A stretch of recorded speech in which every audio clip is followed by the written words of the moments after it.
270. Us Greek.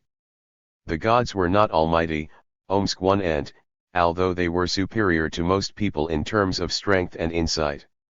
In most cases the Greek myths did not come down to us in their pure folk form, but in poetic or even philosophical adaptations in the poems of Homer and Hesiod, in the works of the tragedians and some lyrical poets, not to mention the Roman revisions to the poems of Ovid and Virgil. However, the mythological material was also interpreted in the fine arts of classical Greece, the great works of Phidias, Praxiteles, Polygnotus, etc.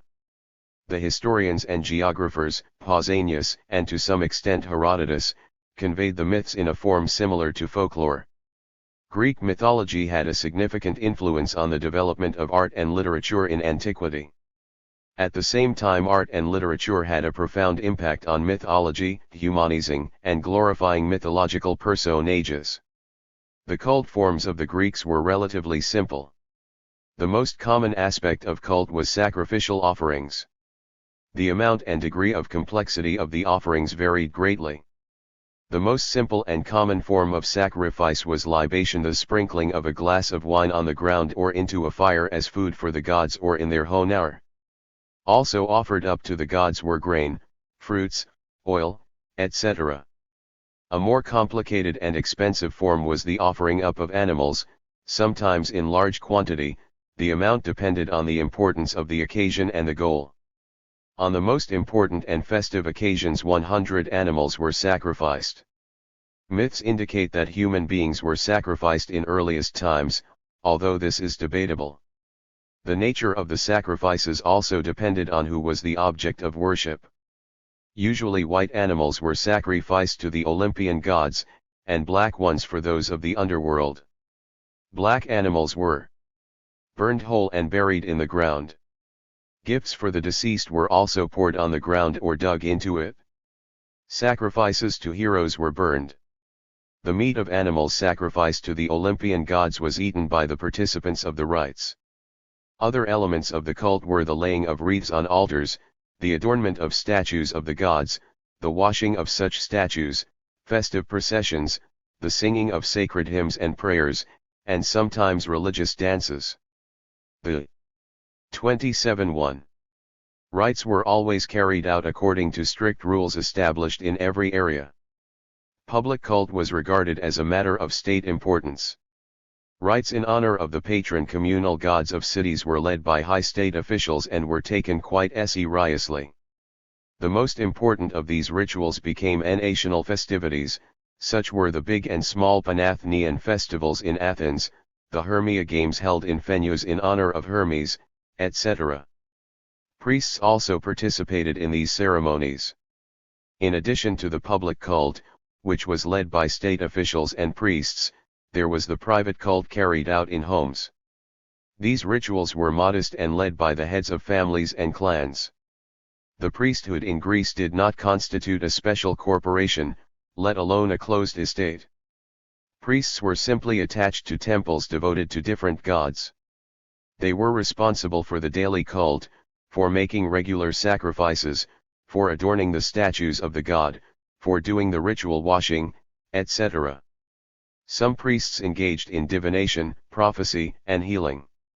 The job of a priest was often for life and even inherited, passed on from generation to generation within certain noble families. That was the case where the public cult developed directly from clan cult. Usually, however, priests were elected, often for a short period, sometimes even, as in Olympia, for 1 month. Even in these instances the priesthood remained for the most part the domain of the old aristocracy. Priests were usually chosen from families of the nobility. A priest had to maintain ritual purity, have no physical defects and often observe chastity. For this reason the priests in some temples were boys. Often women were priests, sometimes even girls, and sometimes older women. The requirement of chastity was even stricter when it came to female priests. The job of a priest was an honor, but was not attended by direct power, especially since the official cult was often led not by the priests but by secular officials. In this respect the Greek slave-owning polis differed greatly from Eastern despotic states with their dominance of priests. In addition to priests the temples were staffed by Indi. 272. Victuals paid out of the temple's income and the donations of worshippers. Temples often had their own farms, owned land as sacred temple plots and held slaves. The most popular temples contained significant valuables, often treasures that belonged to private individ_als or to the state. They were the safest places. Thus the treasure of the Athenian Maritime Society was first situated in the Delos Temple of Apollo, and later in the Parthenon at Athens. But temples had their own treasures too that came from donations. In the 4th century BC the temple at Delphi had an enormous treasure consisting of L0,000 talents. Priests often loaned temple money with interest. In 377 BC the temple at Delos had 7 talents loaned out to various cities and individuals. Hence, temples served the function of banks, and priests did the work of usurers. There was no centralist cult in Greece, just as there was no political unity. Local city and communal cults were a reflection of political splintering. Nevertheless, because of common cultural traits that were reflected in the national idea of Hellenism countering everything barbaric, some cult centers became important to all of Greece. The Temple of Apollo at Delphi, the Temple of Zeus at Olympia, the Temple of Demeter at Eleusis, the Temple of Aesculapius at Epidaurus, etc., that at first were purely local cult centres, became well-known centers of worship all over Greece, and sometimes outside the country as well. Other temples were less important as the cult centers of individual Greek tribes or territorial associations. That was the case with the Temple of Apollo at Delos, the cult center of the Ionians in Asia Minor, the sanctuary of Poseidon at Taenarum, which was worshipped by all Peloponnesians. The prestige of these cult centers that went beyond the boundaries of communities and polis was based on the fact that they were either well-known oracle sites, or places where games and competitions were held, or were known for their wondrous healing, or were sacred mysteries. In contrast to the centers of local polis cults where all the citizens were obliged to participate, the religious centers for all of Greece were simply prestigious and worship in them was strictly voluntary. In order to attract as many worshippers as possible to these sanctuaries the priests worked. 18-0573-273. On elevating their prestige and popularity. For instance, the priests of the temple at Delphi, because they were well informed about political matters in the Greek polis and even in some barbaric states, could give useful advice to the individuals and officials from various cities that sought their counsel. To ensure themselves against mistakes the Delphi priests articulated their forecasts and advice in vague and ambiguous terms. The priests of the Delphi sanctuary strived to stay in the favor of rival Greek cities and by no means bothered to pursue national goals. For instance, they took an unpatriotic stance when Greece was in danger of a Persian invasion. During the Internecine War of the 5th century they were totally on the side of the Peloponnesians and did not attempt to use their prestige to reconcile the hostile parties. The Olympian temple of Zeus had a more positive influence on the national unity of the Greeks. This was the center for the Hellenistic Olympic Games. These games, held once every 4 years, not only brought the Greeks closer together culturally, but also eased political conflicts between them. Internecine wars usually stopped during the games. Starting approximately from the 6th century BC, new religious trends of a semi-sect nature developed in addition to the prevalent polis cult and old folk beliefs. Orphism was the most significant of them all. The advocates of this trend, Orphists, developed their beliefs from doctrines laid down by the mythical poet Orpheus, who supposedly lived prior to Homer. The Orphist movement in Greece did not last beyond the 6th century BC. A major role in developing Orphism was played by Onamacritus, who lived in Athens under Pisistrates. The Sicilian and Italian Greek colonies, as well as Attica, were the centers of the religion. Oriental religious philosophical systems undoubtedly influenced its development. The Orphists had their sacred texts, only fragments of which were preserved. The Orphists had their own idea of the gods, myths, and had their own cosmogony of a religious mystical nature. According to them, Chronos was at the beginning of existence, other versions say it was chaos, ether, or eros. An important role in Orphist mythology was played. 274. By the resurrected god, Dionysus Zagreus, son of Zeus. Only the Orphists had an anthropogenic myth that people evolved from the soot that resulted when Zeus destroyed the Titans with a thunderbolt for killing Dionysus Zagreus. The Orphist movement reflected new social sentiments that arose out of economic advances and aggravation of the class struggle during the period of the Great Greek colonization. The Pythagorean sect emerged from the same conditions.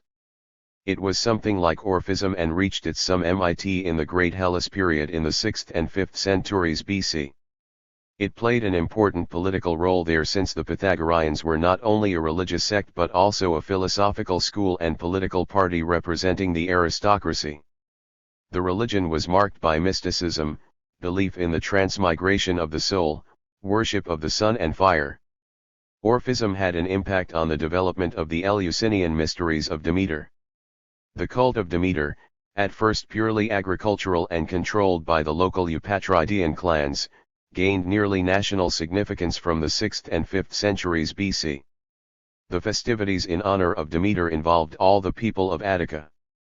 A secret cult developed in Eleusin on the basis of ancient agricultural rituals. The ideological foundation of the cult was the doctrine about the afterlife of the soul and mystical rituals with the help of which believers hoped to ensure themselves a good life after death. These beliefs and rituals were related to the myth about Persephone's descent into Hades, about Demeter's search for her, and Persephone's return to earth. In order to participate in the mysteries of Demeter, a person had to undergo a special initiation twice. During the spring rituals, the so-called minor mysteries, a candidate was initiated into the mysty. In the fall the great mysteries were celebrated, this was when initiation was held into the epopte. The main elements of the ceremonies were purification rituals, ablutions, and fasts. The initiated participated in secret services held at night in the temple of Demeter, during which they saw an enactment of the myth about Demeter and Persephone, and were shown the sacred symbols of these goddesses' wheat ears. Hymns were sung to Demeter, Persephone. 18*275. Dionysus, Triptolemus, and a nameless god and goddess, the patrons of fertility. The Eleusinian cult contained an idea that was unusual in Greek religion: belief in a blissful afterlife. Official Greek religion, which emphasized life on earth and did not promise believers anything after death, except a gloomy existence in Hades, ceased to satisfy a certain section of the population. The aggravated class contradictions evoked protest among the poor, and the wealthy wanted to find some means of pacifying the discontented. The idea developed to turn the thoughts of believers away from their lives on earth and focus them on the afterlife by promising them reward. The Eleusinian mysteries represented an early form of religious salvation, the predecessor of such soteriological religions as Christianity. A similar thing happened to the cult of Dionysus that was brought to Greece apparently through the Greek colonies, from Thrace and Asia Minor. At first Dionysus was the personification of viticulture and winemaking. This cult, which spread to Greece, became one of the most popular agricultural folk cults. However, it was also related to the idea of salvation. The Orphists, having adopted the cult of Dionysus, called him the savior, linked him with the myth about Zagreus, who had been killed by the Titans but brought back to life by Zeus as his son, the young Dionysus. This god who died and was resurrected became the savior of people. In both the Hellenistic and Roman periods, Greek religion changed considerably. The first of change was the spread of alien and mixed cults. Some Oriental deities were adopted in Greece even in the early period, but they were later completely Hellenist. A number of purely Oriental cults took root in Greece, especially in the Hellenistic Roman period, the cults of Isis and Ammon from Egypt, Attis and Adonis from Asia Minor and the Near East. The cult of a new syncretic Greco-Egyptian god Serapis, introduced by the Ptolemaic dynasty, enjoyed much popularity. The Greek element in Greco-barbaric culture, characteristic of the Hellenistic period, was more evident in science, art, literature, and language, whereas in religion Eastern elements had a greater impact on Greece. This can be explained by the entire makeup of that epoch of 276. Decline with its trend towards mysticism so typical of Eastern religions. The Eastern influence was also evident in the deification of the Hellenistic kings. In Greece itself, where democratic and rationalistic traditions were strong, the cult of kings did not find fertile ground. Attempts to introduce the cult of Alexander the Great during his lifetime were not taken seriously. The Spartans said that if Alexander wanted to be a god, let him be a god. However, the spirit of the times gradually had its effect on the Greeks. Demetrius Hippolyarcetes was deified as the liberator of Greece. Various kings in the Hellenistic Orient were regarded as gods. Religion and mythology had a profound effect on art, literature, and philosophy in ancient Greece. The religious and mythological topics and motifs in literature and art have already been mentioned. Religion influenced philosophy, especially in the early period. Mythological notions were clearly reflected in the works of Ionian nature philosophers. For instance, the idea of Thales of Miletus that the world came from water was similar to the myth about the ocean being the father of all living things. Later idealist philosophers, up to Socrates and Plato, often employed mythological images to illustrate their conceptions. Once again, religion's influence on philosophy grew stronger in the Hellenistic Roman epoch when religious philosophical systems began developing as democracy declined, such systems as Neoplatonism and Neopythagoreanism. However, philosophy was influenced most strongly by the atheism of ancient Greece. This country can rightfully be regarded also as the home of free thinking, just as it was the cradle of science, literature, and art. Homer took great liberties with the myths about the gods. One cannot help but notice in Homer's poems his dual attitude to religious ideas. His characters Achilles, Agamemnon, Priam, Hector, Odysseus, etc. were deeply reverent about the gods. Their actions and words did not betray a trace of disrespect, let alone mockery with regard to the gods.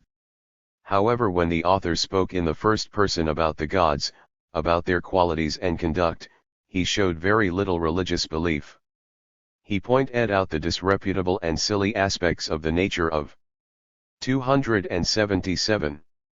The gods, their unjust hostility towards individuals or pleas, their cruelty, slyness, cunning, and deception of one another. He described Hera's implacable hostility towards the Trojans, Poseidon's towards Odysseus, even the weakness and powerlessness of the gods against people, their amorous exploits. One example was the story about how Hephaestus caught his wife Aphrodite with her lover Ares and, after covering them with a net, put them on display before all the gods to be mocked. All these stories show that the author was not especially religious.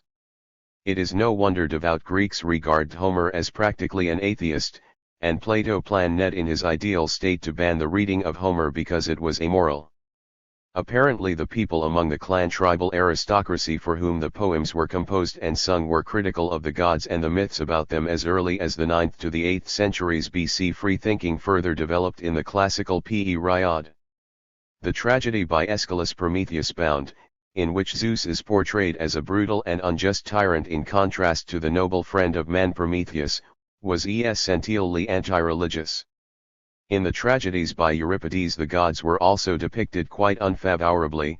Hera, Apollo, Aphrodite and other gods destroyed innocent people either out of hatred for them or evil designs. Euripides even went so far as to deny the existence of the gods. For instance, in the tragedy Bellerophon the hero flew to the heavens to find out if there really were any gods. Seeing that violence and deception reigned on earth, he concluded that there were no gods whatever and that everything said about them was mere fantasy. Free thinking was manifested most strongly in philosophy. Even early philosophical systems were essentially a denial of religion. The Ionian nature philosophers saw the foundation and beginning of the world in eternally moving matter. The Eleatic school with its doctrine that existence was infinite also represented a rationalistic conception of the universe in contrast to religious philosophical notions. Xenophanes, the founder of this school, ridiculed the anthropomorphous conceptions of the gods. However, he believed in a deity that was a single entity and unlike people. Empedocles 278 developed a naive materialistic doctrine about four elements and provided the first outline for the evolutionary theory of the origin of organisms. Anaxagoras' atomistic theory about the universe was later developed by materialists Leucippus and Democritus. Anaxagoras taught that the sun was an enormous burning hot mass, not a god. For his godlessness he was expelled from Athens, and his writings were burned. The sophists led by Protagoras and Gorgias also undermined the foundation of religious thought with their relativist theory of knowledge, maintaining that man is the measure of all things. The great Aristotle with his materialistic, although not consistent system dealt religion an even harder blow. In the Hellenistic epoch the school of Epicurus continued the best traditions of classical materialism and gave it a more finished form. Epicurus did not do away with the gods completely, but he drove them out of the world and kept them from interfering in people's affairs. The major satirist of antiquity, Lucian of Samosata, mercilessly ridiculed the gods, vividly showing up the absurdity of mythological stories about them. Nevertheless, the Greek religion survived until the triumph of Christianity in the Roman Empire. Elements of it can be found in the Christian religion. Chapter 21. Ancient Roman Religion. Ancient Roman religion is of great interest to scholars both in terms of its unusual characteristics and in terms of the significant role played by the Roman state and its culture in the history of humankind.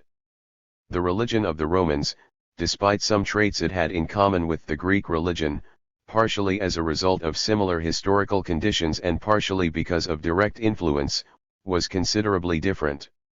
The sources for studying the religion of the ancient Romans are the same as for Greece: archaeological finds, numerous inscriptions, especially those for the purpose of initiation, abundant descriptions by ancient writers such as Cato, Varro, Plinius the Elder, the poet Ovid, the orator Cicero, the historian Plutarch and many others, and finally, the works of early Christian writers polemicizing with the pagans. The historical development of the Roman religion can be traced much more easily than that of the Greek. It is evident how it changed as the Roman state grew from a small urban community to a huge empire. At the same time, throughout its entire history, it retained many profound archaic traits. One of the most ancient aspects of the religious beliefs and rites of the Romans that lasted until the end of the Roman Empire, as was the case with the Greeks, was clan religion, the cult of family clan guardian spirits. This form of religion lasted so long because the vestiges of clan organization survived for so long, especially among patrician families. The Romans believed that the souls or shadows of the 280 dead, manes, were guardians of the family and clan. The expression Dii manes was common. The initials of these words, the letters DM, can be constantly found on tombstones. Incidentally, the term manism comes from manes, and denotes the cult of the dead, ancestor cult, as well as the theory for the religion related to this cult. Manes were regarded as similar or even identical to Penates that originally personified the household granary or storeroom, and subsequently were considered household guardian spirits. A third notion was similar to the first two, Lares, which had broader meaning. A lar was in general a guardian spirit. Besides Lares familiars there were Lares sixales, Lares compitals, Lares permarini, and even Lares militas. The cult of family clan guardians was practiced within the family or clan. The head of these units led the others at the hearth in honoring their guardian ancestors. Clan prayer meetings were similar. The first ancestor, legendary or mythical, of the family or clan after which it was named, was the object of these prayer meetings.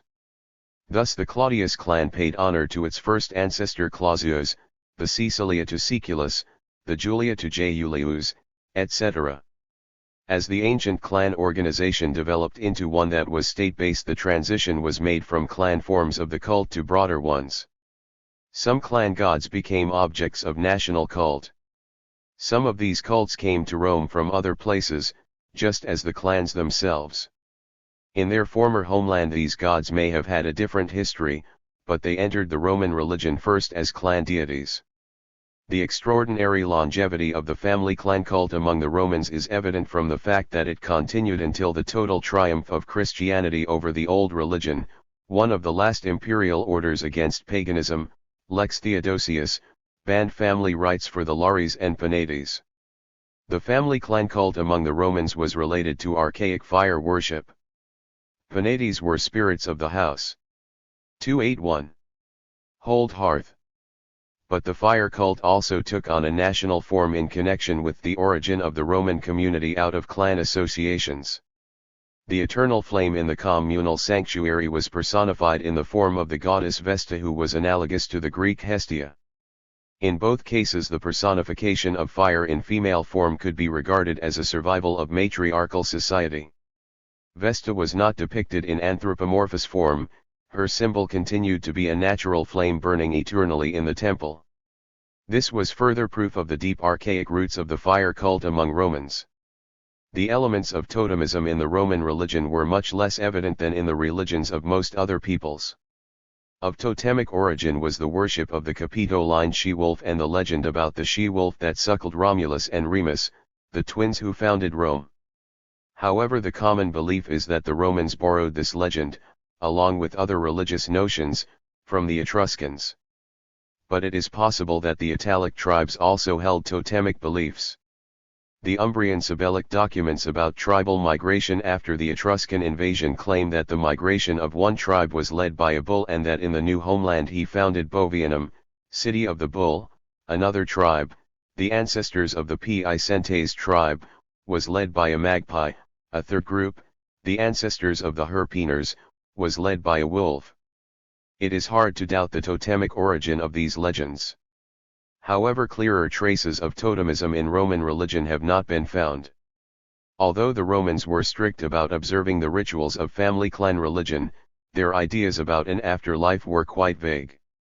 The burial cult was influenced by their belief in an underground kingdom like that of the Greek Hades. This kingdom was ruled by the menacing Arcus and was where the souls of the dead went on their final journey. But Romans also believed in Elysium, the land of the blissful where virtuous souls went. They also believed that the shadow of the deceased did not lose contact with the body. This was an even older concept. The Romans tried to build tombs close to roads.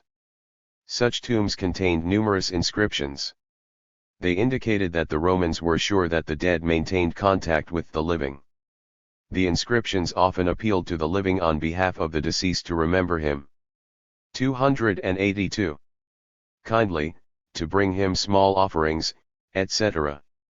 The souls of the dead with no family, the so-called larvae and lemures, were thought to be malicious since there was no one to feed them.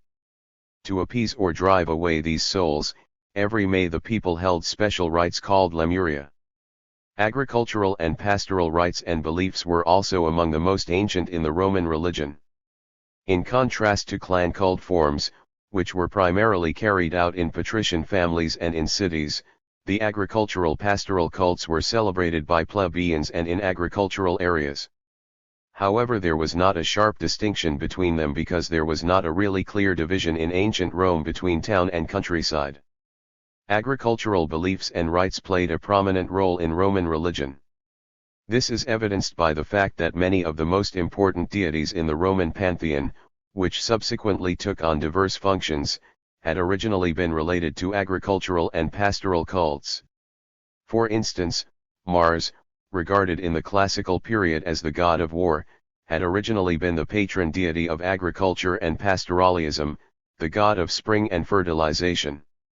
The first month of spring, March, was devoted to Mars and festivities in his honor.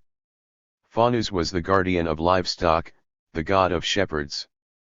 At the end of winter, on February 1-7, a jolly orgiastic holiday, Lupercalia, was held in his honor. The goddess Venus, who later became identical to the Greek Aphrodite and was the god of love and beauty, had originally been the goddess of horticulture and viticulture. The god of winemaking was Liber, a purely plebeian deity. Saturnus, the god of sowing, was related to agriculture. In his honor the people held Saturnalia festivities in December before the first sowing. Ceres, the guardian of grains, was also related to agriculture. The god of boundaries, Terminus, had originally been the guardian of field boundaries. Farmers held this celebration in his honor on February 23. The complex personage of Jupiter also contained an element of agricultural beliefs. Jupiter was considered the guardian of grapes, and in this capacity was identified with Liber. The Romans had other deities as well, such as Ops, Consus, the goddess of shepherds' pails, and others, who personified individual agricultural jobs or related natural phenomena. 283. A large number of ancient Roman holidays that continued to be significant for a long time had their origins in agrarian and pastoral rites. In addition to Saturnalia and Lupercalia that were already mentioned, the Romans also had such holidays as Cerealius, Venalius in April and August involving offerings to Jupiter, the guardian of grapevines, Contualius, the holiday of reaping celebrated in August, the February Terminalius, and a number of other agricultural holidays. The complex Roman pantheon was largely the result of the diverse and complex origin of Roman society itself. The pantheon included many old deities of the various tribes and clans. The Roman community was comprised of Latin, Sabina, Etruscan and other tribal and clan groups. In the classical period the Romans themselves distinguished two groups of gods in their pantheon: dii indigetes, old native gods, and dii novenzides, newly adopted gods. The first group is also divided into the gods of the various tribes. The most controversial issue is how much the Etruscans influenced the Roman pantheon. Mercury, the goddesses Minerva and Juno are thought to be of Etruscan origin. It is believed that Jupiter became the supreme god of the Romans under the influence of the Etruscans, who worshipped as their supreme god Tinia, the personification of lightning. But most Roman deities were of local Italic origin. They were included in the Roman pantheon as the Roman community grew and increasingly more tribes and regions were incorporated. For instance, Diana was the local deity of Aricia and Venus was the ancient Italic goddess of horticulture. Mars was the tribal god of the Sabines and was their guardian of agriculture. It is no accident that his name coincides with the name of a Sabina tribe called Mars. The ancient center of Mars was on Palatine Hill, but this merely signifies the ancient nature of the Sabina element in the Roman population. The guardian of some ancient community, apparently also Sabina, was the god Quirinus, who later became similar to Mars and the legendary Romulus, founder of Rome. Most likely it was the patron. 284. Name of Rome itself, judging by the archaic name of the Romans, Quirites, from the Sabina word quiris meaning spear. Possibly some other gods in the Roman pantheon of the dii indigetes were originally guardians of the communities that became part of the Roman state. However, the vast majority of ancient Roman deities were of a completely different nature. Numerous dii minors of the Roman pantheon never were the guardians of any communities. Most of them were simply the personification of various aspects of the human activities which they oversaw. The lists of these small deities, the so-called indigitamenta, give exact instructions on what occasions a believer had to pray to what god. Every step a person took, beginning with his birth, was under the guardianship of one or another deity whose function was extremely limited. These gods were named for the function they served. Thus the first cry of a newborn baby was under the supervision of the god Vaticanus, his speech was managed by the gods Fabulinus, Farinus, and Locutius. A child was taught to eat and drink by the goddesses Egica and Patina. When the child began to walk, the goddess Abiana took him outside, and the goddess Adiana brought him inside. The child's physical growth was under the guardianship of Ossipago, who strengthened his bones, Statanus, who looked after his posture, and the goddess Carna, who saw to his muscle development. After a boy went to school, the goddess Itirduca accompanied him there every day, and Domiduca brought him home. The entrance into a home was protected by three gods: Forculus, the personification of doorframe; Limontinus, the threshold; the goddess Cardia, the door hinges, etc. Every step and every action a person took had its god. Many of these deities were connected with agriculture and other types of economic activities. New gods came into being as the society advanced, new occupations emerged and cultural strides were made. For instance, the copper coin was the responsibility of the god Esculenus. When in 269 the Romans introduced silver coins, a new god came. 285. Into being, Argentinus, who was regarded as the son of Esculenus. When at the end of the Republic the system developed of transporting food from the provinces and distributing grain, the goddess Annona appeared in the pantheon and was prayed to for abundant grain supplies. Every man had his own guardian spirit, a genie. Men had their patron goddesses called Jeunos, who facilitated their married life and the birth of their children. The cult of personal guardian spirits, genies, and Jeunos, can probably be traced back to ancient Nagualism. The decline of ancient clan and communal ties was reflected in the development of notions about a personal guardian, genie, because originally genies were the forefathers and guardians of clans. This is why the word genius comes from the verb genera, to give birth. In addition to personal genies, there were also numerous genii locorum, genie guardians of local areas, whose symbol was usually a snake. The origin of the great deities of the Roman pantheon is a complicated question. Some of the deities, as has already been said, were once guardians of individual communes and tribes.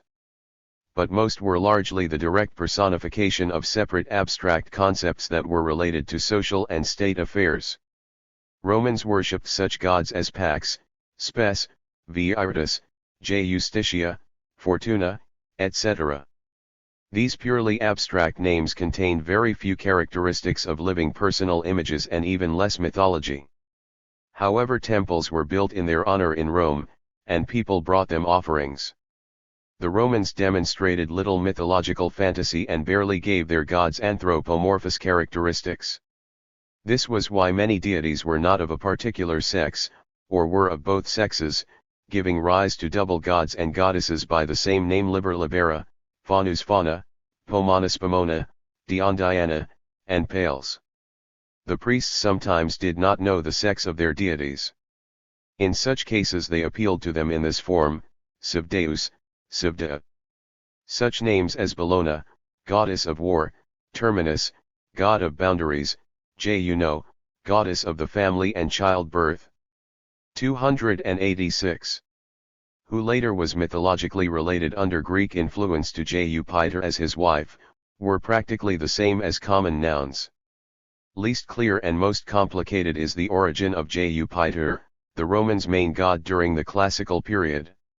He was probably originally the personification of the radiant sky, Sky Father, an image parallel to the Sanskrit Dios Pitar, the Greek Zeus Pater. This element in the complex image of Jupiter is clear, but it does not justify the opinion of old scholars who consider Jupiter an ancient Indo-European deity. His name also served as a common noun used to denote simply the sky, sub Jove, which means under the open sky, and sub Jove frigido, in the cold air. At the same time, Jupiter was the god of thunder and lightning.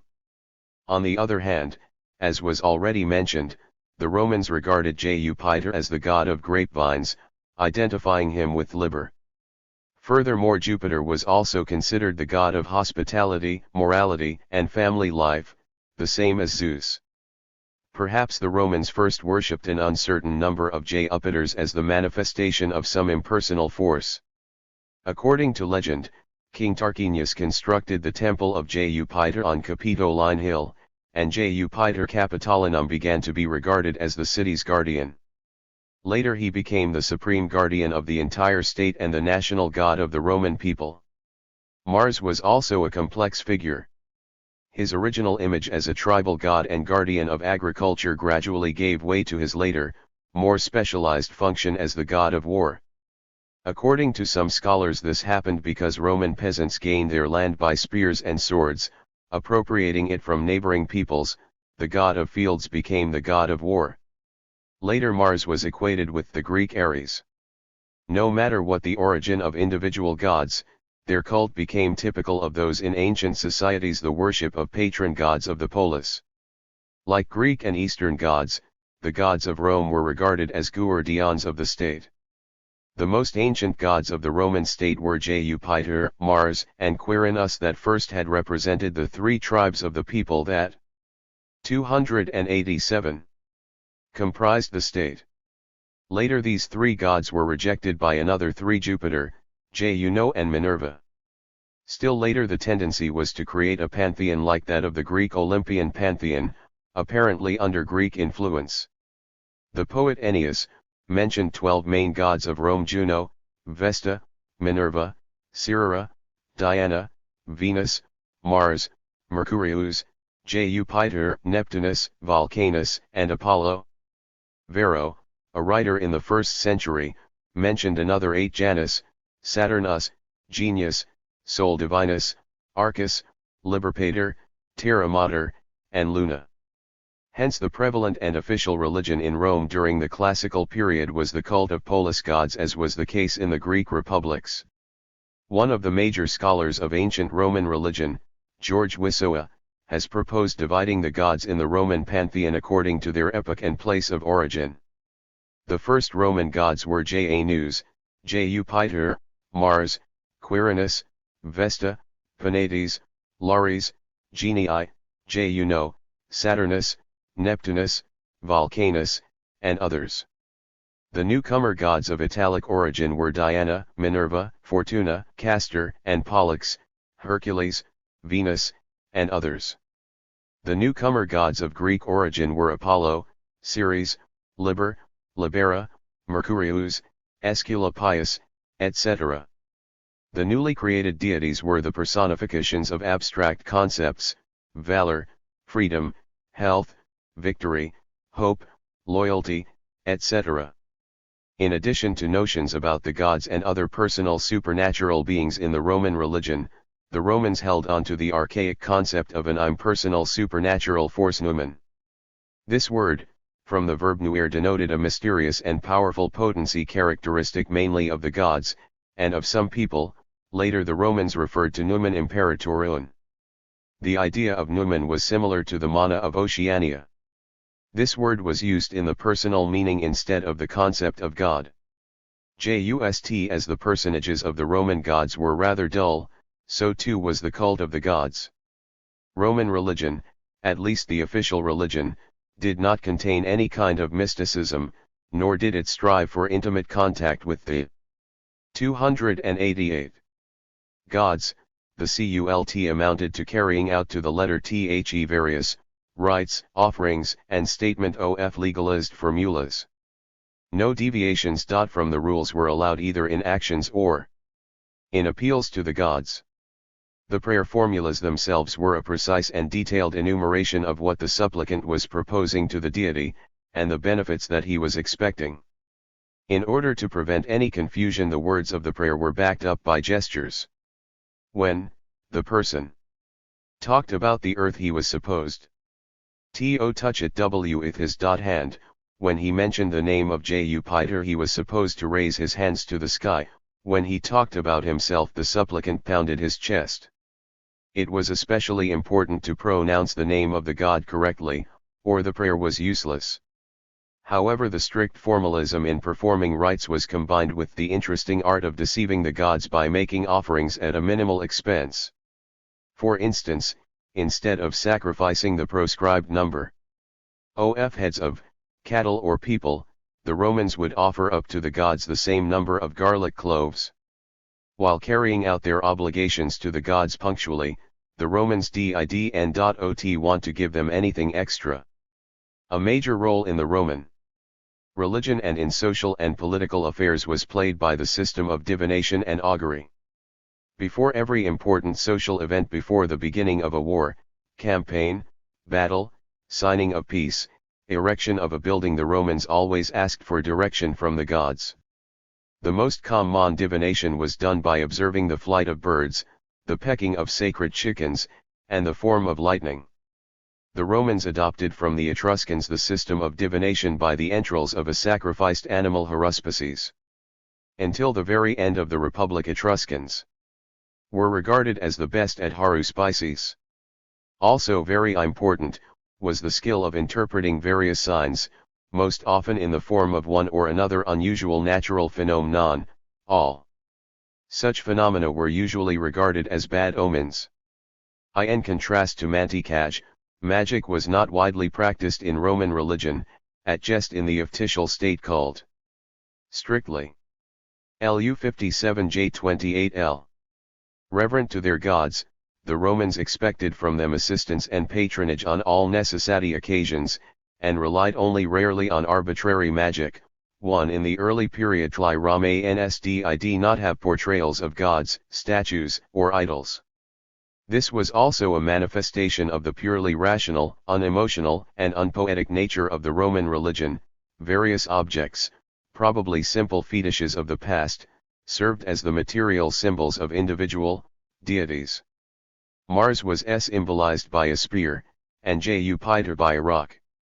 The symbol of Vesta was, as already mentioned, a sacred eternal flame. The Romans began building statues of the gods only Hyter, imitating the Greeks. At the same time the peasants continued shipping their customary symbols of the gods, old tree stumps and big rocks. However, the Romans had been making images of the deceased for a long time. These portrayals were in the form of masks or busts that were kept in every family. This custom apparently came to the Romans from the Etruscans. At first the Romans did not have real temples. The first Roman templum was simply an enclosed site for augury, primarily for observing the sky, hence the Latin verb contemplare, to observe. Oxionine : this sacred place was intended for important public activities, meetings of the Senate, etc. One of the most ancient and principal temples was the Templum Capitolinum devoted to Jupiter. Later the Romans, again imitating the Greeks, began building temples for their gods. But architecturally they were different from Greek temples that had developed on the basis of residential buildings. The front part of a Roman temple had a large, open portico for viewing the sky. The strict, official nature of the Roman religion was also evident in the fact that its priests were state officials. Priests in Rome neves constituted a special stratum and they did not play an independent role. However, Rome had a collegium of priests, whose members were first appointed but later were elected officials. The most ancient collegia were pontifices, officials, flamines, luperci, salii, arvulbriator, augurs, vestalinon, and others. Pontifices were officials who were in charge of the calendar, appointing holidays, etc. In ancient times there 290 were 3, later there were 6, then 9, under Sulla there were 15. And under Caesar there were 16. They knew what days were favorable and unfavorable, kept track of historical events and legends, later wrote them down, and knew the system of measures and weights. The word pontifex indicates that these priests had some relation to the Tiber River. They had originally been engineers responsible for building and raising bridges. The head of the collegium, the Pontifex Maximus, was in charge of everything related to religion and had some law enforcement. Rites. The officials were not so much priests as they were envoys of Rome its relations with neighbors. They declared war and concluded peace, observing traditional religious customs. They bared agreements with other communities. There were 20 officials. 2 of them were the main ones, the verbinarius who carried the sacred grass from the Capitolium, and the pater patratus who was empowered with the right to conclude treaties. The augurs were an influential collegium. At first there were 3 of them, then 16. Their job was to inform officials of the good and bad omens. This purely passive role limited the independence and political influence of the augurs. Sacrificial offerings were the job of a special priest called rex sacrorum, king of sacred activities. It was a survival of ancient royal power, but in the epoch of the Republic the job was not politically important. The collegium of 6 Vestalinen, priestesses of the goddess Vesta, enjoyed great authority. They usually came from noble families and served for 30 years.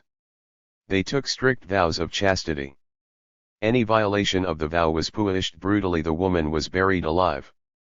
The main duty of the Vestal virgins was to keep up the eternal flame in the temple of Vesta. The head of the collegium was the Virgo Vestalis Maxima, who enjoyed great public authority. For instance, she had the right to save criminals from the death sentence if they met her on the way to their execution. Flamines were the priests of individual gods and were under the general leadership of the Supreme Pontifex. 19*291. There were 15 of them. 3 of them were the priests of Jupiter, Mars, and Quirinus, and were considered the elders. The Flamines made sacrifices to the gods. They enjoyed great honor, especially the Flamen Dialis, but they were also subject to numerous harsh restrictions and bans.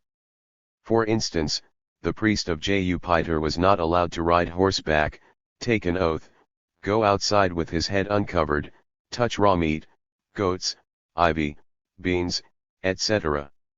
The Salii, Arvalbriator, and Luperci were somewhat different collegia that were perhaps not related to the state Roman religion, but to ancient agricultural folk cults. The Salii comprised 2 corporations. One was related to the Palatine cult of Mars and the other with the Quirinal cult of Quirinus. Each one had 12 members. The rites they performed were quite different from the ceremonial and official cult, since they involved dancing and singing. The Arvalbriator 12 Palatine and 12 Quirinal priests led the rites in honor of the agricultural deities Mars, Dia, and others. Luperci were the priests of the god Faunus. During the Lupercalia holiday they ran around in loincloths made of animal skins pretending to be wolves and belting childless women to rid them of their infertility. These rites undoubtedly bore the traces of the ancient orgiastic agrarian cult. The institutions of the Roman priesthood also maintained other profoundly archaic survivals. For instance, not far from the ancient city of Aricia on the shores of Lake Nemi there was a sanctuary in the woods devoted to the goddess Diana. The sanctuary was guarded by a priest with the unusual name of Rex Nemorensis. This king was, incidentally, an unfortunate man because, according to custom, he could be killed by anyone who wanted to take his place. All the aspirant had to do was tear off the golden bough from a tree in the woods, which gave him the right to attack the forest king and slay him with his sword.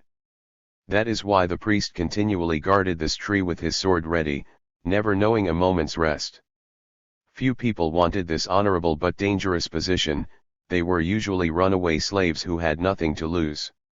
This strange custom that lasted all the way up to the 292 Imperial epoch was the starting point for the interesting studies James Fraser conducted about the Golden Bough.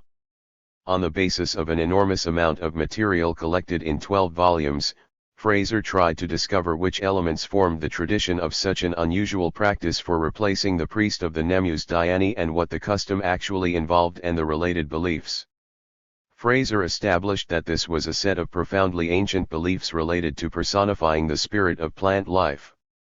The forest king was the human personification of the spirit of the sacred tree, the oak, his living double. The spirit of the tree and hence the soul of the priest were mysteriously connected with the mistletoe, a parasitic plant that grows on oak trees and that was also considered sacred. By tearing off the mistletoe branch, the golden bough, one could possess, as it were, the soul of its guardian priest, after which it was not hard to kill him.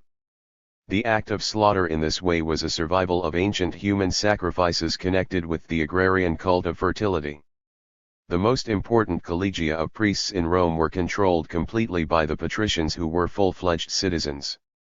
In the earliest period this control was one of their instruments of struggle against the plebeians.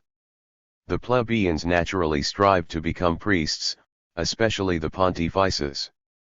According to Lex Ogulnia of 300 BC, the plebeians finally gained the right to become pontifices, and this was an important step toward equality with the patricians.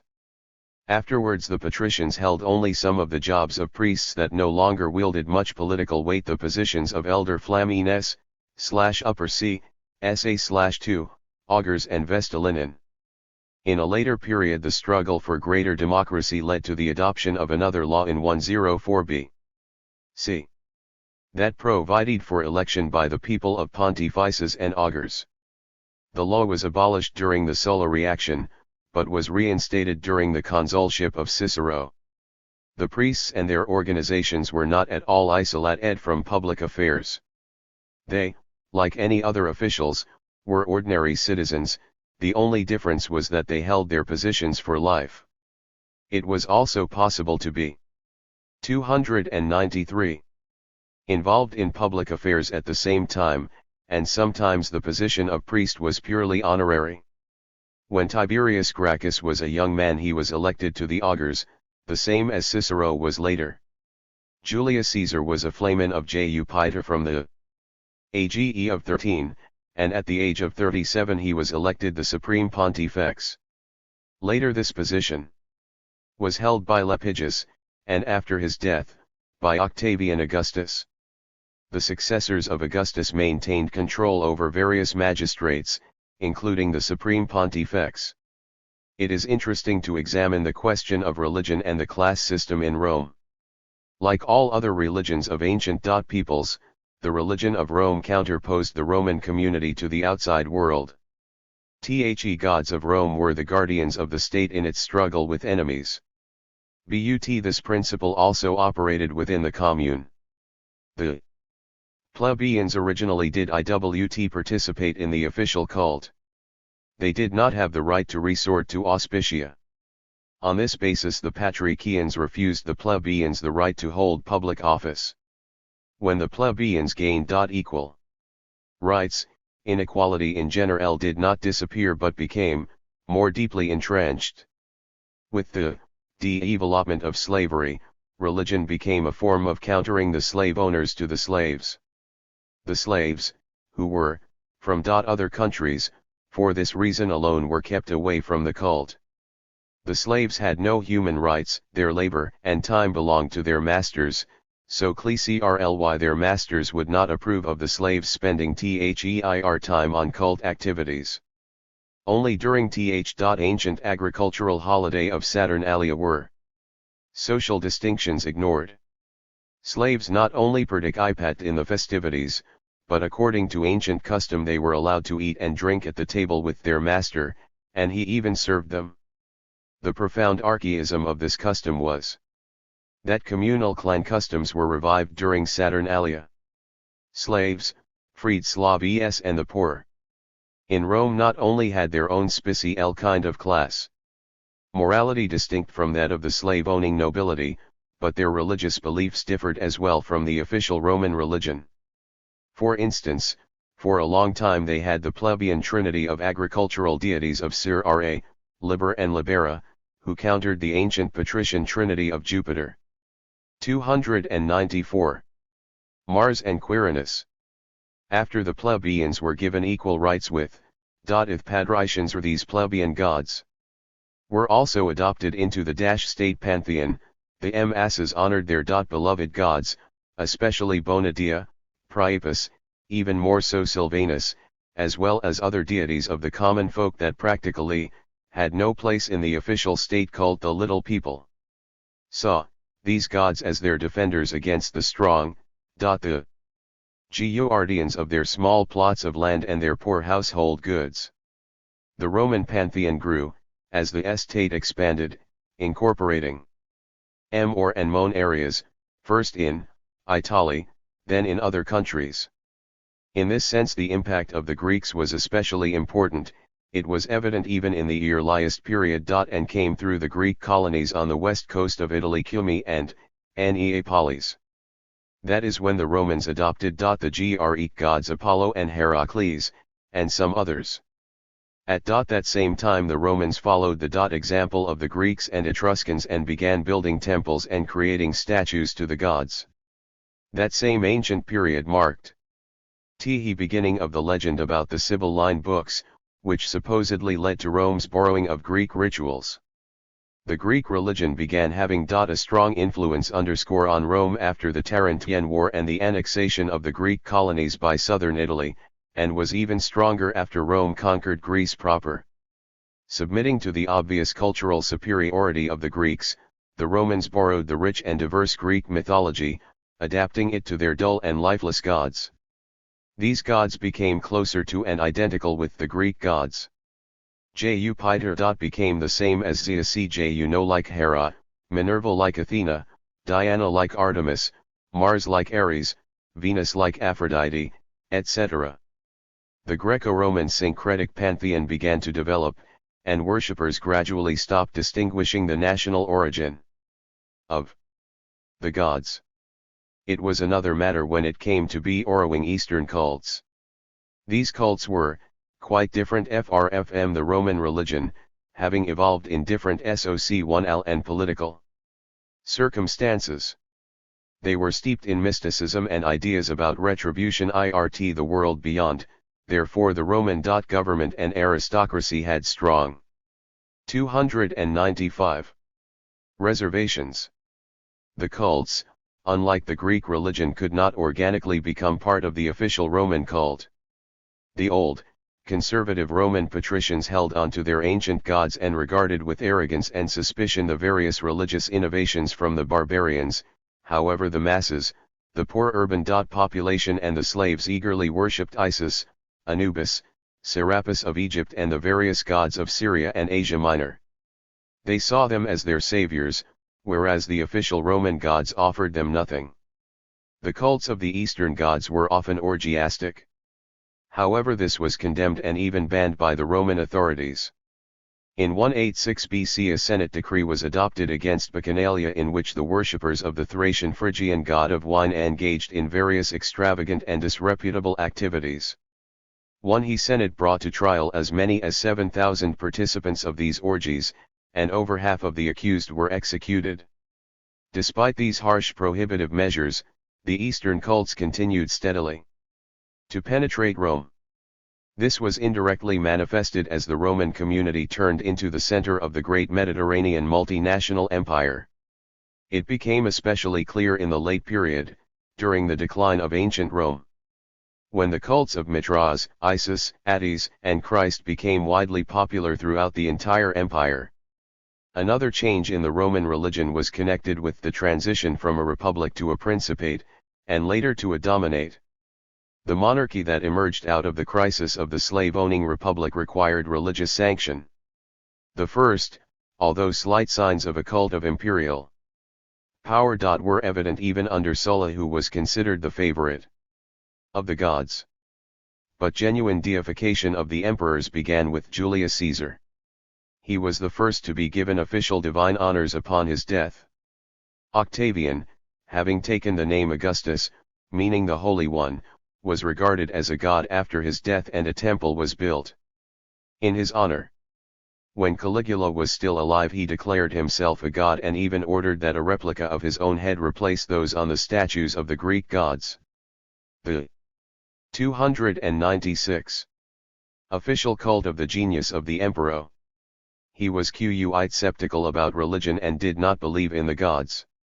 His contemporary, Titus Plautus, theorized in his comedies the various prayer formulas, having them uttered by thieves and idlers. Other writers and philosophers in the 2nd and 1st centuries BC attempted to conciliate religion with the rationalistic world outlook, giving myths and notions about the gods allegorical meaning. Some educated people who no longer believed in divination and augury, felt they were still necessary for the people.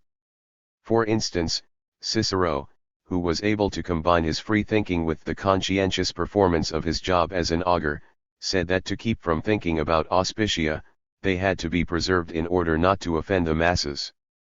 297. And for the sake of their services to the state. 10 and free thinning. Reached it. Summt in the works of Titus Lucretius Carus, Abr Ilia Nt, poet and a materialist, philosophy r. His materialist viewpoint was consistently put forth in his excellent poem De Rerum Natura. In it he denied the existence of the gods, and exposed the danger of religion. The poem showed that he understood the root of religium and why it was so long-lived. Gaius Plinius, Secundus, the elder, was a less consistent materialist. I J dash I 1 R I underscore J I date back to when Buddhism was already a developed religion with an organization, dogmas, and traditions.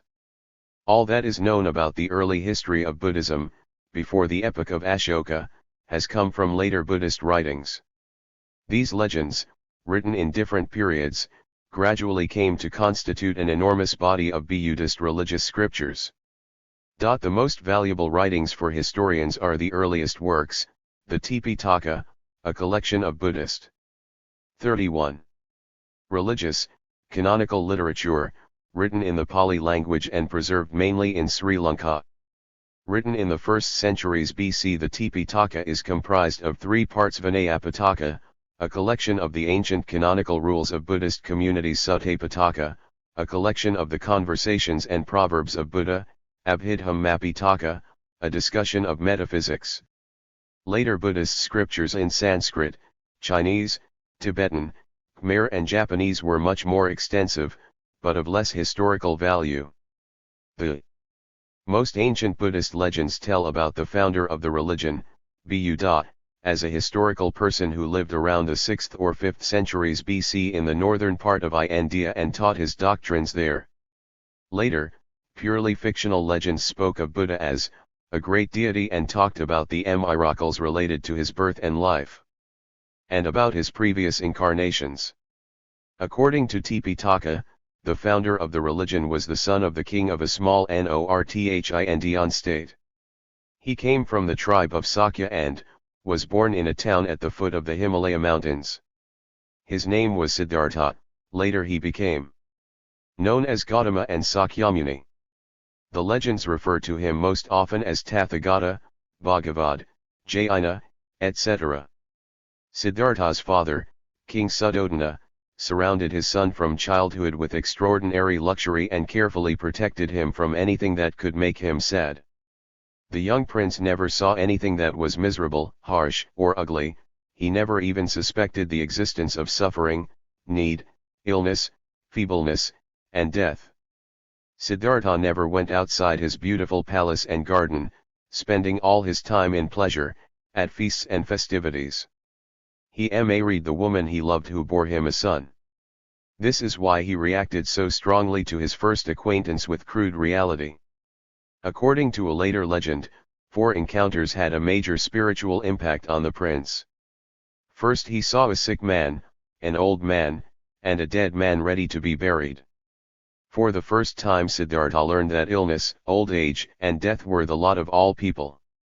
Finally he met a poor monk who had willingly 302 given up luxury and pleasures, one who had found spiritual tranquility in asceticism and decided to follow his example.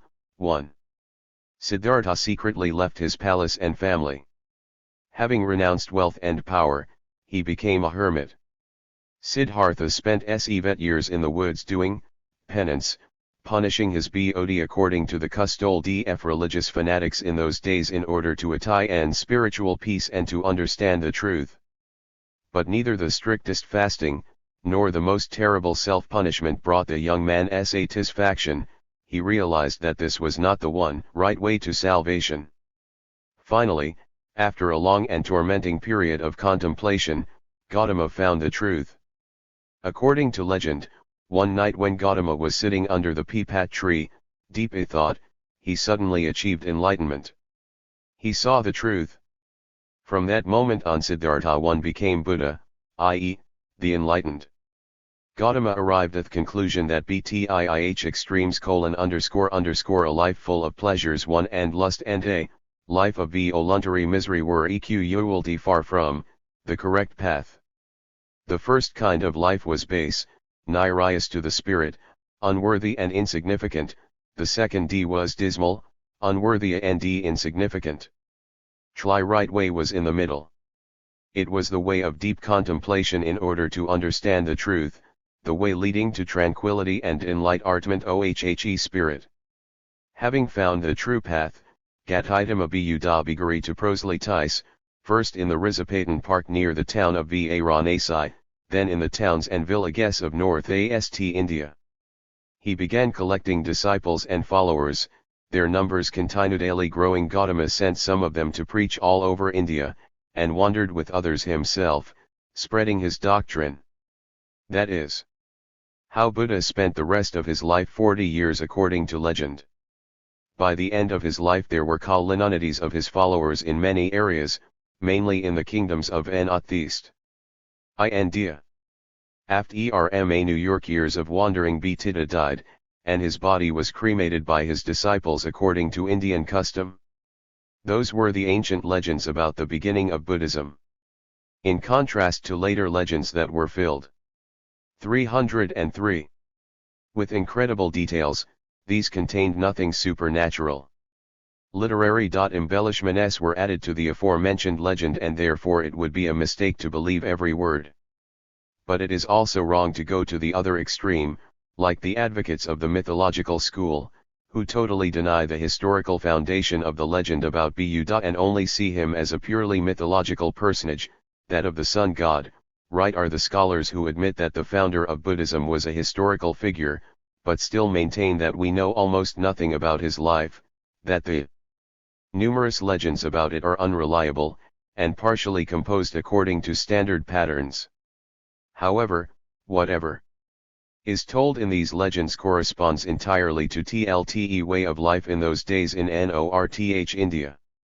A careful study of the early Buddhist sources facilitates an understanding of the historical conditions in which this religion originated. One of the questions that is least clear is the origin of Buddhism. Buddhist legends give different dates for Buddha's life.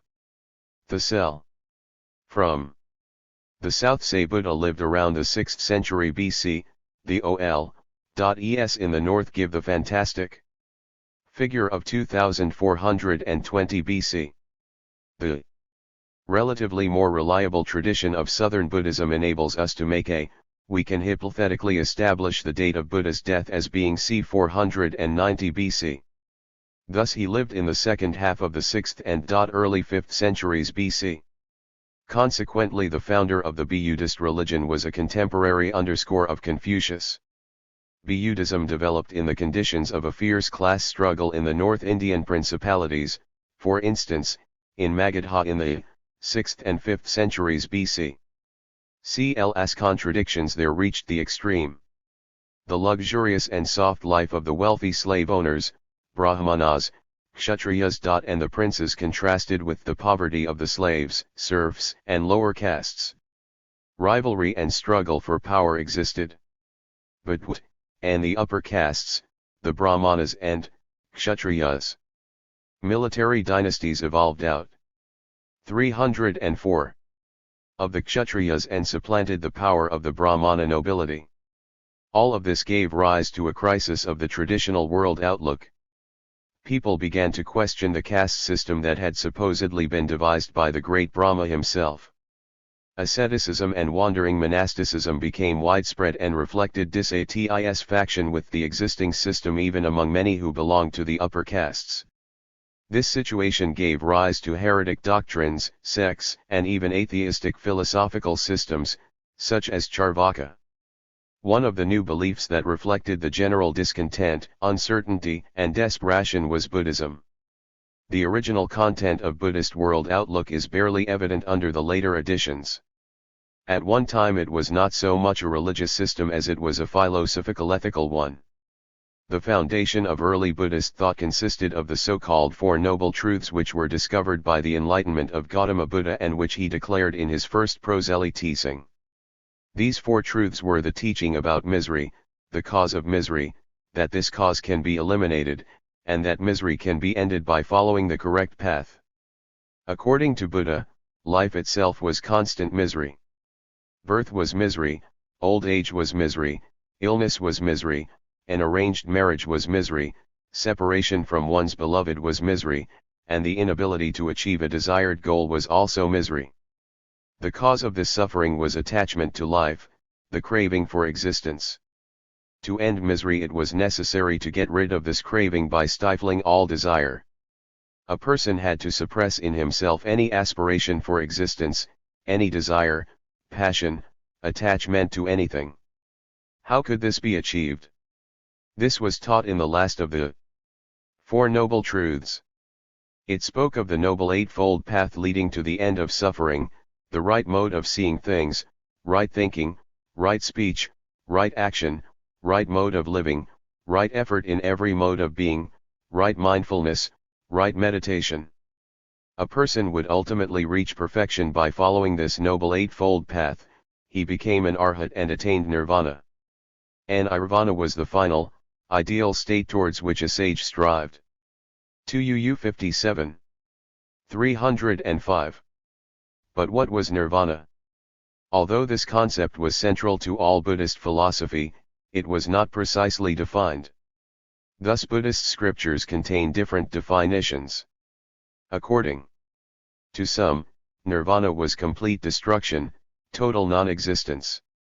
According to others, it was as the end only of accessible cognition of existence and the transition to another kind that was unknowable. In the very same way, some believed that nirvana could be achieved during one's lifetime, whereas others felt that it was possible only after the death of the body.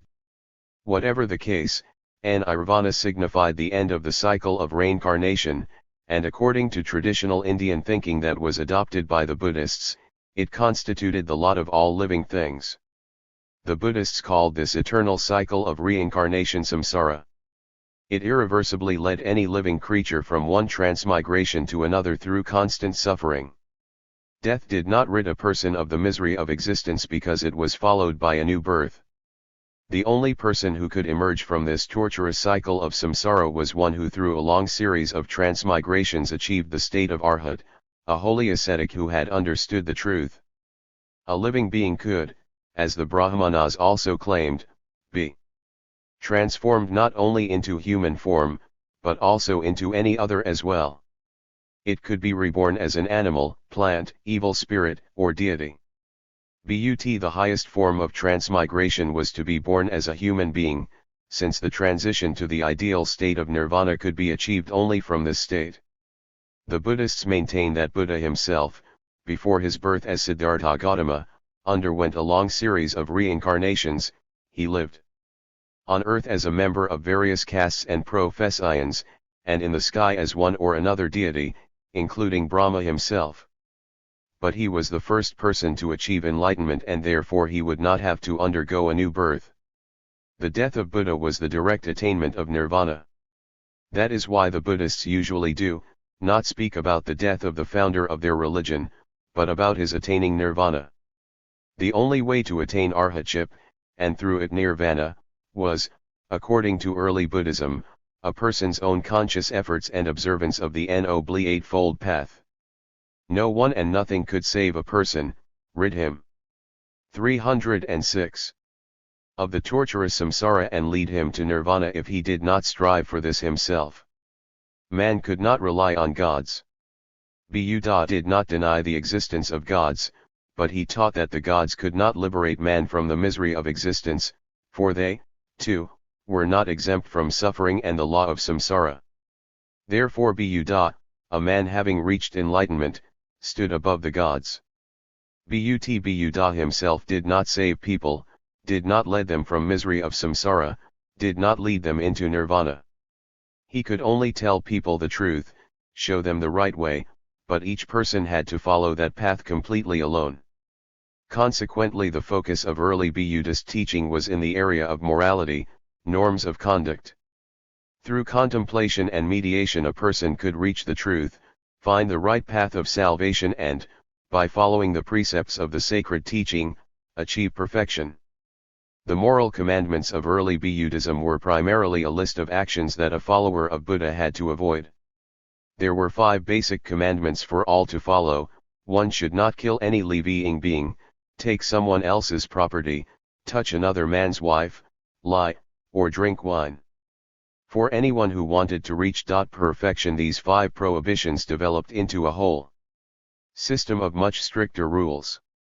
The prohibition against killing related to even the smallest insect. That is why it is wrong to drink water that has not been strained, because it may contain small living beings. It is wrong to engage in agriculture, since a person plowing can unwittingly harm the worms in the soil, etc.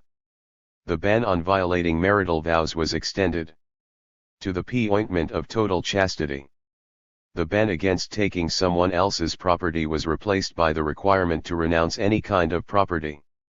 Instead of banning just drunkenness, Buddhists were instructed to abstain from eating generally, although they did not go to the point of the Brahmanic ascetics who often died of hunger.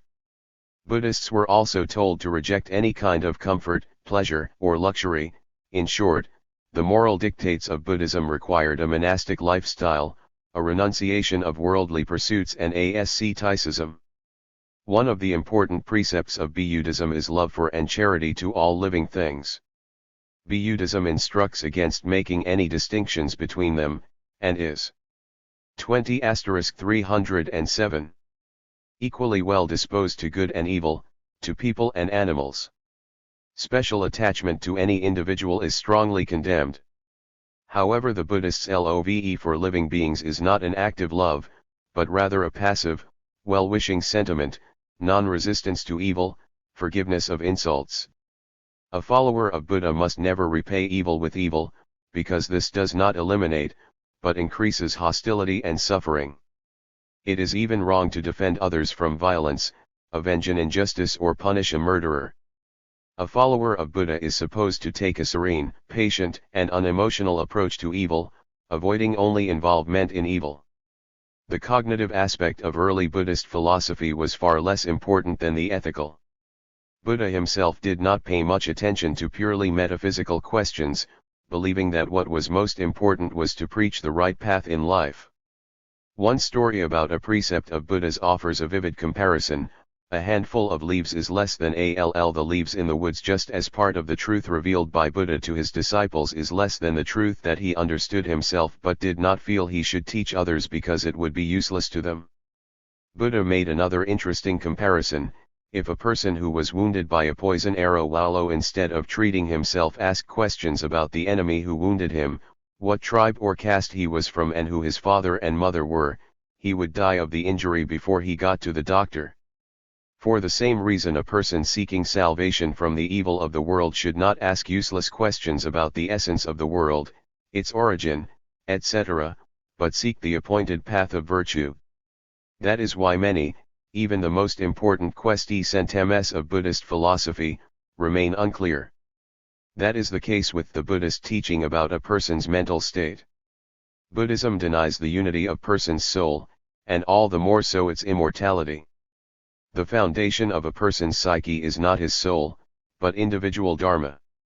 The word dharma has many definitions: law, teaching, religion, true reality, quality, etc. But its main meaning in Buddhist philosophy is the bearer of one's sign, the bearer of spiritual qualities. Man has many such bearers of qualities, dharmas. Various Buddhist schools list as many as 75, 84, 100 and more. Dharma can be those of the senses. 308. Related to perception of the material world, dharma of consciousness and several other categories, including things not subject to existence and striving for peace nirvana. When a person dies, his dharmas constituting his personality, disintegrate, but influenced by the dharma, which is created by all that a person does in his life and in previous lives. These dharmas rejoin again, only in new combinations, forming the foundation of a new personality.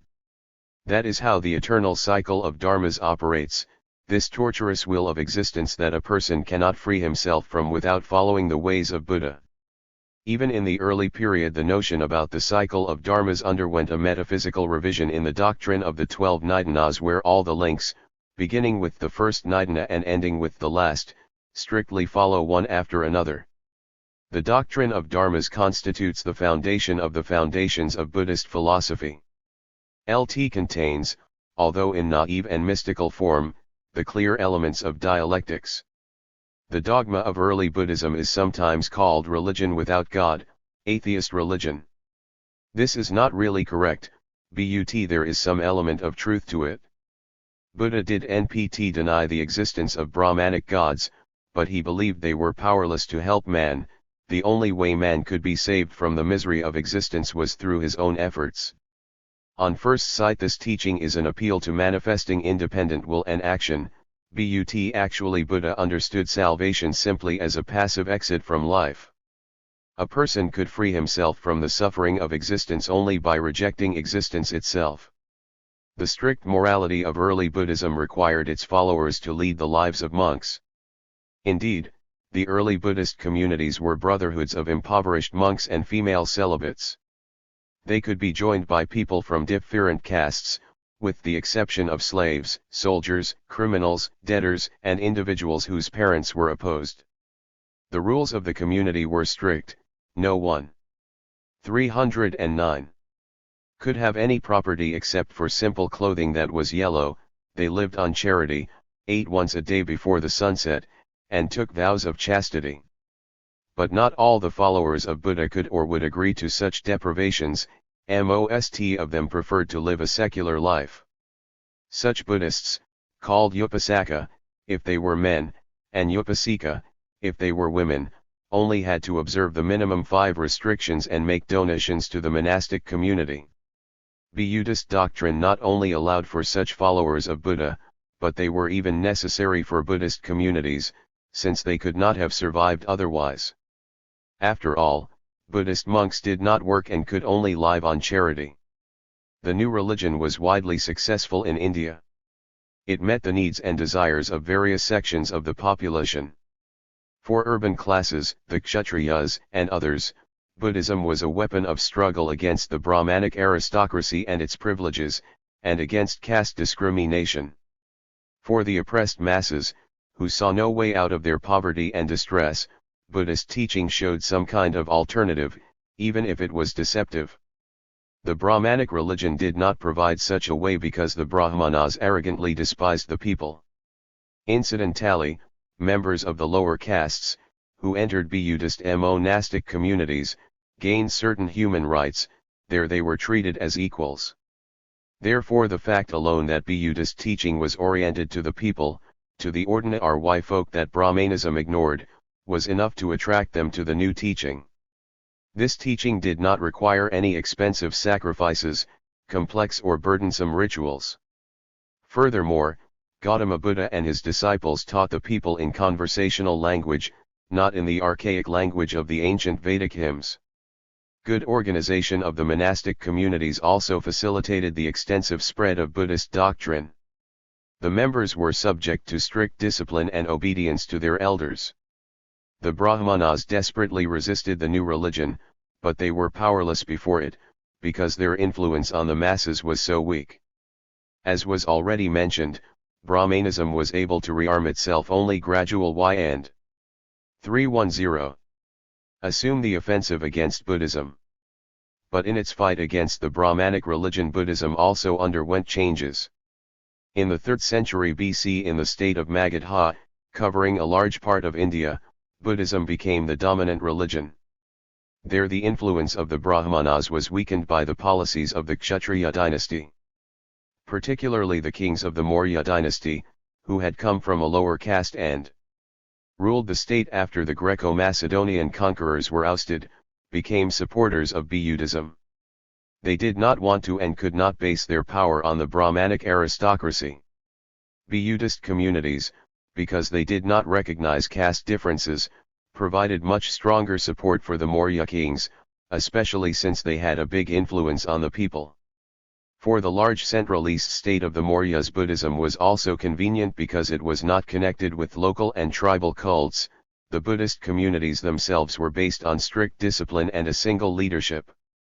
Finally, Buddhism's precept of passive resistance to evil helped the leaders maintain control over the people. These are the reasons why the 3rd king in the Maurya dynasty, Ashoka, after a brief period of persecuting the Buddhists, changed his attitude towards them and declared Buddhism the national religion. The inscriptions and decrees of Ashoka contain the most ancient and authentic information about Buddhism. It was during his rule that Buddhist monasteries came into being. Stupas were built to house various Buddhist relics. Buddhism spread all over India and began to penetrate other countries, Sri Lanka, and later Indochina and Indonesia. The introduction of Buddhism in these countries went hand in hand with India's trade expansion. Buddhism even furthered its influence during the Kushan dynasty in the 1st and 2nd centuries AD. This foreign dynasty naturally did not strive to find support in the country among the Brahmanas who were connected with purely local traditions. The Kushan kings gave all possible support to Buddhist communities, built monasteries and temples. King Kanishka was particularly well known for 311. These activities. During his reign, Buddhism spread extensively to the north, into Central Asia and China. The widespread expansion of Buddhism, especially outside India, and the fact that it became the dominant religion, led to significant changes in the actual doctrine. These changes occurred partially spontaneously, and partially in an organized manner in the form of the decisions of Buddhist councils. The first two councils are known only from the legends. The first supposedly took place right after the death of Gautama Buddha and the second 100 years later. The third council was under Ashoka and the fourth was under Kanishka. The changes in Buddhist doctrine occurred in two areas. On the one hand, the development of Buddhist metaphysics became more complex among the intelligentsia and leaders of the monastic communities. On the other hand, as Buddhism spread among the masses, especially outside India, Buddhist doctrine adapted to local traditions and to the primitive beliefs of the peoples in different countries. Both these processes that seemed contradictory actually influenced one another. At the Second Buddhist Council, a dispute ensued over strict adherence to the rules, leading to a split into two sects. Later other sects appeared that developed the metaphysics of Buddhism in different directions. The controversy was over the reality of the visible world, the ability to understand it, etc. Gradually over 30 Buddhist sects came into being. But the most profound split took place around the 1st century when Buddhism divided into two trends, Hinayana and Mahayana. According to legend, the division was sealed at the Fourth Council. The advocates of Hinayana were for strict observance of the rules, abiding by the original dogmas of Buddhism. The supporters of Mahayana, on the contrary, in many ways rejected the teaching of Sakyamuni Buddha. The founder of the Mahayana doctrine was a prominent Buddhist clergyman named Nagarjuna, born in South India into the Brahmanic caste. The Mahayana doctrine contained substantial innovations. It was undoubtedly a big concession to Brahmanism and 312. Reflected the influence of the Brahmanas who adopted the new religion but maintained many of their old world outlooks. The Mahayana Buddhists believed that the fundamental idea of Buddhist doctrine that each person could attain nirvana only through his personal efforts, was an excessive burden on an ordinary person. This narrow path could be taken only by a few, the masses needed an easier, wider path. Religion without a god or gods was inaccessible to the masses, believers needed a god or gods. Hence Mahayanas transformed the founder of Buddhism, Gautama, from a teacher of wisdom into a god.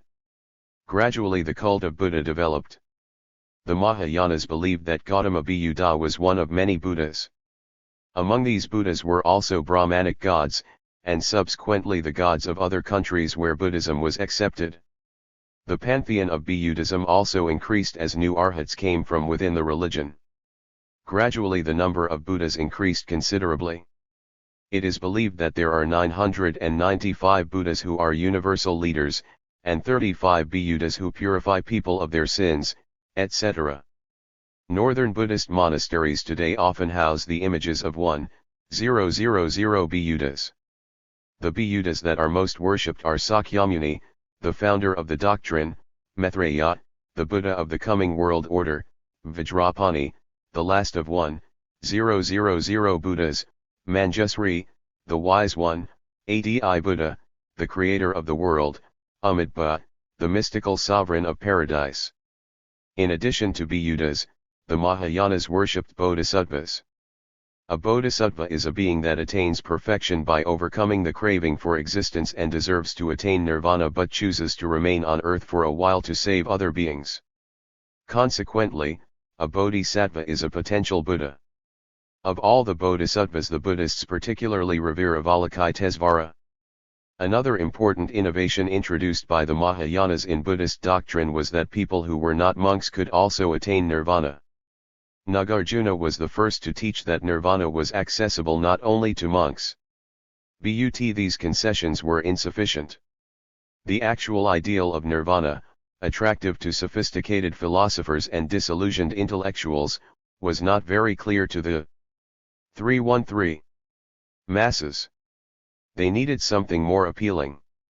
Hence, Mahayana Buddhism developed the teaching about paradise that was completely lacking in original Buddhism. Paradise is in the blissful country of Sukhavati. The pious end up there among the luxurious gardens with all good things in abundance. It is ruled by the mystical Buddha Amitabha. How is this paradise of Sukhavati related to the ultimate goal of nirvana? The Buddhists say that Sukhavati is the land of the souls of the pious who have to be reborn on earth only once more before attaining nirvana. For the masses of believers, the Sukhavati paradise was not an intermediate state but the one that was most appealing. In addition to paradise, the Buddhists devised the concept of hell. Believers were frightened with tales of the most horrible and sophisticated torture to sinners condemned to hell for violating the laws of Buddha. The Mahayana doctrine maintained very little of original Buddhism as a philosophical and ethical system. However, it was in this more flexible form that Buddhism was capable of much more extensive penetration into other countries. The spread of Buddhism went hand in hand with the influence of Indian culture and the expansion of Indian trade. From Sri Lanka, the Buddhist proselytes brought the teaching to Burma and Siam, and to Indonesia. In Indonesia, Buddhism along with Brahmanism were followed until the 14th century when they were supplanted by Islam. In all these countries, Buddhism was introduced in its Hinayana form, therefore, Hinayana later became known as Southern Buddhism. In China, however, the Hinayana doctrine that came there in the 1st century AD did not last long. Later, especially from the 5th century, Mahayana Buddhism became dominant. It found favorable ground there and shared its influence with the local religions Confucianism and Taoism. From China, Buddhism in the 4th century penetrated into Korea, and from there it went to Japan. In Japan, Buddhism competed and interacted with the local religion, Shintoism, and in Korea with the local cults and Confucianism. In Nepal, bordering on 314. India, Buddhism spread even under Ashoka, and later took on the form of Tibetan Buddhism. But in the 18th century the Gorkha conquerors began to dominate, so that now Buddhists comprise less than 10% of Nepal's population. The country where the teaching of Mahayana doctrine took most elaborate form was Tibet. Buddhism was introduced in Tibet in the 7th century for purely political reasons. The country was developing a class society, and the unifier of Tibet, Prince Rongtsan Gampo, felt the need to ideologically consolidate this unification. He established relations with neighboring countries India and China. From Nepal, Tibet took the written language and Buddhist religion. According to a later legend, Srongtsan Gampo was the reincarnation of Bodhisattva Avalokitesvara. But Buddhism penetrated into Tibet first in the form of Hinayana and for a long time remained alien to the people who kept up their ancient shaman and clan cults, the so-called Bone religion or Bonpo. For a long time Buddhism was the religion of only the royalty. From the 9th century onward Buddhism began to be accepted by the people, but in the Mahayana form. Its advocate was Padmasambhava, who along with his supporters extensively practiced magical rites, communication with the spirits, and divination. These missionaries of Buddhism added many local deities to the Buddhist pantheon, taught about the paradise of Sukhavati for the devout and the terrible hell for the sinners. This kind of innovation made it much easier to introduce the new religion among the masses, and it was strongly supported by the authorities. However, Tibet also had a strong anti-Buddhist party that relied on the old tribal nobility. In the early 10th century, Buddhism was subject to persecution. This struggle ended with the victory of the Buddhists who, having engineered a conspiracy, killed Lang Darrna in 925. Buddhism was totally triumphant in Tibet in the 11th century when Tantraism, a new trend, gained in strength. The founder of Tantrism was Padmasambhava, and its most prominent representative was Jayuadishu who 315 came to Tibet from India in the middle of the 11th century. Tantrism, or the system of Tantras, is a mystical teaching which contains almost nothing from original Buddhism. Tantrism reveres Adi Buddha, the supreme being without a beginning or an end. The Tantrists divide Buddhas into three categories: human, contemplative, and formless. Especially important in the Tantric tradition are meditative and magical verses, the knowledge of which facilitates and accelerates transformation and the attainment of nirvana.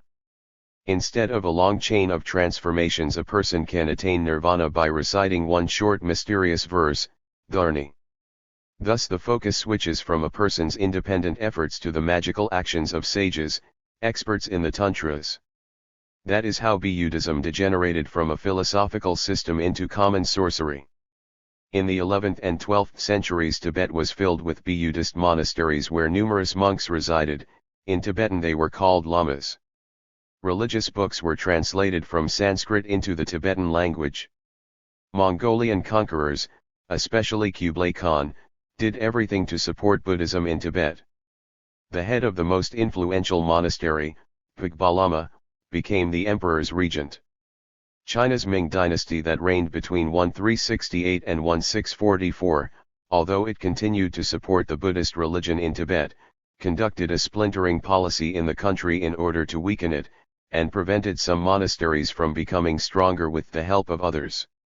As a reaction to this policy, the Tibetan Buddhists launched a new unification movement headed by a Buddhist reformer Tsongkhapa, who came from the monastery of Gumbum in Amdo and was the founder of the Gelugpa sect. Tsongkhapa tried to revive the old Buddhist strict morality. He established harsh discipline among the monks who were his supporters, reintroduced obligatory yellow clothing and yellow headdress.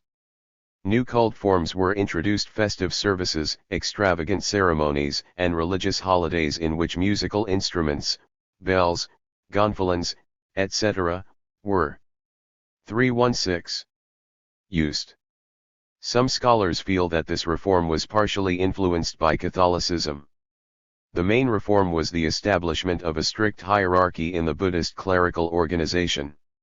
All power over it was concentrated in the hands of two supreme hierarchs, Panchen Rinpoche and Gyalpo Rinpoche, later termed the Dalai Lama. Both were declared the personifications of the most worshipped Buddhist deities: Panchen Lama of Amitabha Buddha, and Dalai Lama of the Bodhisattva of Avalokitesvara. Of great importance in the Yellow Hat sect was belief in reincarnated the Khubelgans, the living personifications of the deities. Each monastery had its own living personifications of the gods, Buddhas, or Bodhisattvas, whose cult attracted large numbers of worshippers. Secular power in Tibet was nominally held by the Chinese emperors, and the Buddhist hierarchy in Tibet originally only had religious authority, although it was great among the people. The Ming emperors were weak. In 1639 to 1640 the Mongolian Gukha Khan interfered in Tibetan affairs and, after killing the local prince, handed all his secular powers to the Dalai Lama, the fifth with this name. True, from the beginning of the strong Manchurian dynasty, China once again held sovereign power over Tibet, but the local government essentially remained in the control of the Dalai Lama, or rather the supreme lamas in his retinue. A hierarchic system was established in Tibet, a form of feudal society in which big feudal landowners, religious and secular, ruled the masses of peasants who had no rights, and political power was held by the Buddhist hierarchs. The Panchen Lama and the Dalai Lama became the heads of this hierarchy. The spiritual rank of the former was higher because he was regarded as the reincarnation of a Buddha, whereas the Dalai Lama was the reincarnation of a Bodhisattva. Panchen Lama was considered the spiritual father of the Dalai Lama. but actual secular power was held by the Dalai Lama, and therefore he was better known and more influential in the Buddhist world, as well as in other countries, as compared to the Panchen Lama who was not involved in worldly affairs. The residence of the Dalai Lama was the Potala Monastery Palace in the sacred city of Lhasa. The residence of the H7 Panchen Lama was in the Tashalumpo Monastery near the city of Shigatse. Tibet was the center of the further spread of Buddhism into neighboring countries where it also served to strengthen feudal power. Buddhism came to Mongolia in the epoch of the Yuan dynasty, but it lost its influence in the subsequent feudal disorder. From the late 16th century onward the Mongolian princes once again introduced Buddhism. They invited proselytes from Tibet and built monasteries. At first this was done only by the southern Mongolian princes, but later by the princes of North Mongolia. Tushitukhanabatai was the first of them, in 1586, to found the Erdnitsu monastery, the oldest in Khalkha. Many other monasteries were built later. Mongolian Buddhists tried to collect their own reincarnated Kubilgan. The most influential of them were the Kubilgans of the Urga monastery, from the 17th century onward, especially after East Mongolia weakened during its struggle against the Western Mongols, the Q_Il Rats, and after coming under Chinese rule. The Urga Hutukta was considered the reincarnation of the highly honored Buddhist scholar Dharanati. He was recognized in all northern Buddhist countries, and was regarded as the third highest in the hierarchy after the Panchen Lama and Dalai Lama. After the Chinese Revolution of 1911 the Urga Hutukta became the head of state in Mongolia, which turned into a hierarchic state just like Tibet. It existed until the establishment of the Mongolian People's Republic in 1924. By the early 17th century Buddhism had also been adopted by the Western Mongols, including the Kalmyks living at the lower reaches of the Volga. Mainly the princes were interested in its introduction. The most well-known Buddhist proletator there was Jaya Pandita, who founded the Western Mongolian written language. Lamaism began to spread extensively among the Buryats in the early 18th century. The first monastery, Segei, was built in 1711. In the 19th, 318 century there were 34 monasteries in Buryatia, and lamas numbered in the thousands. However, Buddhism never went farther than eastern Buryatia, the Lake Baikal region, where the feudal nobility was strong. In western Buryatia, where patriarchal clan relations persisted, Buddhism made hardly any headway. After some vacillation the Russian Tsarist government legalized the Buddhist religion in the Baikal region.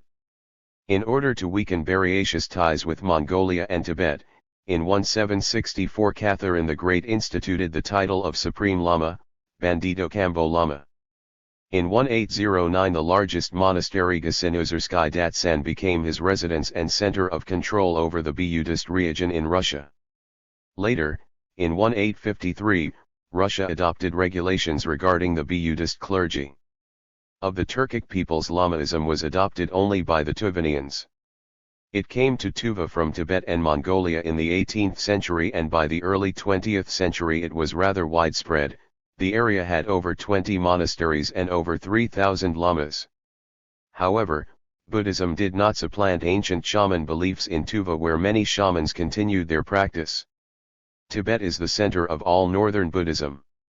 Lhasa is the sacred city where Buddhist pilgrims come together from all over the world. Most of the people in the city are monks. Tibetan is considered sacred among all northern Buddhists. Extensive religious scriptures have been written in the language Kanjar, Tanjore. In all the Buddhist monasteries in Mongolia and other areas, the monks are taught Tibetan, and it is the language of Buddhist scriptures. Tibetan shrines are also honored by southern Buddhists. The forms of the cult, established by Tsongkhapa, are nearly the same throughout all of northern Buddhism. Every monastery has its daily services, and extravagant festivities are held on certain days. The main ones are Tsam and the cult of Maitreya. During the Tsam holiday, lamas engage in distinctive sacred dances, wearing frightening and ugly masks of demons meant to scare away the enemies of Buddhism. Daily cult in Lamaism long ago became empty forma. 319. Lighting. Importance is attached to the mechanical repetition of prayer formulas. The main one is Om Mani Padme Hum. It is written on rocks, roads, and pieces of paper that are later stuffed into special prayer mills and are turned by the prayers. Each turn of the mill is equal to the multiple repetition of a prayer. Such mills are also turned by wind or water. There are very many monks in Buddhist countries. It is a custom for at least one boy in every family to become a monk. There are also female monks, but fewer. 1/4 of all the male population in Tibet are lamas. Only of them live in monasteries and others in the outside world. Monastery monks are divided into ranks, from the lowest to the highest. They also serve different functions: doctors, musicians, teachers, ministers, and prophesiers. The Kubilghan lamas are especially honored. Until recently, monasteries in Tibet and Mongolia were major feudal estates. They owned land, cattle, and serfs whom they oppressed no less than secular feudal lords. Some monasteries accumulated enormous wealth from the hard labor of the serfs and large donations from worshippers. They contain numerous statues and sacred images. Some monasteries, for instance, have statues of 1,000 Buddhas. The extravagant costumes of the lamas, banners, musical instruments, and other cultic items are the usual property of these monasteries. The pantheon of Buddhism, especially in the north, is numerous and complex. In addition to various Buddhas and Bodhisattvas, Buddhists also worship such menacing deities as Mahakala, Chamsaran, and Buddhist saints, famous lamas, especially Tsongkhapa, the founder of the Yellow Hat sect. Presently, Buddhism plays the strongest social, political and cultural role in Indochina. All these countries, except for Vietnam, where the dominant teaching is Mahayana brought from China, follow Hinayana Buddhism with its various sects. Buddhism is the national religion in Burma, Kampuchea, and Thailand. In Thailand, the king is regarded as the head of the Buddhist church. All males must spend some time serving in a monastery. State officials even receive a 4-month paid vacation for this purpose. The schools are controlled by Buddhist. 320. Monks. In Burma, Buddhism is the dominant religion, but some of the population practice other religions or purely local cults. In Sri Lanka, the Inhales, comprising the majority of the population, are Buddhists, and the Tamils are Hindus. The Buddhist monks in these countries are also involved in political affairs. Ordinary monks with a broad following among the masses often support democratic movements. Buddhism in Japan is divided into numerous sects and is so intertwined with purely national Shintoism that these groups are often referred to as new religions. It is sometimes even difficult to say which of these sects is based on Buddhist teaching, and which are founded on Shintoism. The Buddhist spirit is primarily evident in Amitism, whose followers form sects originating in the Middle Ages and looking to the Buddha Amida as their savior. To today there are such isolated and fanatic medieval sects as the Nichiren, including the largest of them, the Sakagakai, which is actively involved in the country's political affairs. Recently the Zen sect, also dating back to the Middle Ages, has gained in popularity. A certain section of the intelligentsia is attracted by its teaching of mystical meditation and the cognition of truth outside the bounds of reason. The followers of Zen can be found as far away from Japan as Western Europe and America. Due to the broad democratic movements in Asia, Buddhist churches and individual sects are tending to come closer to one another. The World Buddhist Fellowship was founded in 1950 at a Buddhist Congress in Colombo. Later its headquarters were moved to Rangoon, then to Bangkok. Despite the basic idea of Buddhist teaching, it is actively involved in world affairs. 21-0573. Chapter 23. Christianity. The second world religion to develop was Christianity, whose history was closely intertwined with the history of Europe primarily, and later many non-European countries. Today Christianity is the most widespread religion in the world. However, Christianity is divided into a number of faiths, churches, and sects that are often hostile to one another, the most difficult problem in the history of Christianity is the question of the origin of the religion. It has been the subject of continual discussion. Bourgeois literature on the origin of Christianity represents two main trends. One is that Christianity was founded by Jesus Christ, who supposedly lived in the land of the Jews during the rule of the Roman emperors Augustus and Tiberius. He preached his doctrine, which was later taught to the people by his disciples and the apostles. This is a purely ecclesiastical opinion, but it has been put forth in milder scientific form in bourgeois historical literature. The Tübingen Protestant school of biblical research contributed much to the critique of the Gospels. It eliminated the clearly fantasy elements in Gospel texts, all the miracles and contradictions. Nevertheless, the Tübingen adherents tried to maintain the supposedly historical core in Gospel stories in order not to undermine the authority of the religion. They claimed that the Gospel stories were based on authentic historical events relating to the Galilean preacher Jesus. The other trend in studying early Christianity could be called bourgeois anti-clerical, emanating from the 322 Enlightenment literature of the 18th century. The followers of this school regarded all images of gods and heroes as astral mythological personifications.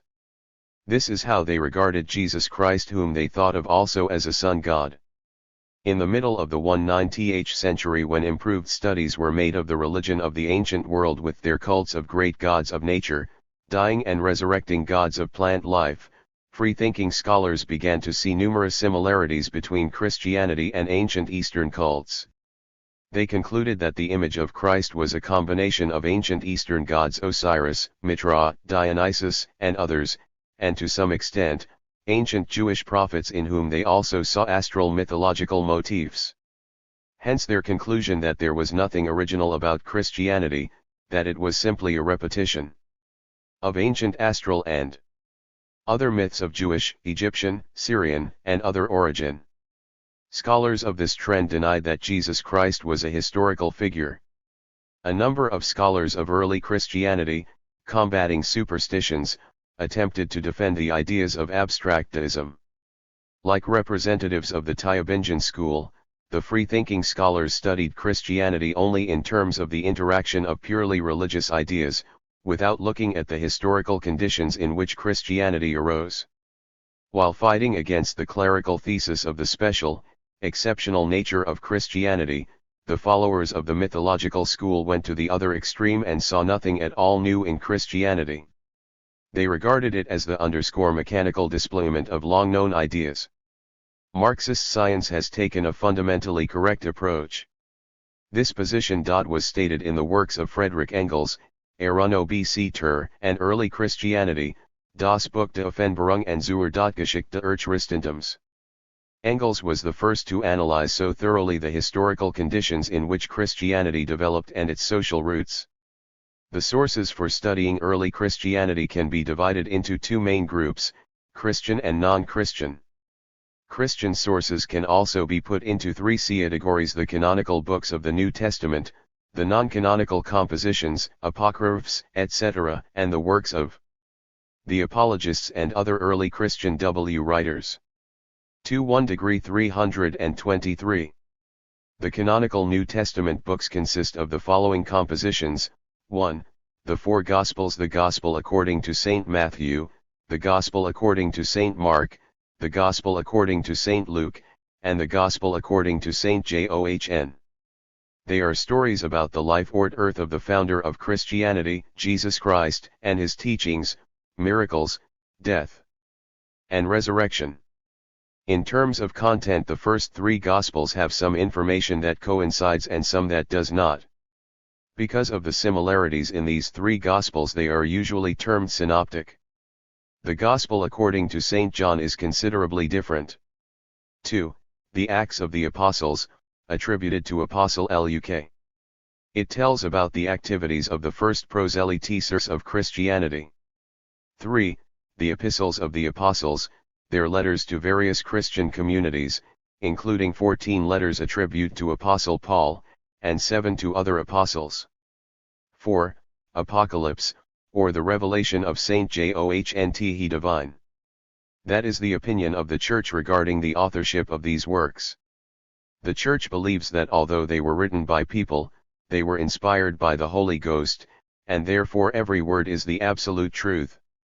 However, a genuine scientific examination of the New Testament provides a different picture of the authorship of these works and the time when they were written.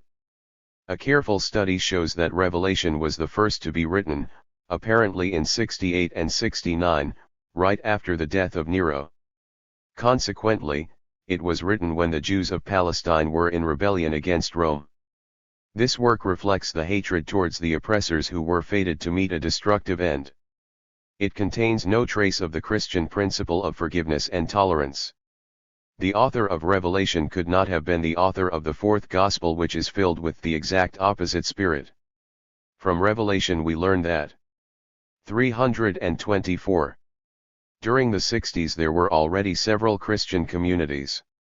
7 are named, all of them in Asia Minor, probably the Homi of Christianity. The epistles, which were supposedly written by Apostle Paul, appeared much later than Revelation. They were actually written at different times and by various authors. They are divided into 3 groups: early, relating to the first quarter of the 2nd century, middle, relating to the 2nd quarter, late, relating to the middle of the 2nd century.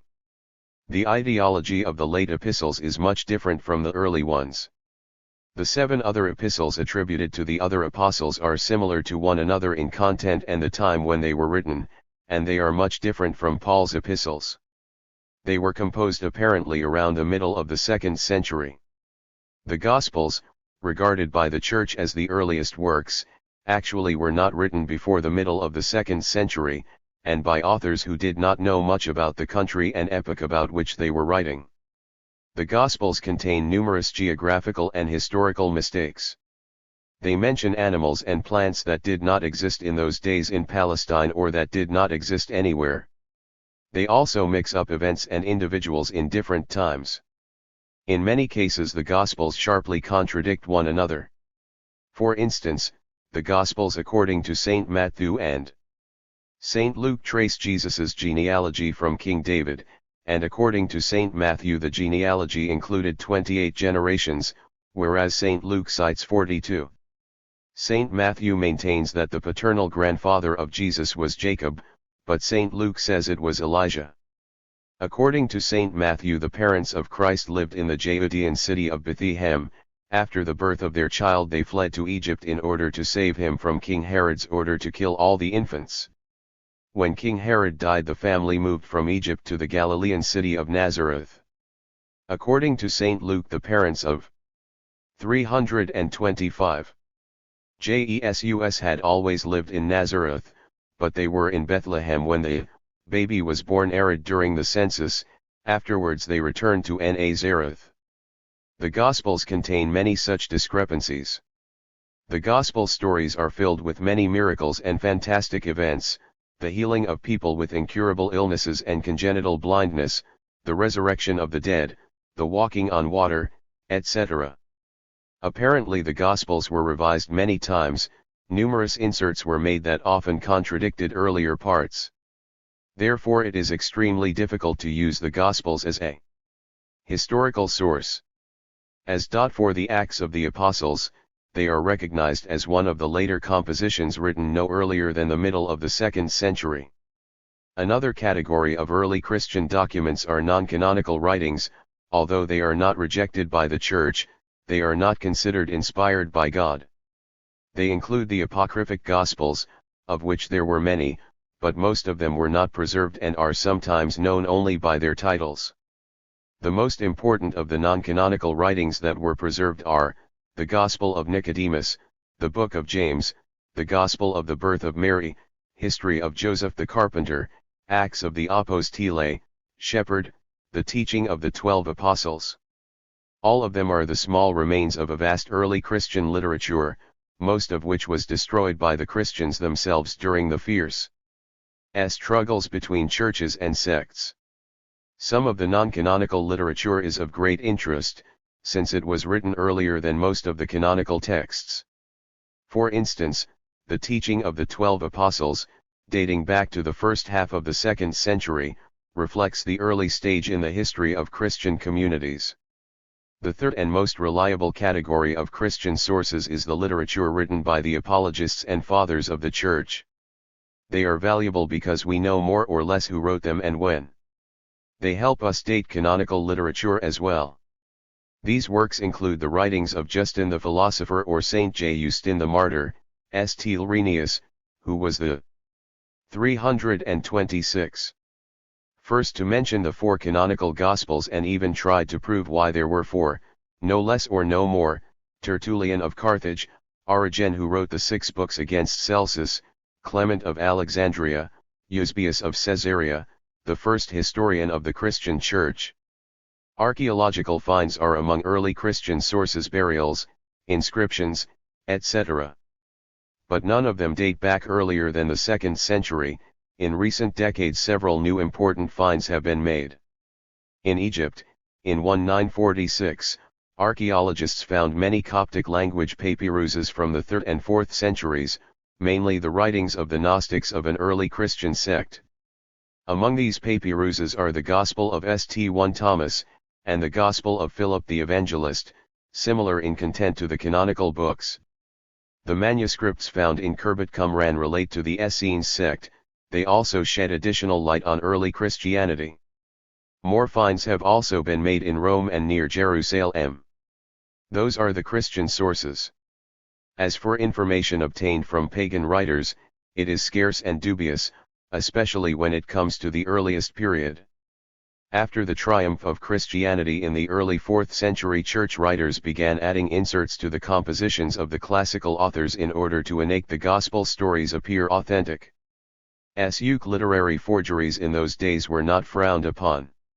Some of the inserts are quite crude and can be detected immediately, others are sophisticated and hard to distinguish. Therefore the question of non-Christian information about early Christianity and especially about its alleged founder is quite complex. The earliest pagan information relates to 64, but it was recorded in the Much later Annals of Tacitus.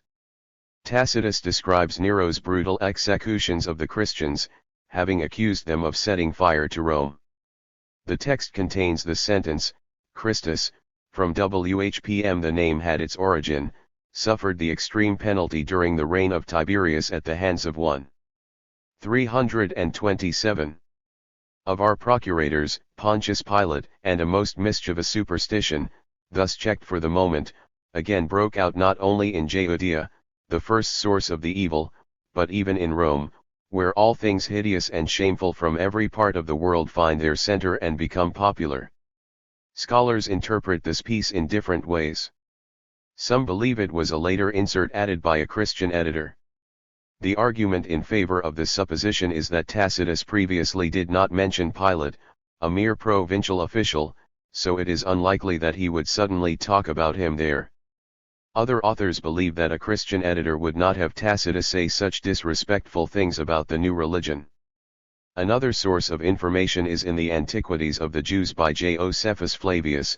It describes the teaching, execution, and resurrection of Jesus when Pilate was in Palestine, and now, there was about this time Jesus, a wise man, if it be lawful to call him a man, for he was a doer of wonderful works. He was Christ. This rather awkward insert apparently by some Christian editor does not at all match the style of Flavius, and has not deceived any researcher. Everyone agrees, and always has, that it is a forgery. At the same time some scholars believe that only separate words were added to Flavius's text, such as he was Christ, because the authentic text mentions Jesus, although somewhat differently as a preacher executed by the Roman authorities. This opinion was recently backed up by the Arab translation of the text. In it the crucified Jesus is not at all described as a deity and miracle worker. The correspondence of Pliny the Younger provides the first plausible information about the Christians contained in non-Christian sources. An official in the province of Bithynia, Pliny wrote in AP approximately 113 to Emperor Trajan, asking him what to do with the Christians who, he was told, were members of a criminal organization. He wanted to know whether to punish them for committing crimes or for just belonging to the sect. Trajan replied by instructing Pliny to exercise moderation and to punish only those who persisted in their faith. Judging by Pliny's correspondence with Trajan, there were already many Christians in 328 Asia Minor in the early 2nd century. The Talmud mentions the execution of a preacher named Jesus ben Pandira, but it is not clear what relation that individual had to the biblical Jesus. More pagan information about the Christians appeared in the latter half of the 2nd century. It was written by Emperor Marcus Aurelius, and in the East by Lucianus Samosatensis, who wrote a story called Peregrinus, a satire on daily life in the Christian communities of Asia Minor. It is clear from this review that evidence provided by pagan authors in the early years of Christianity is rare and unreliable. These authors essentially did not write anything about the founder of the religion, Jesus Christ. Neither Christian nor other sources contain indisputable information about him either. To this day scholars argue whether Jesus was a historical figure. Advocates of the historical school say he was, and followers of the mythological school say he was not. Marxist scholars also have differing opinions on this question. Besides the fact that all the sources written during the lifetime of the alleged Jesus do not mention him, there is another significant argument against the historical school. When placed in their right chronology, the early Christian writings indicate that the image of Christ gradually evolved from that of a supernatural being, a mystical lamb, as he was portrayed in Revelation, to the biblical figure of Jesus who preached on earth and was executed. This evolution was connected with the development of the Christian faith. More evidence is proved by archaeological iconography. Early Christian art does not contain the image of a crucified Jesus. It appears no earlier than the 8th century. Mausists do not feel it is essential to resolve whether Jesus was a historical figure. The roots of Christian teaching should not be sought in the activity of individuals, no matter who they are, but in the socio-political conditions of the times and in the struggle of ideas that developed in those conditions. The image of the biblical Jesus Christ is not the reflection of some historical figure, but a purely literary personage with extremely 329 contradictory traits that were created collectively over a long ideological struggle. It is not so important to Marxist scholars whether a preacher named Jesus lived and died in the 1st century in Palestine. The first person to make a strictly scientific study of the historical conditions of the origin of Christianity was Friedrich Engels. He pointed out that the most important condition was the formation of the Roman Empire. The creation of a world monarchy paved the way for a leveling cult. The Roman conquest brought with it the defeat of individual states. Its despotic and violent regime, its oppression of the provinces, high taxes, and general absence of civil rights led to apathy and demoralization among the broad masses, and not only among the slaves, but also the free population, especially in the provinces. The unsuccessful rebellions of the slaves and of the oppressed peoples of Rome increased and aggravated this general apathy, demoralization, and confusion. The failure of attempts at armed resistance in individual countries and of the slave uprisings made the oppressed masses feel desperate and hopeless. Engels stressed that this mood was prevalent in different classes, all sections of society, because people equally felt there was no way out of the situation. Any resistance of individual small tribes or cities to the gigantic Roman world power was futile. Where was the way out? Where was salvation for the enslaved, oppressed, and poverty-stricken? A way out, common to all these various groups of people with interests that were either alien to one another or even opposite. A way out was found, wrote Engels. But not in this world. Not seeing a way to salvation and freedom from oppression on earth, people inevitably seek salvation and freedom in heaven. But why? As a new religion needed, why couldn't the people find consolation in the old religions? The old religions were tribal and national. They could not go beyond their own national boundaries. Besides, Karl Marx and Friedrich Engels, Collect D.W. Arcs, Volume 22, p. 483. 330. The destruction of those states, where these religions had developed, undermined their foundation. A more flexible religion was needed that would not be connected with narrow national conditions and that could satisfy the needs of the multi-tribal masses of the oppressed population of the Roman Empire. The rulers of the Roman Empire made some attempts to create a world religion. For instance, they tried to introduce an official cult for the whole empire. Besides the numerous different local cults, the Roman government attempted to establish a cult obligatory for all the provinces: the cult of the emperor's genius, the cult of the goddess Roma and the cult of Jupiter Capitolius, but such official cults could not in any way satisfy the need for consolation felt by the oppressed masses. Some religious doctrines could influence the masses with greater success. It was during the Roman Empire that certain Eastern cults became widespread, being similar to world cults. The cult of Isis was popular in the western half of the empire. It also had many worshippers in Rome and in the provinces. The cult of the Iranian Mitra was practiced widely, especially in the Roman army. Nevertheless, none of these cults became a world religion in the strict sense of the word. The only religion that could play that role was one that would not divide but unite the masses of the multi-tribal and multilingual population of the Roman Empire. The slaves and the oppressed were the ones who primarily felt the need for religious consolation, for a new religion. None of the religions of the ancient world could give the slaves and the oppressed religious consolation, because all of them were government-sponsored and aristocratic in nature. True, there were some folk cults, but they were not for the slaves, and each one of them was closely linked with local conditions. The slaves and déclassé groups of the population that were separated from their own tribal environment, from their own people, no longer had any need for the old national religions. The crisis of the slave-owning society gave rise to new trends in social consciousness. Already in the epoch of the early empire, fundamentally new notions developed. 331.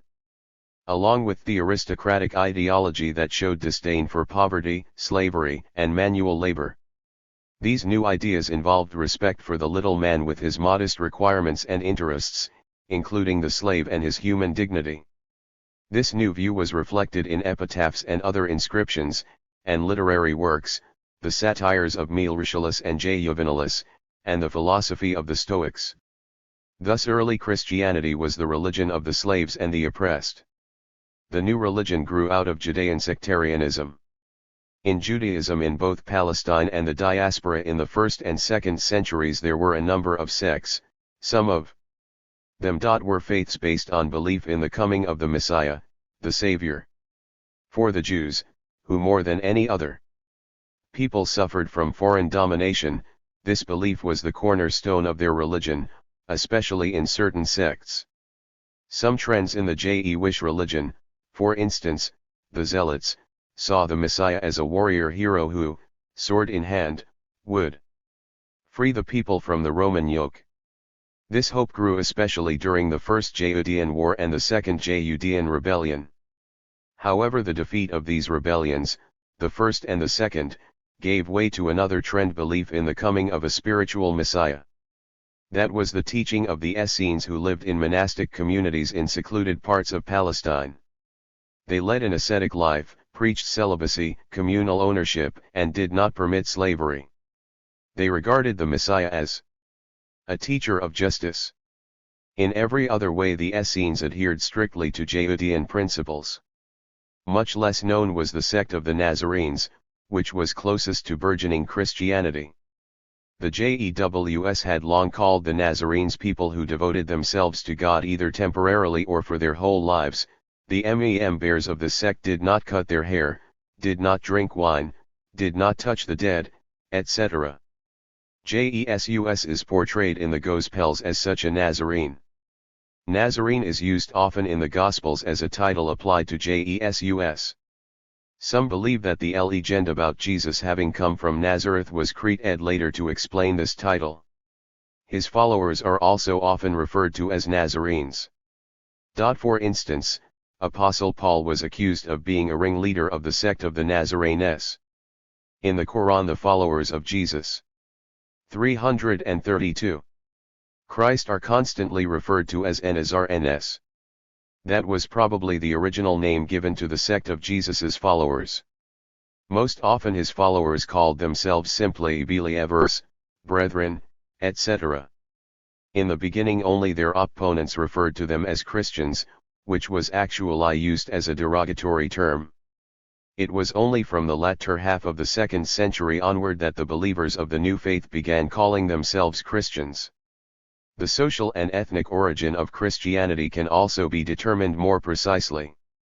The place where it first came into being was not Palestine, but the diaspora. This is clear from Christian literature which was not written in Palestine, and most authors knew little about the situation in Palestine. In the diaspora, among Jews familiar with Greek philosophy and the cults of its pagan peoples, the conditions were ripe for overcoming the limited boundaries of national narrow-mindedness of the Jewish religion and for transforming into a world religion. Citing the correct idea of Bruno B. Ayer, Engels pointed out that the father of Christianity was the Jewish philosopher Philo of Alexandria, who was deeply influenced by late Greek philosophy. He had a combination of Jewish national spirit and purely Greek classical education.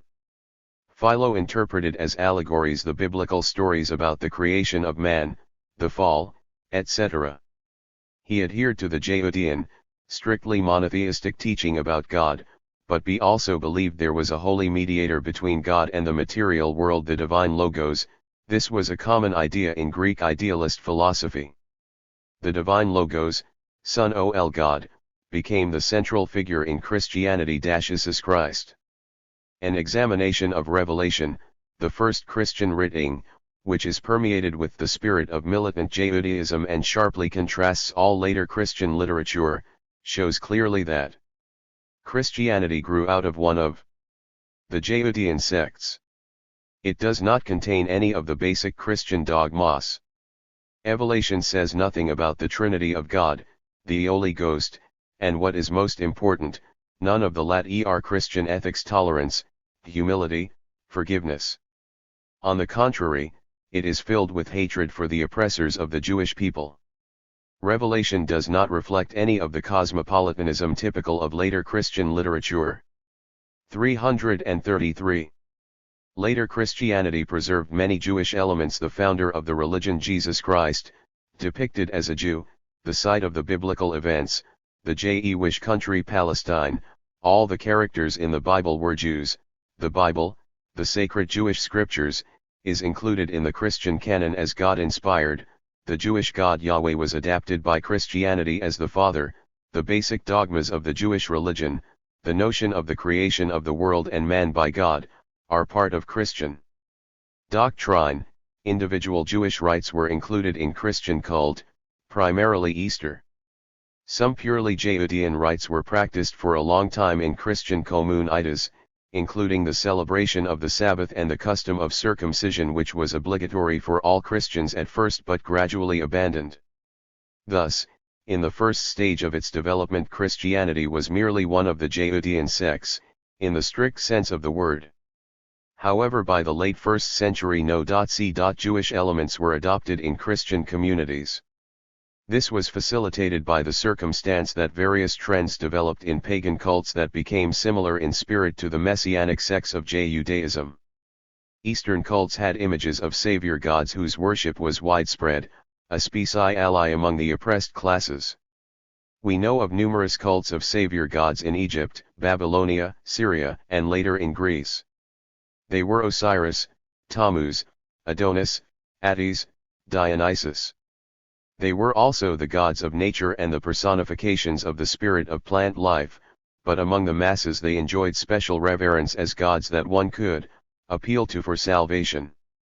This made them especially popular among the urban poor who did not have any interest in the original agricultural functions of the gods. During the epoch when the ancient and eastern states were in decline, various religious mysteries developed there that represented the seeds of religions going beyond tribal and national boundaries. The mysteries were religious communities whose members did not belong to one nation or tribe, but one faith, and joined voluntarily. It is quite important that the mysteries were related to notions about the afterlife. Participation in the groups held the promise of a better life after death. It was nothing more than a teaching about the salvatimur of the soul. 334. Such cults based on Hellenism facilitated the spread of the Messianism and teaching of salvation that developed in Judaism. The inclusion of pagan and non-Jewish elements in early Christian communities brought about substantial changes in Christian dogma and rites. Christianity developed elements that were clearly borrowed from pagan cults. The Christian teaching about the death and resurrection of God is a reflection of the Eastern cults of the dying and resurrecting gods. Christian Easter rites repeat the rites of the death and resurrection of Hades. Even separate details of Easter services were copied from the ancient night rites related to the death and resurrection of Hades. The cult of Mitra also influenced the Christians. The birth of Christ is celebrated on December 25, the day of winter solstice, when the birth of Mitra was marked. The worship of the Christian Mother Mary was copied from the cult of the Egyptian Isis. The cult of Isis was a likely candidate for a world cult because of its erotic elements. In order to fight successfully against this cult, the Christians found it necessary to establish the cult of a female deity. Hence the cult of the Mother Mary in Christianity, absolutely unprecedented in the ancient Jewish religion and in Christianity itself until the 4th century. Apocryphal life histories began to appear about the Virgin Mary. A whole number of elements were borrowed from the Egyptian and other religions. The cult of the cross, for instance, had nothing to do with the supposed instrument used for Christ's execution. The Romans did in fact crucify people on crosses, but they were in the form of the letter T. The Christian cross is an extremely ancient religious symbol that can be found in Egyptian, Cretan, and other artwork. Its origin is hard to establish, but it is certain the cult of the cross had nothing to do with the legend of the crucifixion of Christ. 1. The cross as a religious symbol existed in almost every country: ancient China, ancient India, Africa, the Americas. Even among the Australians the totemic vaninga is sometimes made in the form of a large cross. Various hypotheses exist about the original religious significance of the cross. Some maintain that it is a symbol of fire, others claim that. 335. Ancient Christian burial sites do not contain crosses as sacred symbols, but other images: a lamb, a herdsman with a lamb on his shoulders, fish, etc. Crosses of various shapes have been found in later sites, but without any crucifixion. Depictions of Jesus crucified on the cross appear only in the 8th and 9th centuries. The idea of the Immaculate Conception of Jesus Christ by the Virgin Mary from the Holy Ghost is alien to Judaism, but the notion of sexual relations between a god and a mortal woman was widespread in a number of Eastern and ancient cults. The roots of this idea can be found in the remote past, in ancient totemic beliefs. Thus Christianity contains both Jewish elements and a number of other elements borrowed from ancient Eastern religions. The penetration of pagan, Eastern, and Greco-Roman groups in early Christian communities prompted an grave struggle within these communities between the Jewish and non-Jewish elements. This led to the gradual elimination of Judean heritage from Christianity. The existence of extremely strong anti-Jewish trends among some groups of early Christian communities was evident in early Christian literature. Primarily the Gospel stories quite clearly portray the JEWs as the enemies of Jesus Christ. Although Christ himself was a JEW, the Jewish people as a whole were Christ's enemies and guilty of his death. The episode with Pilate emphasizes particularly this guilt. Contrary to historical truth, Pilate is depicted in the Gospels as a just and careful judge who supposedly feared most of all condemning an innocent man. He tried to persuade the Judeans not to insist on the execution of Jesus, and washed his hands to show he was not involved in that affair. This whole episode was obviously concocted to clear the Romans and place all blame on the JEWS for Jesus' execution. It was a solar sign or symbol of fertility, etc. The various interpretations of the swastika are just as numerous. Among North American Indians, the symbol OT, the four corners of the world, is also related to the worship of four elements. 336. This was also the goal in presenting the personage of Judas the traitor in all four Gospels. Judas was one of the 12 apostles and supposedly turned in Jesus to his enemies for 30 silver coins. The very name of Judas is the personification of the Judean people. The writers of the Gospels wanted through this figure to slander all the Jews. Thus Christian dogma, cult, and the Gospels reflect an intertwining of Judean and pagan elements. Both these tendencies can be linked to the teaching and opinions of two of the most prominent apostles, Peter and Paul. Christianity is actually the combination of what these two figures represent. The decisive step in the formation of Christianity as a religion was in fact the split with Judaism, but in such a way that the Judean tradition was preserved. This was achieved through long and hard struggle. The struggle between Jewish and non-Jewish groups in the Christian communities became quite fierce in the late 1st and 2nd centuries. Although the traces of this struggle were glossed over later in Christian literature, they are still evident in the canonical scriptures. The Gospel according to St. Matthew bears the signs of both opposing tendencies. Hence the obvious contradictions. When Jesus sent his 12 apostles out to preach, Jesus warned them, "Go not into the way of the Gentiles, but go rather to the lost sheep of the house of Israel, that is, only to the JEWS." This same thought is repeated nearly word for word in the episode with the Canaanite woman whom Jesus refused to help because he was sent but unto the lost sheep of the house of Israel, and all non-Jews were cynically referred to as dogs.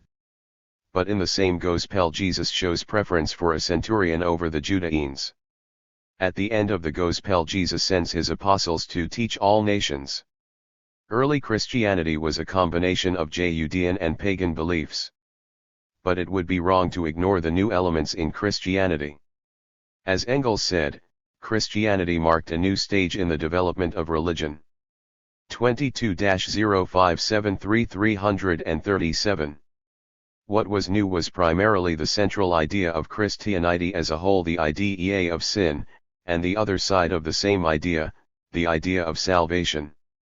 Engels stressed more than once that the central idea of Christianity was, indeed, the idea of sin. Christianity touched a string that was meant to find response in countless numbers of hearts. To all complaints about hard times and general physical and moral poverty, the Christian awareness of sinfulness replied, "Yes, this is the way it is and cannot be otherwise. You are to blame for the world's depravity, all of you are to blame, and you and your own inner depravity." Where could anyone be found to deny that? 1. Two important conclusions proceeded from the idea of sin. First, the teaching that sin was the cause of all human misfortunes kept the masses from contemplating genuine struggle with social evil. It shifted the issue from fighting for one's basic interests to ridding oneself of sins. Second, this doctrine provided the masses with some kind of religious consolation because it was inseparable from the idea of salvation. The whole world was steeped in sin, and all people by nature were sinners. This state of sin was mythologically elevated to the fall of Adam. But there was hope that someone would save humankind. Hence the notion of a savior deity. The idea itself was not new. Savior gods existed in Eastern cults and had ancient roots that went back to the images of culture heroes typical of pre-class society. In Christianity, the idea of salvation became the central, most important idea. That is why Jesus Christ, the Savior God, had to become the central figure in the Christian cult. The actual image of Jesus Christ, as has been mentioned, was extremely complex. We are accustomed to thinking of Jesus Christ as one name, although it consists of two words, and seeing the name as representing one concept. However, this is not the case in the Gospels, where it is two different names corresponding to two different concepts. Jesus was the name of the Galilean preacher whom some thought of as a great teacher and mere.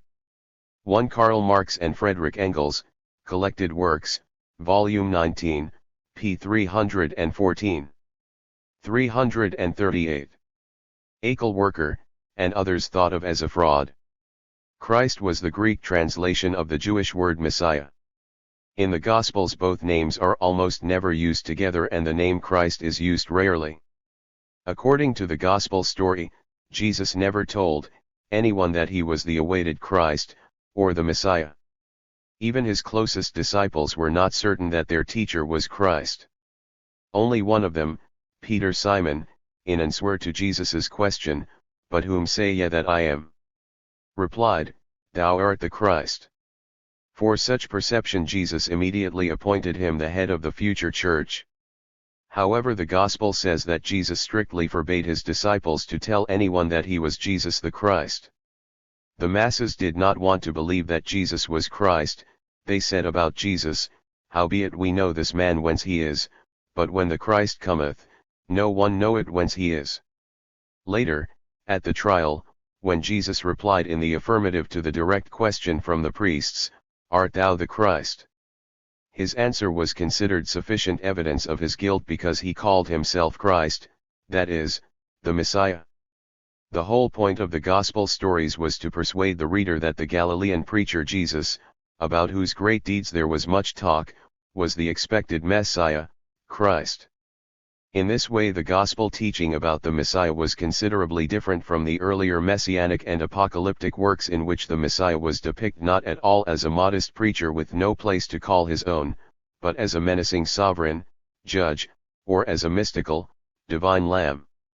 It is only natural that the sharpest ideological struggle was waged around the complex image of Jesus Christ. In the struggle among subsequent sects of various kinds, the main subject of disagreement was always the origin of Jesus Christ. Thus the idea of sin, the idea of salvation and redemption, the idea of a Savior who was both a God. Some scholars believe that the name Jesus originally was not used for a person but a god, that the cult of the god Jesus had existed in Palestine for a long time. 22*339. And a man, are the main ideas of Christianity. How did Christians imagine this salvation? Through redemption or sacrifices to appease the anger of the deity, an idea contained in all ancient religions.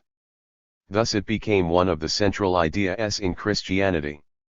All the sins inherited from Adam were forgiven once and for all by the sacrifice made voluntarily by Jesus Christ, his own death.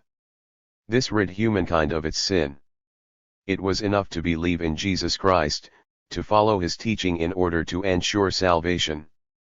For the faithful, the first revolutionary and fundamental idea of Christianity, wrote Engels, was that one great voluntary sacrifice brought by an intermediary once and forever atoned for the sins of all times and of all people one. Hence the conclusion that other sacrifices were unnecessary. Even in the early Christian cult we see the disappearance of any superfluous sacrifices and rites. Various opinions have been offered on the suffering, death, and resurrection of Jesus Christ. We cannot regard the Gospel story as a reflection of some authentic events. It is true that some proselytes were executed, but this only provided the writers of the Gospels with the possibility of telling the story in the form of historical narrative.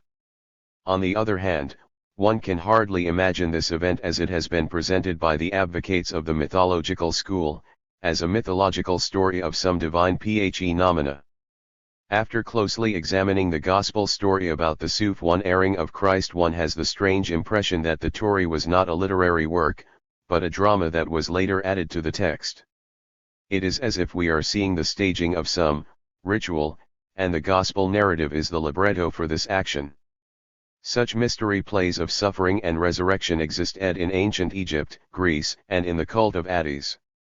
It is possible that Christian mysteries were also representing the suffering and resurrection of God. When Christian literature was being created, the libretto of this drama was written and comprised the main. Karl Marx and Friedrich Engels, Collected Works, Vol. 22, p. 477. 340. Outline of the Gospel text. Later it was accepted as authentic history. The first centuries of Christianity were characterized by a fierce ideological struggle that reflected the struggle between different class interests. During this struggle the Church was gradually formed, which did much to ensure Christianity's success in its struggle with other religions. Hardly any evidence of a church organization has been found in early Christian sources. Apostles and prophets are portrayed as itinerant preachers. They would stop for a short time at different communities, but for no more than a few days. Until the early 2nd century the Christian communities were headed by a groupie of people that were later called charismatic church leaders. They were individuals who supposedly possessed a quality of the Holy Ghost, charisma. These people taught, preached, visited various communities, but had no official status. Later sources reflect the appearance in communities of the first officials, deacons and bishops. Deacons took care of the daily needs of the congregation and bishops were in charge of the finances and property. Later there were presbyters, elders. Metropolitans, leaders of individual churches, appeared in the 3rd century, and patriarchs, peds of whole regional church associations, came into being in the 4th and 5th centuries. Especially important in the development of the Christian church was the growing strength of the bishops. Of all the church officials the bishops had the greatest chance of playing a dominant role because they controlled the finances. From the 2nd century onward the bishops began asserting themselves not only in economic affairs, but also in ideological matters. The bishops became the main specialists on dogma and cult. The bishops of individual congregations supported one another, which was an important factor in strengthening Christian communities. However, this was achieved at the price of a fierce internal struggle. The struggle mostly took on the form of disputes over dogmas. But behind these dogmas were various ideological trends representing different national and class groups and reflecting their interests. 341. As early as the 1st century trends existed in Christian communities that opposed one another. The revelation of St. John the Divine mentions the Nicolite heretics of whom we know nothing definite. A fierce struggle between different sects and trends developed in Christianity during the 2nd century. The most interesting was the Gnostic movement, including the Marcionites, and the Montanist movement. The role of Gnosticism in early Christianity is unclear. The word gnosis means knowledge in Greek. But the Gnostics talked not about the experimental knowledge of the real world, but the mystical knowledge of God. Gnostics were mystic philosophers who claimed that man could understand through reason the mystery of divinity and the essence of the world. Historians of Christianity usually regard Gnosticism as a branch of the religion, as heresy, a sectarian faith that was soon suppressed by pious Christian theologians. Other scholars believe that Gnosticism did not grow out of Christianity, but the contrary, Christianity developed out of Gnosticism, making Gnosticism more ancient than Christianity. There is some truth in both points of view. Early Gnostic teachings did in fact influence the very development of Christian ideology. Philo of Alexandria, who is called the father of Christianity, was a Gnostic. The later Gnostic teachings were regarded as deviations from true Christianity. The essence of Gnosticism, which developed out of late Hellenistic idealist philosophy, was the dualistic counterposition of a light and good spirit and a dark matter full of suffering. A good and great God, Pleroma, could not be the creator of such a terrible world. The world was created by subordinate, evil, and narrow-minded God. Some Gnostics identified him with the Jewish Yahweh. They believed no direct contact existed between the inaccessible, good God and the base material world. However, there was a mediator, the divine Logos, who could save suffering humankind and lead it into the kingdom of the light God Spirit. True, this was not possible for all people, only the chosen, people of the Spirit, pneumatics. 342. The Gnostic teaching about Logos was incorporated in Christianity and used for the image of Christ the Savior. This is especially evident in the fourth Gospel, which is filled with the spirit of Gnosticism. However, in contrast to the Christians, most Gnostics decisively rejected all Jewish religion because they regarded the Jewish God Yahweh an evil being and offered instead the light, great God, and Savior Logos. This dislike for Judaism was sharply expressed in the teaching of Marcion, who completely rejected the whole Old Testament. Anti-Jewish sentiments reached their peak in the teaching of Marcion and other Gnostics. Christianity, however, did not follow this path. On the contrary, it tried to reconcile the Jewish religion with the cult of the Savior. Gnosticism could not become a dominant trend in Christianity if for no other reason that it was the world outlook of extremely wealthy intellectuals highly educated in philosophy. It was not a teaching accessible to the masses. The masses needed a living image of the Savior, not a philosophically abstract logos and other speculative philosophies. Nevertheless, some aspects of Gnostic philosophy were adopted by Christianity. Another heretic trend that appeared in the 2nd century represented an attempt to revive the fighting spirit of Judeo-Christianity in the 1st century. It was the Montanist movement. The founder of the Montanist sect, the former priest of Sib in Phrygia, decisively fought against any regulation of church life, against the growing power of the bishops. He was charismatic and preached in the name of God himself. He demanded extreme asceticism and celibacy, declared the early second coming of Jesus Christ and the end of the world. It was a useless attempt to halt the irreversible process of transformation of original revolutionary democratic Christianity into a world religion in the interests of the slave owners. Montanism was followed mainly in Phrygia. Associated with it was the prominent Christian apologist Tertullian, although he underplayed the revolutionary aspect of the teaching. 343. By the middle of the 2nd century, wealthy immense slave owners and merchants were in control of Christian communities. They were able to suppress this democratic fanatic trend. In the struggle against Montanism, for strengthening the bishop organization of the Church, the teaching was developed about the apostolic succession of bishops. It was cited that Christ himself through his apostles transferred power to the bishops and appointed them to guide the Church in religious affairs. New sects appeared after the mystical and eschatologic trends were overcome in the 2nd and 3rd centuries. A typical one was the Manichaean sect, popular in the East, in Iran, and neighboring countries. It was a combination of Christianity and Zoroastrianism, a distinctly dualistic faith. It was named after the semi-legendary Mani, executed in 276. Principle in the doctrine of Manichaeism was the idea of the direct opposition of light and dark, good and evil. The world we see, including people, arises from the combination of the particles of light and dark. Jesus, in an elusive body, taught people to distinguish between light and dark, good and evil. Mani taught the same lesson. The followers of Mani rejected the whole Old Testament and most of the New Testament. Their communities were divided into classes. The upper class consisted of the chosen, the pure, and participated in all religious rites.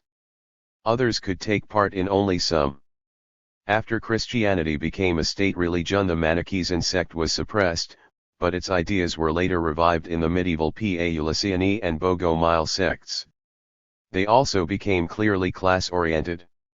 Class roots were most evident in the Donatist sect, located primarily in North Africa in the 4th century.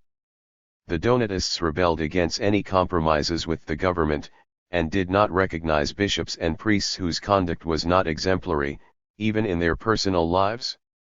As the crisis grew in the slave-owning Roman Empire, by the 4th century the Donatist movement turned into an outright rebellion of the poor against the wealthy. It became known as the movement of agonists or circumcellianes, who stormed the estates of the 344 rich. TLLE government had a hard time suppressing the movement. Donatist communities persisted in some parts of North Africa until the Muslim conquest in the 7th century. Whereas the Donatist agonists hardly differed on questions of dogma with the most widely accepted teaching and did not create a deep split in the Church, the Arian sect became the major opposition movement in the Church in the 4th century, After Christianity became the dominant religion, the main center of Arianism was Egypt, especially Alexandria, where Hellenistic traditions were extremely strong. Arius was a priest in Alexandria. He tried to soften the dogmatic absurdities of ecclesiastical teaching about God, and make it more acceptable to people accustomed to thinking. Arius claimed that Jesus Christ was not born ex id, but was created by him, consequently he was not one with the Father, but simply like HQL. In Greek the difference between these two concepts is expressed by one letter, but this difference was of utltwst importance then. After all, this was a debate over the nature of Jesus Christ, the Savior. The very foundation of Christian doctrine underscore a great deal of controversy arose over the teaching of Arius. The masses in Egypt, especially Alexandria, supported Arius. Street fights were waged over the issue. The people were motivated by political discontent in Egypt with the centralization policy of the empire. However, what was most important to the emperor was to maintain unity. Emperor Constantine, although he was not yet a Christian, took vigorous steps to overcome the split. He summoned the First Ecumenical Council of Nicaea in 325. The council condemned Arius's heresy, and from that time onward Arius has been regarded in the Orthodox Church as the worst heretic and sinner. Arianism, however, continued to exist for a long time. It also spread outside the empire and was adopted by the Goths, Vandals and Langobards, who later converted to Catholicism. Arianism was defeated, but a similar teaching developed soon afterwards. It was devised by Nestorius, the Bishop of Constantinople, who taught that Jesus Christ was a man who was only superficially united with the second individual I and the Holy Trinity, the Son of God, and 345. That the Virgin Mary should not be called the Mother of God, but the bearer of Christ. The heresy of Nestorius was discussed in 431 at the Third Ecumenical Council of Ephesus. It was condemned. However, it had a strong influence in the East, where dualistic religions had long existed. It survived a long time as an independent religion in the East. It played a major role in medieval Central Asia and is adhered to today by small ethnic groups. During the struggle against Arianism and Nestorianism the 4th and 5th centuries, the opposite tendency developed regarding the nature of Jesus Christ. Representatives of this school of thought maintained that Jesus Christ essentially was not a human being, that his divine nature suppressed his human nature to the extent that Jesus Christ was a God in the full sense of the word. He only had one nature, and it was divine. This teaching formed the basis of the Monophysite sect. It was established by Bishop Eutychus. It had widespread influence in the Eastern Roman Empire in the 5th century. Even though it was condemned at the Fourth Ecumenical Council of Chalcedon in 451, it took root in a number of countries. It was a manifestation of the struggle in these countries for ecclesiastical and political independence from Byzantium. The Armenian Church, as well as the Copts and Abyssinians, continue to adhere to the Monophysite teaching. The complex history of the development of Christian communities affected Christian dogma. Having originally developed as a small Judean sect, Christianity gradually turned into a world religion as it increasingly satisfied the needs and desires of ever new groups of the population of various ethnic and class backgrounds. Consequently, Christian dogma became extremely complicated, confused, and contradictory. Hardly another religion in the world exists that contains so many inner contradictions and illogical ideas as Christianity. The contradictions between the different Gospels are relatively insignificant compared to those found in the main concepts of Christianity. The idea of an almighty and all-merciful God conflicts 346 sharply with the idea of a suffering God who atones for the sins of all people with his own death. The same idea of an all-merciful and almighty God contradicts the idea that the whole human race is in a state of sin, that sinners will be punished in the afterlife. If God is all-merciful and almighty, he should have created an ideal fate for the world and people, and not condemn people to eternal misery just because he made them wicked. The dogma about predestination contradicts the ecclesiastical teaching of free will. God fated some people to a pious life and heavenly bliss, and others to sin and suffering in the afterlife.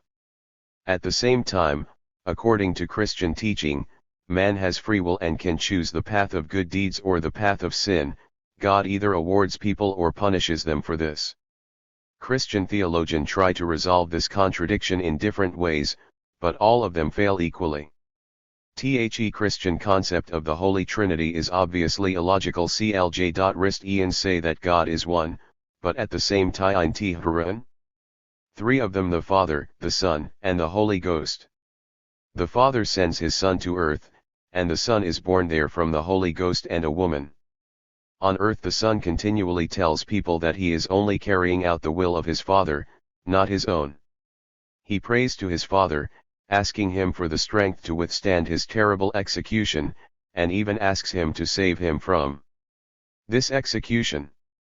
However, it turns out that he and his Father and the Holy Ghost, who is also his Father who has impregnated his mother, are all the same God. It is impossible to grasp this with the human mind.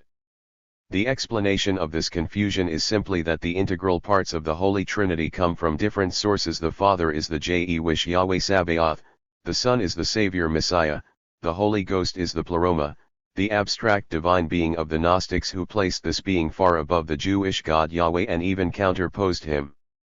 The unprincipled combination of these various ideas led to the Christian Holy Trinity. The Christian faith contains numerous other contradictions and illogical explanations of dogmas. This contradictory nature of the dogmas and complex ideology of Christianity were fostered by the same fierce 347. Dogmatic struggle between different trends, a struggle that reflected the fight between different class forces and interests represented in early Christianity. But the masses of believers have not at all been bewildered by these contradictions. This is understandable. After all, Christianity developed as the religion of slaves and the oppressed masses who least of all needed dogma. They needed faith in a good God, a Savior. They needed religious consolation. In religion, the emotional element is usually stronger than reason, and in mass messianic religious movements this is especially true. When people from other classes, members of the educated Roman Hellenistic society filled with the spirit of late Greek philosophy with its sophisticated idealism, joined Christian congregations, they brought with them their interests and ideas, but were unable to develop a logical dogma. The ethics of Christianity are just as confused and illogical as its dogma. Completely different ethical norms and principles appeared during the long ideological struggle in Christianity. In addition to the sophisticated ethics of the Stoics, the moral principles corresponding to the sentiments of the slaves and the oppressed, Christianity also absorbed the crude and repulsive concepts of the slave-owning parasites. The Gospels and Epistles contain a number of moral statements that do not contradict the ethics and common wisdom of our times. For instance, a tree is acknowledged by its fruit, new wine should not be poured into old wineskins, no one is a prophet in his own land, no one can serve two masters at one time, a person is not defiled by what he takes in, but what comes out of his mouth. Do not look for a knot in your brother's eye, but first take the log out of your own. Man is not for the Sabbath, but the Sabbath is for man. He who does not work does not eat, etc. All these sensible moral ideas were taken by Christianity from ancient philosophical ethical systems, mainly from the Stoics, especially Seneca, the uncle of Christianity, as he was called by Engels. However, alongside these good moral principles in the New Testament, including the Gospels, thoughts are expressed that go against basic moral consciousness. Jesus publicly renounces his own mother and brethren. He does not release a disciple who 348 wants to carry out his family and moral duty by burying his father. He sets up as an example a thief of a manager who has cleverly avoided warranted punishment, and in this connection quite seriously gives the following advice: "And I say unto you, make to yourselves friends of the mammon of unrighteousness. Finally, the gospel states cynically that the wealthy should become wealthier and the poor should be deprived of whatever they have. This is not an accidental phrase. The idea is repeated in the Gospels 5 times, twice each in Matthew and Luke, and once in Mark. This is clearly the morality of the slave owners and usurers. The contradictory nature of Christian ethics was a direct reflection of the changing class composition of Christian communities. At first they consisted of the insurgent Jewish poor and were characterized by a militant apocalyptic spirit. When this spirit died, the sentiments of the oppressed masses were expressed in Christianity in the form of glorifying the poor and condemning the rich, but woe unto you that are rich! For ye have received your consolation. Woe unto you that are full! For ye shall hunger. Come unto me, all ye that labor and are heavy laden, and I will give you rest. So the last shall be first, and the first last, for many be called, but few chosen. However, while expressing sympathy with the slaves and the oppressed and promising them reward in heaven, the authors of the Gospels did not raise the question of liberating the slaves here on earth. They regarded slavery as natural beyond question. When the Christian communities were joined by slave owners and the wealthy, the Gospels reflected even more vividly the opinion that slaves were people with no rights at all. For instance, in the Gospel according to St. Luke, Jesus gives his audience this advice: "But which of you, having a servant plowing or feeding cattle, will say unto him by and by, when he is come from the field, Go and sit down to meat? And will not rather say unto him, Make ready wherewith I may sup, and gird thyself, and serve me, till I have eaten and drunken, and afterward thou shalt eat and drink." 349. The author of such advice thought it was absolutely unnecessary to let a slave rest after a hard day's work. However, despite all the contradictions in social and moral principles in the Gospels, one ethical standard dominates in Christianity: the teaching of tolerance, submission, and the forgiveness of insults. This doctrine is presented in the Gospels to the extreme, essentially to the extent that is impossible to practice. Jesus preaches, "Love your enemies, bless them that curse you, do good to them that hate you, and pray for them which despitefully use you, and persecute you. One say unto you, that ye resist not evil, but whosoever shall smite thee on thy right cheek, turn to him the other also." It is this moral that has always attracted many people to Christianity. Many believe it is the moral ideal.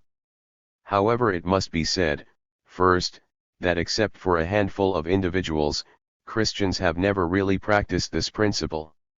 Second, the sensible idea contained in this teaching, calm and dignified self-control, respect for oneself and the other person, was not first presented by Christianity, but borrowed from the ethical system of the Stoics.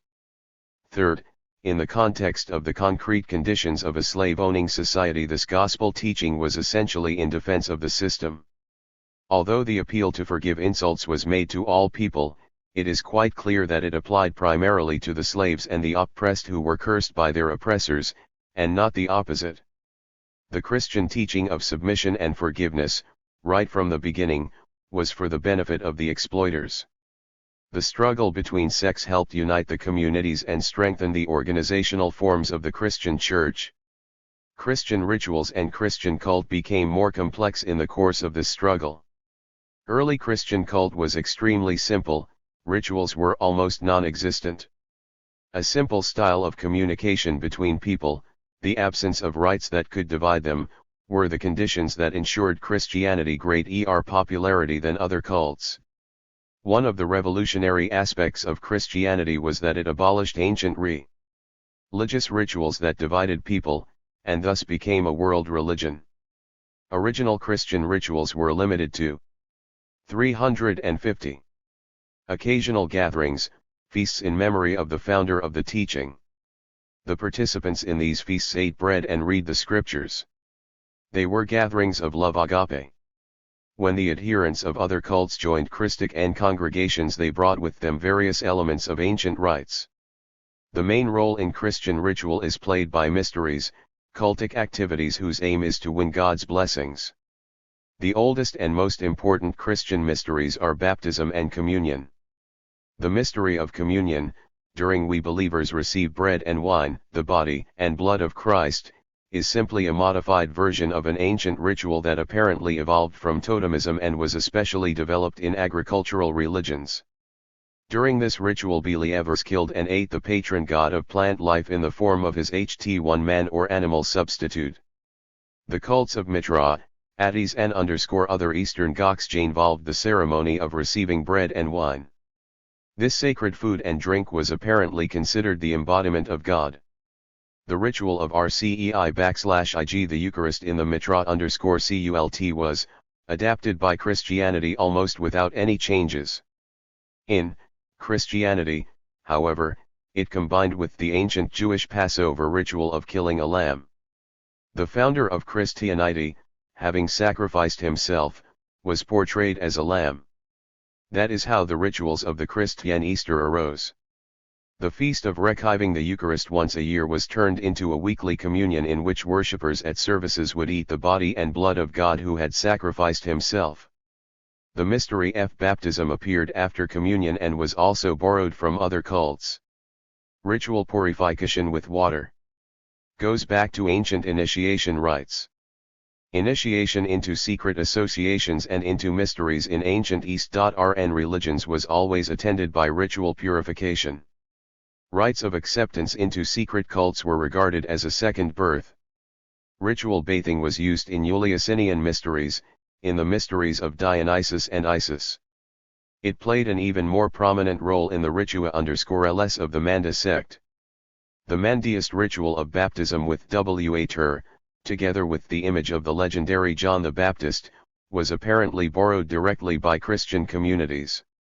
In Christianity, baptism with water as a way of washing away vice became especially important in relation to the teaching about original sin that people were supposedly freed of by the death of the Savior. This same original sin is washed off from a believer during baptism with water. It was only later that other mysteries appeared, making a total of 7 today in the Christian Church. This number was originally established by the Catholic Church at the Ecumenical Council of Lyon in the 13th century, and later was borrowed by the Eastern Orthodox Church. Thus Christianity, in the form that it had developed in the 2nd and 3rd centuries, was an extremely complex, confused and contradictory doctrine.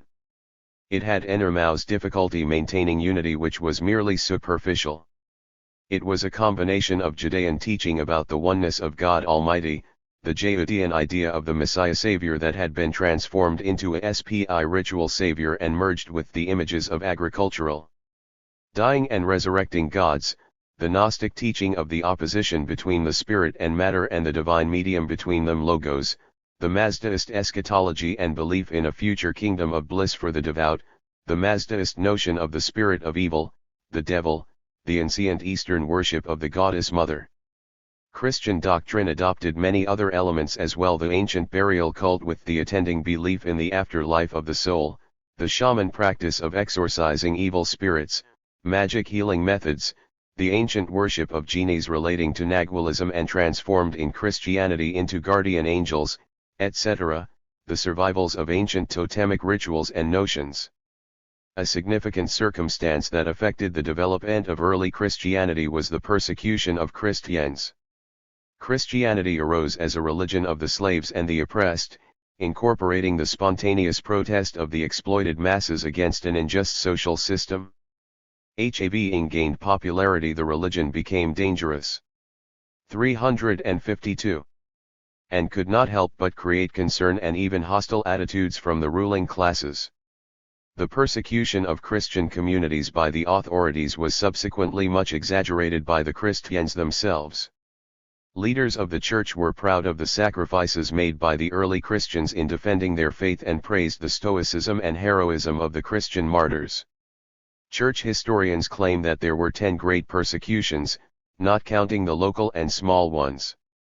However, the number and extent of these so-called persecutions were not as great as they are portrayed in later Christian tradition. The first persecutions under Emperors Nero and Domitian were legendary and probably never really occurred. It is Not quite clear whether Christians were persecuted under Trajan. The first persecution, although brief, was recorded under Emperor Decius, and the biggest was under Diocletian and Maximian, in the late 3rd and early 4th centuries. The reasons were purely political. The government saw that the Christian Church was not only a vehicle for protest against the existing political system, but also a dangerous competitor. However, these persecutions only caused the communities to lose their vacillating elements. The actual church organization became stronger in its struggle for survival. Individual emperors and rulers of provinces sometimes tried, and not without success, to rely on Christian congregations and their clergy. At first this occurred from time to time. However, in the early 4th century a strong alliance developed between the empire and Christianity, which constituted an influential social force. Emperor Constantine concluded that instead of fighting the Christian Church it would be better to use it in the interests of the state. The Edict of Milan, passed in 31-3, is traditionally thought to mark the end of the persecution of Christians and the establishment of Christianity as the official state religion.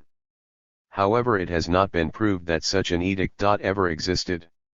Constantine did not convert to Christianity. He was a pagan his whole life, but he defended Christianity and gave it preference over other religions because he saw in the Christian church organization an extremely important social force on which he could rely in his own struggle. 23-0573-353.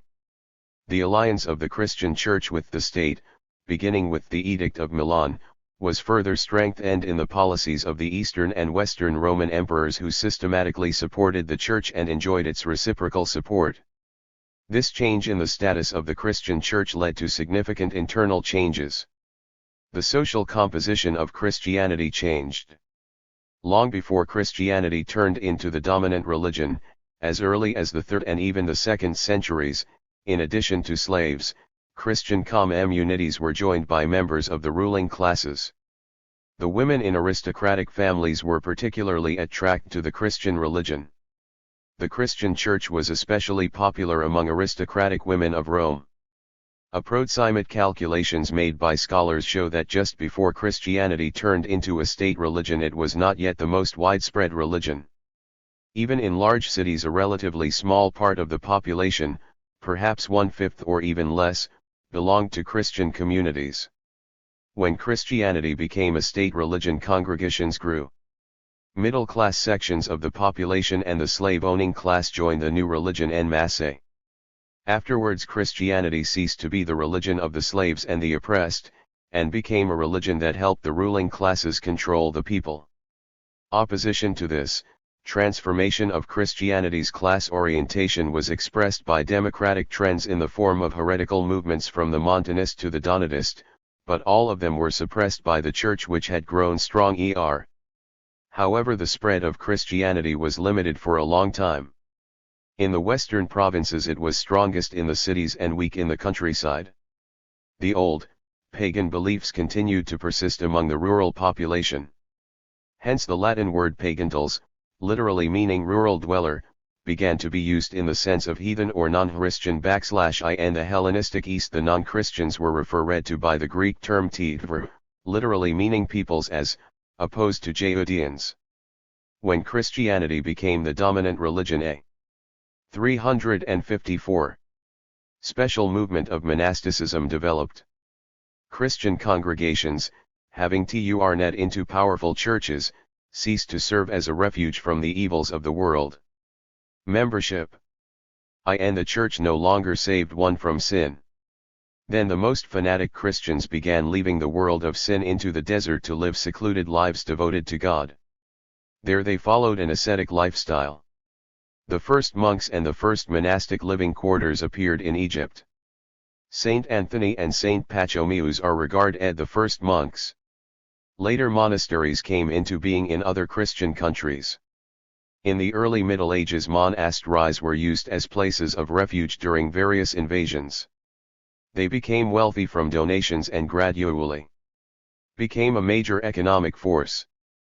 It is not easy to provide a general evaluation of the historical role of early Christianity. It is an extremely complex question. Early Christianity constituted a step forward in comparison with ancient cults because it made it possible for multi-tribal peoples to unite together around a common idea, the idea being equality, although understood abstractly as equality in sin. Lenin even referred to the democratic revolutionary spirit of early Christian ity. In terms of social morals, Christianity went farther than the primitive morals of ancient religions. However, it was a step backwards in comparison with the ethics, for instance, of the Stoics.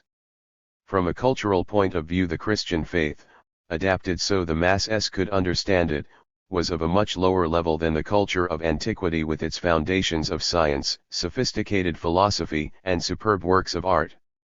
The domination of Christian ideology, with its belief in miracles and prophecies, its disdain for cognition of the real world, corresponded to the general cultural decline, disintegration of morals, and regress into barbarism that began with the fall of ancient civilization in the early Middle Ages.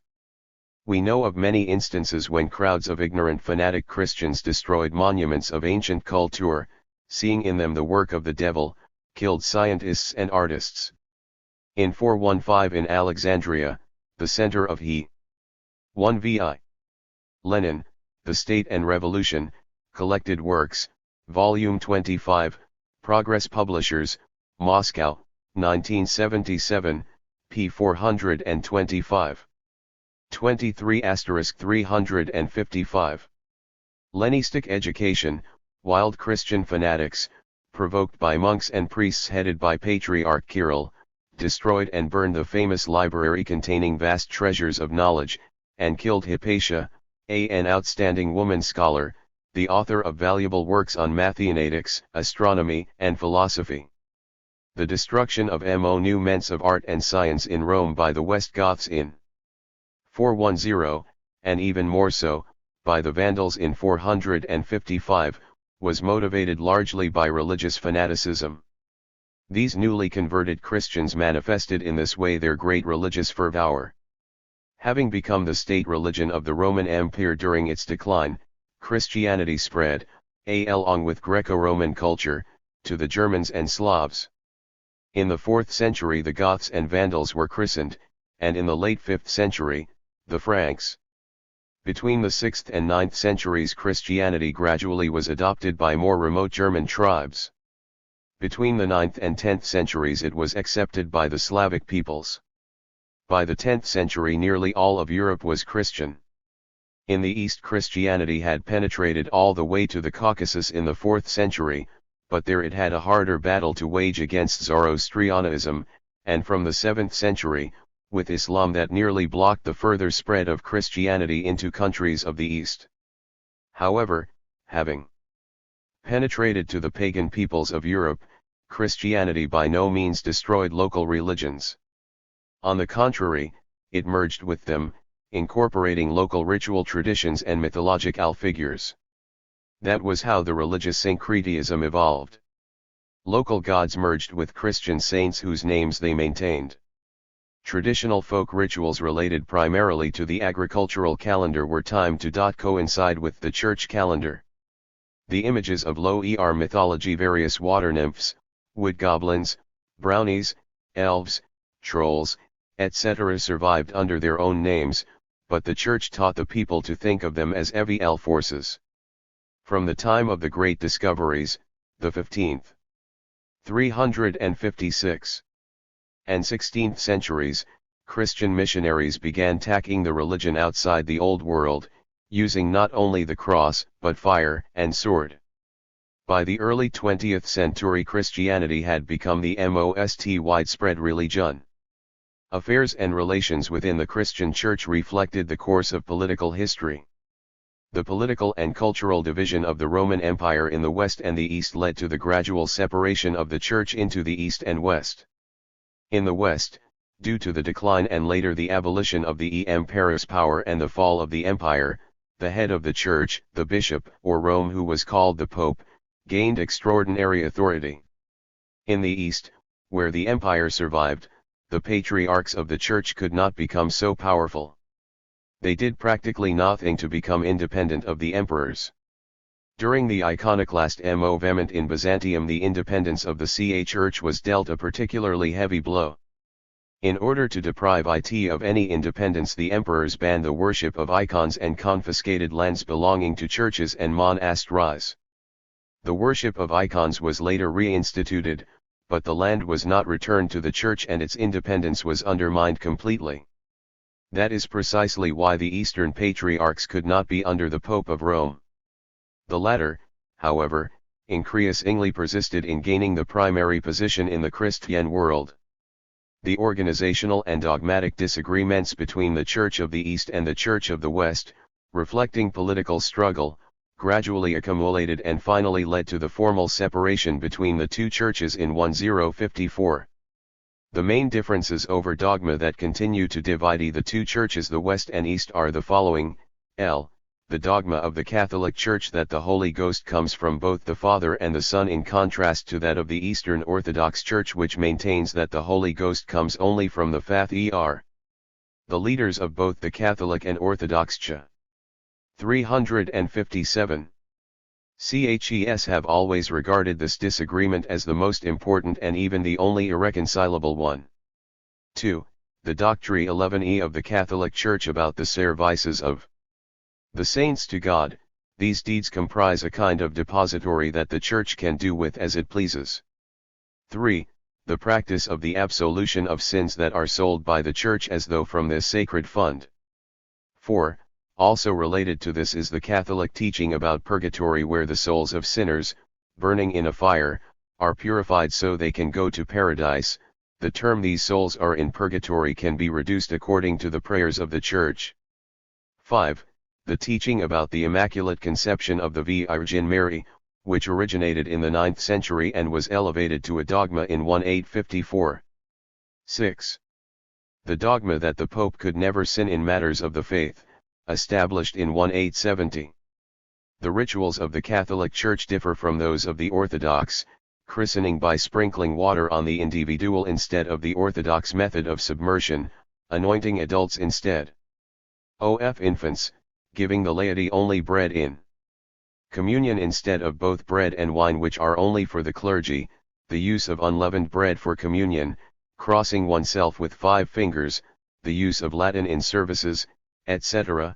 The canonical differences in Catholicism are: celibacy of all the clergy, regulations against leaving the clergy, the institution of cardinals, the primary position of the PPE, recognition of 21 ecumenical councils instead of the 7 recognized by the Eastern Orthodox Church, regulations against the laity reading and interpreting the Bible, although they have been modified, the prohibition of divorce.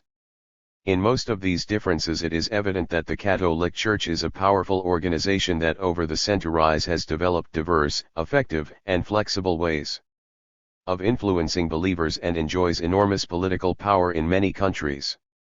The alienation between the Roman Catholic and Orthodox churches continues to this day, although their supporters no longer have bloody clashes. The Roman Catholic 35-8 Otic Church has tried on many occasions, by making small concessions in terms of ritual, to take control of the Eastern churches. They resulted in the Uniats of Florence and of Brest. The latter took over part of the West Belarusian and West Ukrainian populations and intended to unite them closer to Catholic Poland. However, this Uniat did not ease religious differences, but only made them stronger. It survived until the 1940s. The class struggle in Europe during the Middle Ages led to the appearance of a number of sects and heretical trends that reflected the spontaneous protest against feudal ecclesiastical oppression. Among them were the Paulicians in Byzantium, the Bogomiles in Bulgaria, the Potarains, Catharists, Albigenses, Waldensians, etc., in Western countries. The ideological foundation of all these sects was Mazdaism and its dualistic doctrine about the age-old antagonism between good and evil. The whole material world and the human body are the creation of the evil spirit, and the human soul and everything spiritual are created by a kind God. Thus believing that the whole material world was evil, the members of these sects pre-ached to return to the austere ascetic simple life of the early Christians, rejected the church and its rituals. The church, together with feudal state power, mercilessly suppressed all these manifestations of the spontaneous opposition of the MACs. In order to liquidate these sects completely, the Pope instituted at the end of the 12th century a special ecclesiastical court, the Holy Inquisition. Heretics or even those merely suspected of heresy were brought before the Inquisition, which, after brutal torture, burned the accused at the stake. From the 13th century onward, the Inquisition was turned over to the monastic Dominican order. The inquisitors persecuted not only heretics, but also witches and sorcerers.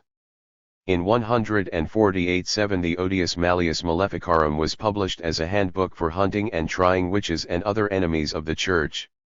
The Holy Inquisition burned or tortured to death hundreds of thousands of innocent victims. It was especially active in Spain. 359. The more vigorous political and cultural life in Western Europe in comparison with Eastern Europe fostered had more extensive religious philosophical literature. Attempts were made to make ecclesiastical dogmas correspond more closely with what had survived of the education and sciences of antiquity. This gave rise to a special ecclesiastical science termed scholastics. The scholastics discussed in scientific style various religious issues, and tried to reconcile biblical and gospel teaching with the philosophy of Aristotle, who was the only classical writer that was still remembered. Science, or what was then called science, as well as philosophy, were put in the service of religion. That was when the saying developed, Philosophia est in cilia theologia. The first and best known scholastics were Saint Anselm, the Archbishop of Canterbury, Peter Abelard, Albert the Great, Saint Thomas Aquinas, who is still regarded among Catholics as an unsurpassed scientist and philosopher. The centers of scholastic science were universities Paris, Bologna and Oxford. In contrast to these theologians, who tried to rationalize Christian doctrine, other church leaders, recognizing that religion and science were incompatible, tended toward mysticism. They strived for direct communion with God, adhered to asceticism and worked themselves into a state of ecstasy. They had disdain for human reason and common sense. To anyone who questioned church doctrine they tended to reply by quoting Tertullian. Credo quia absurdum. This mystical trend has its roots in ancient VI Zionism. The most well-known representative of mysticism in the mid-DLE ages was Saint Bernard, the abbot of Clairvaux, in the 12th century. During the Middle Ages the Church was extremely suspicious of genuine science. Attempts to conduct real scientific research were met with stubborn resistance because the clergy regarded it, and with good reason, as a threat to the authority of the Bible. Persecution in science was especially great during the Renaissance. Freethinkers were imprisoned, executed, or forced to renounce their convictions. The British philosopher and scientist. 360. Roger Bacon spent many years in a monastery prison. The teaching of Copernicus was condemned and banned. Italian philosophers and scientists Giordano Bruno and Lucilio Vianini were brutally executed. The great astronomer Galileo Galilei was compelled to renounce his theory of the Earth's rotation around the Sun. Many other scientists were persecuted as well. Since 1559 the Catholic Church has had the Index Librorum Prohibitorum, a list of banned scientific literature periodically updated. The number of martyrs in science who, like heretics and witches, died at the stake because of the Holy Inquisition was many times greater than the number of early Christian martyrs. No religion has ever persecuted science and free thinking as much as Christianity. In the early 16th century the countries of Central and Northern Europe saw the sudden rise of an essentially bourgeois movement aimed against feudalism and its ecclesiastical expression, Catholicism, the tyranny and extortion of the papacy. This movement became known as the Reformation. It created a number of Protestant churches that separated from Roman Catholicism. The main ones were the Lutheran Church, which became dominant in Germany and Scandinavia, Calvinism in Switzerland and the Netherlands, Presbyterianism in Scotland, Anglicanism in England.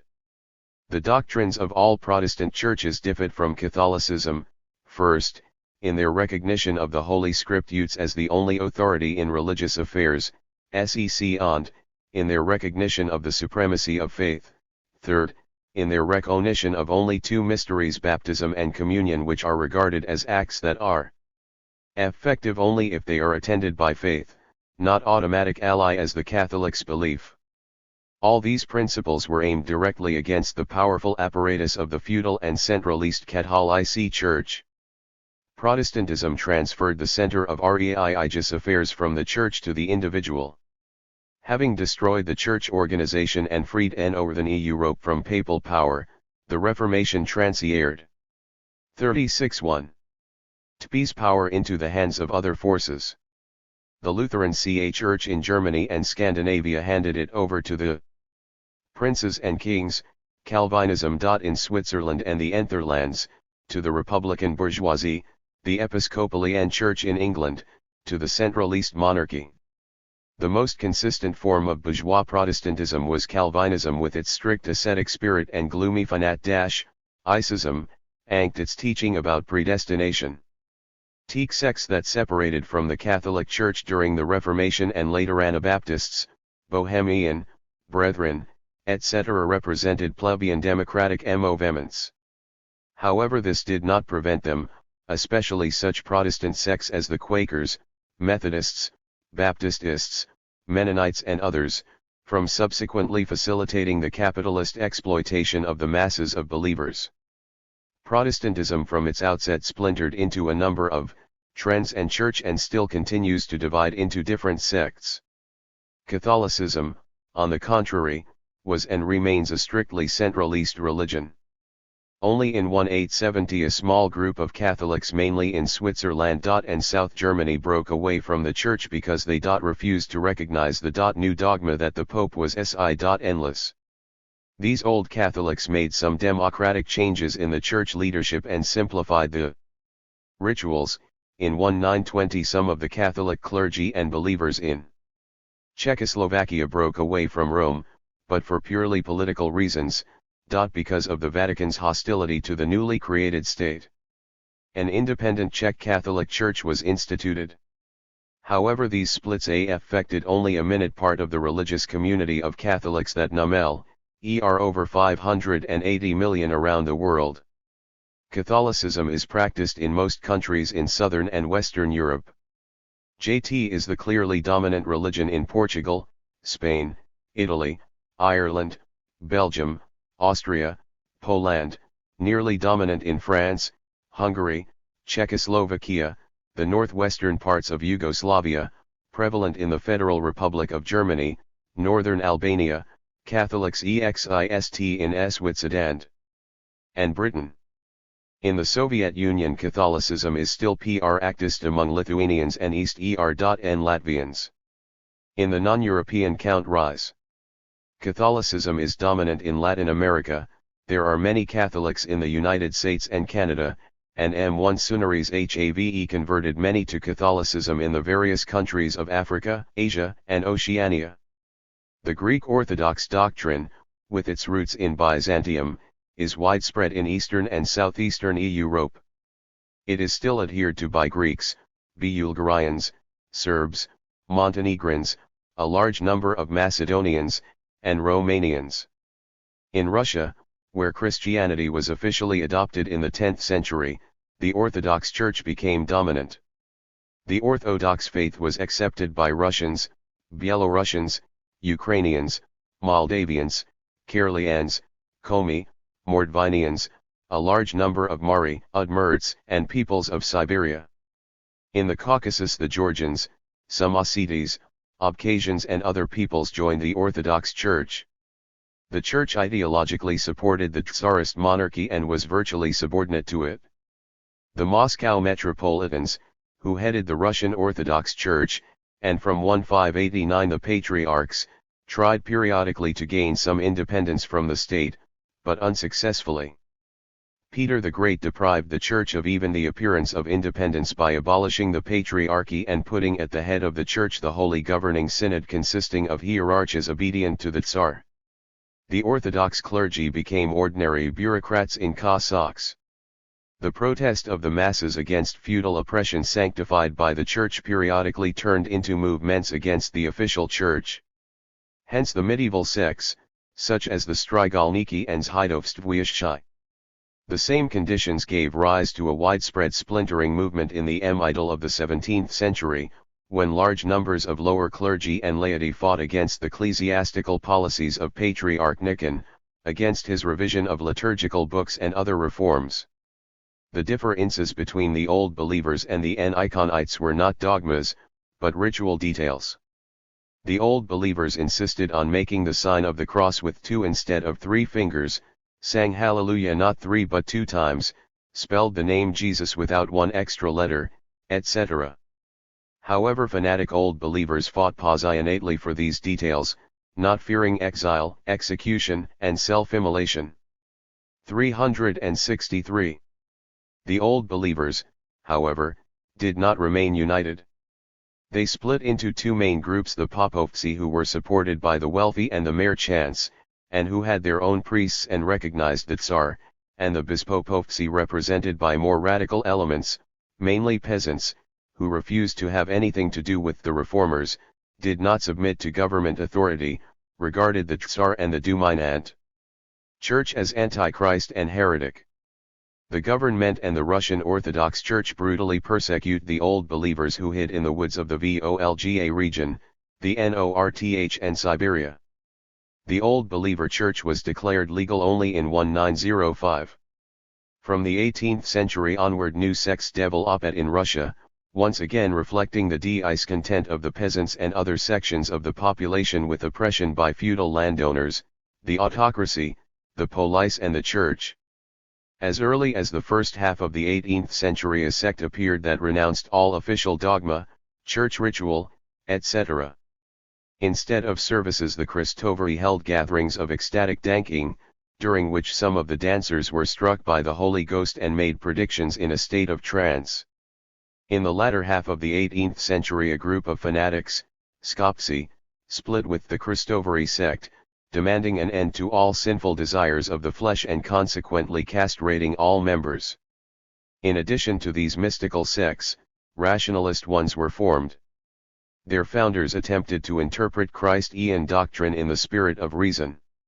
They were the Tukabers, the Mologans, Desnoyi Brotherhood, 1/Yinsi, and a number of authors. These sects reflected, on the one hand, the spontaneous aspiration of the peasants for patriarchal communal life, and on the other hand, a vague desire for free capitalist development. However, in every case schisms were an expression of protest against official church rule, against forced donations and police harassment. From the mid-19th century onward Protestant sects began penetrating from West European countries: the Stundists, Mennonites, later the Baptists, etc. They 364. Sometimes drew close to purely Russian sects, but most often they supplanted them. For many centuries the Christian Church in all European countries was a stronghold of the feudal system. As capitalism began to develop, attempts were made to adapt Christian doctrine and church organization to the new system. This gave rise to Protestant churches and sects. When capitalism was ultimately triumphant and eliminated the medieval feudal system, the Catholic Church was flexible enough to adjust itself to the new social system. However, in the 19th century, when the socialist working class movement emerged in Europe and the United States, new changes appeared in all Christian churches. In order to maintain its influence over the masses, who were increasingly leaning towards socialism, the Church, and especially the Catholic Church, stepped up its propaganda among the workers. Christian socialism came into being in the 1840s, first in France, then in Britain, Germany, and other countries. Christian trade unions were formed in the 1880s in Belgium and France. In the early 20th century they united into international organizations. These unions are especially strong in such Catholic countries as Belgium, Italy, and the FRG, where powerful Catholic political parties exist. The latter in some countries became the governing parties, wielding influence over a large number of religious farmers and workers. There are also Catholic youth, women, and athletic organizations. The Church has also had to revise its attitude to science. The enormous successes in the natural and exact sciences in the 19th and 20th centuries clearly showed their incompatibility with the old biblical understanding of the world. Although fundamentalism still has a hold among Christian theologians and the clergy, which stubbornly insists on literal interpretation of the Bible and makes no concessions to science, the more far-sighted theologians long ago began making attempts to reconcile Christian dogma with science. This is primarily being done with the help of the allegorical interpretation of the Bible and Gospel texts. Thus modernism arose and has become widespread among Catholic and Protestant theologians. 365. In the USSR and other socialist countries, the Church changed its political orientation in support of the state, advocates peace and social progress, stands behind the government of the Soviet Union and that of other socialist countries in their efforts for peace and friendship among nations and for the liberation of colonial countries from imperialism. Chapter 24. Islam. The third and latest world religion to develop was Islam. It is one of the most widespread religions whose members number around 800 million, primarily in North Africa, Southwest, South, and Southeast Asia. Almost all Arab peoples, most Turkic and Iranian peoples practice Islam. There are New York Muslims, 6R1G North Indian peoples, and almost all the population of Indonesia follows Islam. The religion developed in Arabia in the 7th century. Its origin is clearer than that of Christianity and Buddhism because it was recorded in writing almost from the outset. Nevertheless, much of the informative J1 is legendary.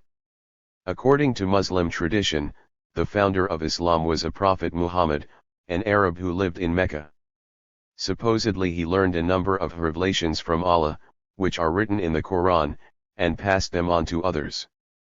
The Quran is the main sacred scriptures of the Muslims, as the Pentateuch is to the Jews and the Bible is to the Christians. The Quran is the most important source for studying early Islam. Muhammad himself did not write anything, he was apparently illiterate. After he died, separate notations of his sayings and teachings remained. Both earlier Arid, later texts were attributed to Muhammad. Around 650 they became the basis for the Quran. The book was declared sacred, the contents having been allegedly dictated to the Prophet by Archangel Gabriel. Whatever notations were not used in the Quran were destroyed. The Quran is divided into 11 chapters. They are not arranged in any particular order, simply accord. 367. Owing to their size, the longest chapters are closer to the beginning and the shorter ones, to the end. The Mecca surahs and Medina surahs are interspersed. Similar wordy passages are repeated in different surahs. The exclamation and glorification of the grandeur and mightiness of Allah alternate with instructions, prohibitions, and threats that all the disobedient will end up in Gehenna in the future life. The Quran contains barely recognizable traces of such editorial revisions as in the Christian Gospels, they are evidently rough drafts. Another element of religious literature is the Sunnah, consisting of sacred legends about the life, miracles, and teachings of Muhammad. The collections of hadiths were compiled in the 9th century by Muslim theologians, Bukhari, Muslim ibn al-Hajjaj, etc. However, not every Muslim recognizes the Sunnah, only Sunnite Muslims, who constitute the vast majority in Islam. Muslim theologians tried to recreate the biography of Muhammad from the Quran and hadiths. The earliest biography was written by Hunayn ibn Ishaq, who lived in Medina in the 8th century. The version that survived to the present was revised in the 9th century. European scholars have done much to disclose the sources of Islam and the genuine biography of Muhammad. It is certain that Muhammad lived around 570-632 and preached a new doctrine first in Mecca, where he found few followers, then in Medina, where he managed to gather many supporters. Relying on his supporters in Medina, he won over the people of Mecca, and later united the greater part of Arabia around Islam. Muhammad's biography lacks fantasy. However, the sources of the Muslim religion are not to be found in the biographies of individuals, but in the social, economic, and ideological conditions that had developed in Arabia. What were the historical conditions for the origin of Islam? Arabia had long been populated by Semitic tribes, the ancestors of today's Arabs. Some of them were settled in oases and cities, engaged in farming, crafts and trade. Some were nomads in the plains and deserts, breeding camels, horses, sheep, and goats. Arabia was economical. 368. And culturally connected with neighboring countries Mesopotamia, Syria, Palestine, Egypt, and Ethiopia. The trade routes between these countries went through Arabia. One of the important trade crossroads was in the Meccan oasis, near the coast of the Red Sea. The tribal nobility of the Quraysh people profited a great deal from this trade. The religious center of all Arabs developed in Mecca. Sacred images and cult objects used by various Arab tribes were kept in a special sanctuary called Kaaba. Foreign settlements also existed in Arabia, for one, Judean and Christian communities. People speaking different languages and practicing different religions interacted there, and were influenced by each other's beliefs. Caravan trade in Arabia began to decline in the 6th century, since the trade routes switched to the east, Sassanid Iran. This upset the economic balance that had existed for centuries. The nomads who lost their incomes from caravan trade began to settle down and take up farming. The need for land grew and thus clashes increased between tribes. The need for unification began to be felt. This affected ideology at once. A movement arose for the merging of tribal cults and the worship of a single supreme God, Allah, especially since the Jews and, to some extent, the Christians set an example to the Arabs of a single God. Some Arabs started the Hanifite sect which worshipped one God. These were the circumstances in which Muhammad's preaching began. His preachings, which responded to social needs, contained nothing new compared to the religious doctrines of the Jews, Christians, and Hanifites. Essential to Muhammad's teaching was the strict requirement to worship only Allah and absolutely submit to His will. The word Islam actually means submission. There is no God but He, that is the witness of God, His angels, and those endued with knowledge, standing firm on justice. There is no God but He, the exalted in power, the wise. The religion before God is Islam.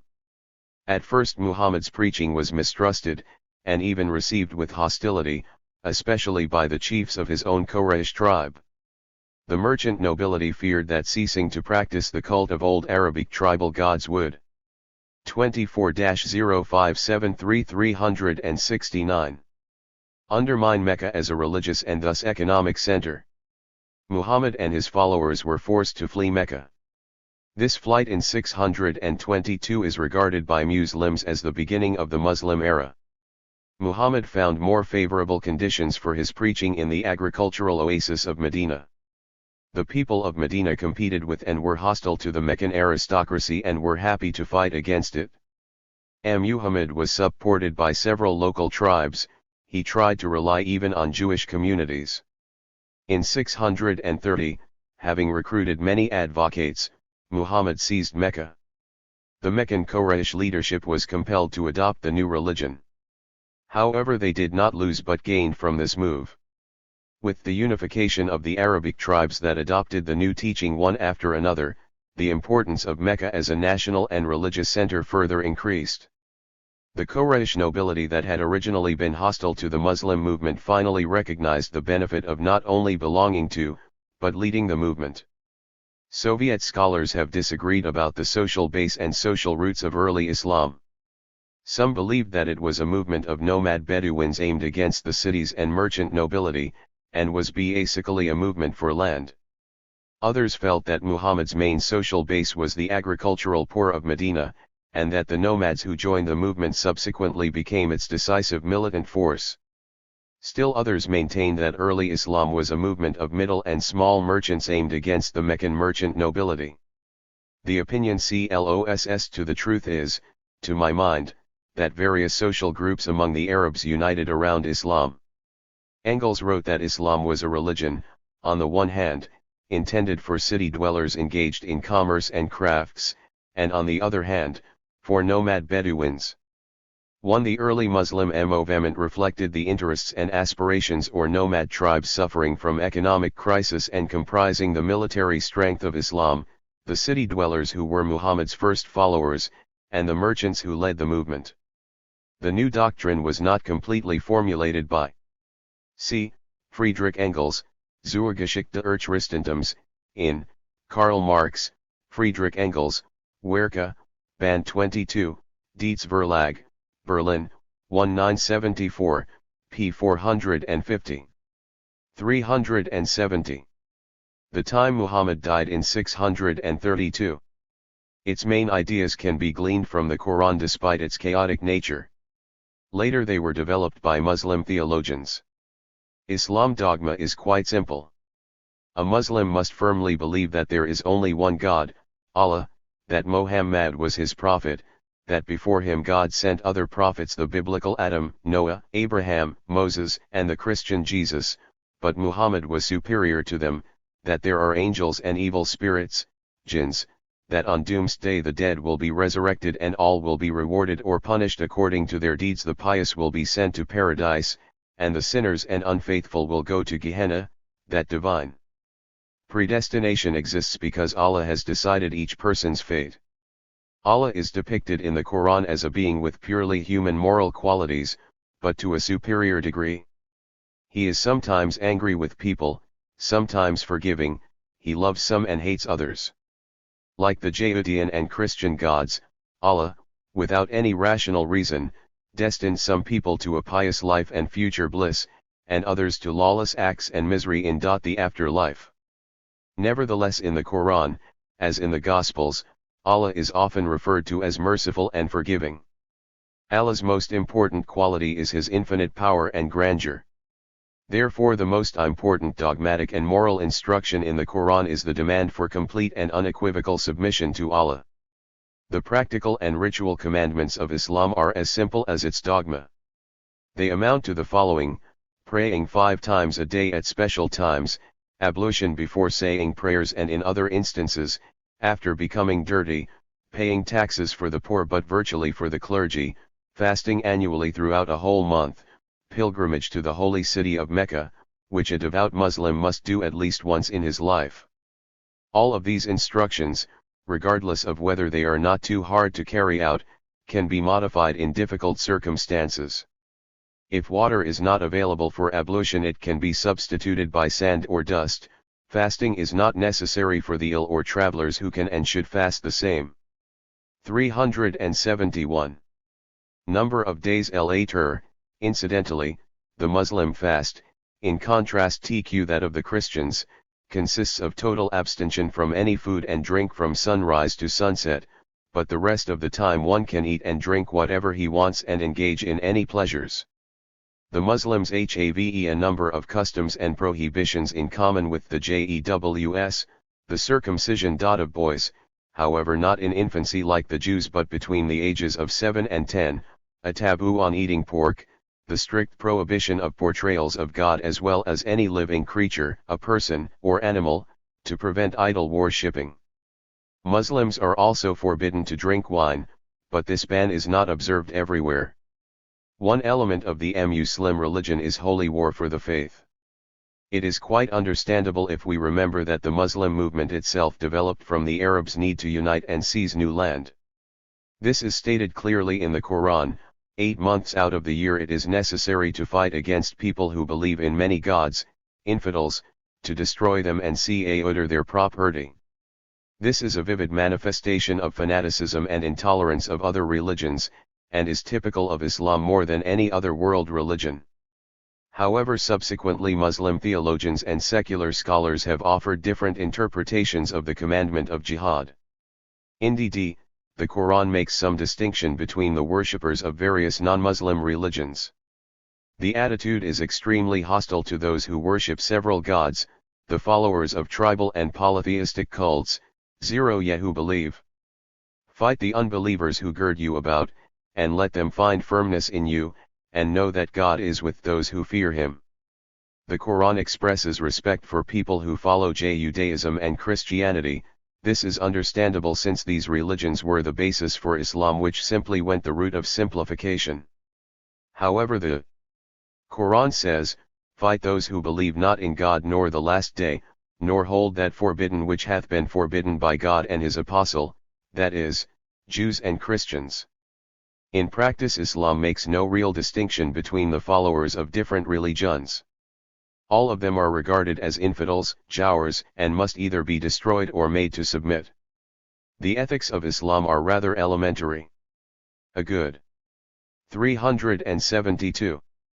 Muslim should be just, reward good with good, evil with evil, be generous, help the poor, etc. Unlike Christianity, there are no moral principles that are impossible to follow. Patriarchal tribal attitudes influenced family ethics and relations between the sexes in Islam. A woman is a subordinate being created by Allah for man's pleasure. At the same time, the Quran recognizes women's human and civil rights. It condemns cruel conduct by a husband against his wife and specifies women's property rights __ the right to her dowry and inheritance. The Quran elevated women's status somewhat higher than the ordinary patriarchal customs of the Arabs allowed. The social principles of early Islam were a reflection of those same patriarchal customs. All Muslims are equal before God, but the gap between the rich and the poor is recognized as a natural fact established by Allah himself. The mandatory tax for the poor was supposed to lessen the gap. However, private property is protected by the Quran. Profits from commerce are legitimate, but usury is not. God hath permitted trade and forbidden usury, which was apparently the result of a compromise between the interests of the merchant class and the farmers and nomads who were suffering from usury and servitude. The Quran forbids servitude for /debts. A superficial examination of the dogma, rituals and ethics of early Islam shows THIRD-WORLDISM, ally-based _ on Judeo-Christian principles, but adapted to a more primitive social structure, one that was emerging from the declining tribal customs. The ideology of Islam is simpler and clearer for the masses, especially for the nomads and farmers of Asia. The instructions are not complicated and are easy enough to execute. These distinctions of Islam, which were due to the conditions in which the religion arose, facilitated the spread of the religion among the Arabs. Despite resistance put up by the tribal aristocracy, which was inclined to separatism, Islam triumphed among the Arabs rather quickly. The new religion showed the militant Bedouins a simple and clear way to become rich and to emerge from the crisis by seizing new lands. 373. Muhammad's successors Caliphs Abu Bakr, Omar, and Osman in a brief period conquered neighboring and then more remote countries in the Mediterranean area and Near East. Conquests were carried out under the banner of Islam. They were facilitated by the fact that the masses in the Byzantine and Sassanid empires, as was the case in other states, were terribly oppressed by the local feudal lords and were not inclined to put up resistance to the Arabs. In the countries conquered by the Arabs, the obligations of the peasant population were lessened considerably, especially for those who adopted Islam. This is why whole populations of various nationalities converted to the new religion. Islam, which had developed as a national religion of the Arabs, soon turned into a world religion. Already in the 8th and 9th centuries, Islam became the dominant religion and practically the only one in the countries of the Caliphate, which encompassed enormous territories from Spain to Central Asia and the borders of India. Between the 11th and 18th centuries, Islam spread on a large scale to northern India, also by conquests. Islam spread to Indonesia between the 14th and 16th centuries, mainly through Arab and Indian merchants, and nearly supplanted Hinduism and Buddhism, except on the island of Bali. In the 14th century Islam also penetrated the Golden Horde, being adopted by the Bulgars and other peoples on the Black Sea coast, and somewhat later by the peoples of the northern Caucasus and western Silesia. Although Islam to some extent united people around religion, neither the national nor the class contradictions were eliminated in the Muslim countries. On the contrary, they gradually increased. This was reflected in various trends in the Muslim religion, in the schisms and sects. The largest and one of the earliest schisms was caused by the appearance of Shi'ism. It is often believed that the Shiite movement was an expression of discontent and the struggle of Persians, both feudal lords and peasants, against the Arab conquerors. In other words, it was a national anti-Arab movement in Iran, only with religious overtones. This is partially true, but Shi'ism developed such traits only sub 374. Sequently, it began with internal struggle among the Arabs, with the struggle for power between Muhammad's successors. The fourth caliph, Ali, was the Prophet's blood relative, his cousin and brother-in-law. Ali's supporters did not recognize the legitimacy of the previous caliphs, since they were not from the same family, but were chosen by the religious community, that is, they simply usurped power. The struggle for power took the form of a dispute over continuity of power in the caliphate. The Ali party was defeated and Ali was killed, but his supporters later consolidated in Iran and Iraq, and their Shi'ism spread widely as an expression of protest against the power of the Arab Caliphate. According to Shiite legend, Ali and his sons Hassan and Husayn died as martyrs to the faith. The Shiites pay memory to them every year by holding what is called Shaf'i, during which fanatics in a state of ecstasy wound themselves with weapons or in some other barbaric way express their religious loyalty to the memcry of the martyrs. The main feature of Shi'ism is belief that the legitimate successors of Muhammad the Prophet, the Imams, can only be the descendants of his family line, and not people chosen by the community who, in effect, usurp this power and are therefore not legitimate leaders. The Shiites reject the Sunnah, which was compiled under the first caliphs out of legends about the Prophet. Shi'ism, however, is not united either. Various trends developed within the movement. The dominant one is represented by those who recognize 11 legitimate imams, the descendants of Ali. During the 9th century the 12th imam supposedly hid himself and still exists somewhere invisibly, waiting for the end of time when he will reappear as the savior, the Mahdi. This most popular trend in Shi'ism became especially strong in Iran, and since the early 16th century became the official state religion. Other offshoots of Shi'ism have less followers and essentially constitute merely sects. Such is the sect of the Ismailites, which is widespread in the mountain regions of Afghanistan and Badashan. The most numerous groups of Ismailites in India are in Gujarat and Borne. 375. B. Ismailites believe that the world spirit is embodied in their imams. These imams form a hereditary dynasty of Aga Khans who lead a secular life of luxury, gathering tributes from all the members of the sect. The doctrine of the Ismailites incorporates many ideas from the pre-Muslim religious and philosophical systems of Asia and from local folk beliefs. A group calling itself Karmathians broke off from the Ismailite sect in the 9th century. It was a democratic sect whose members were primarily peasants and Bedouins in Arabia and who established common property rights. The leaders of the sect attempted to unite Muslim teaching with the ideas of the Neoplatonists and Gnostics. They regarded man as a microcosm of divine origin. The Karmathian sect survived until the 11th century. The Ismailite sect also gave rise to the Assassin sect, whose principles were a combination of mysticism and fanatic struggle for the faith against non-Muslims. During the Crusades the Assassins were the most zealous enemies of the Crusaders. The French and English word assassin was derived from the name of the sect. In the 11th century the Ismailites had another schism, this time led by the followers of Caliph Hakim. The supporters of the sect are known today as Druzes, named after the prominent head of the sect, Ismail ad-Darazi. In contrast to the Shiite movement, Orthodox Islam, which is practiced by most Muslims in the world, is called Sunnism. Its advocates recognize the Sunnis. Unism, however, is not united either. The Mu'tazilites came into being in the 8th and 9th centuries.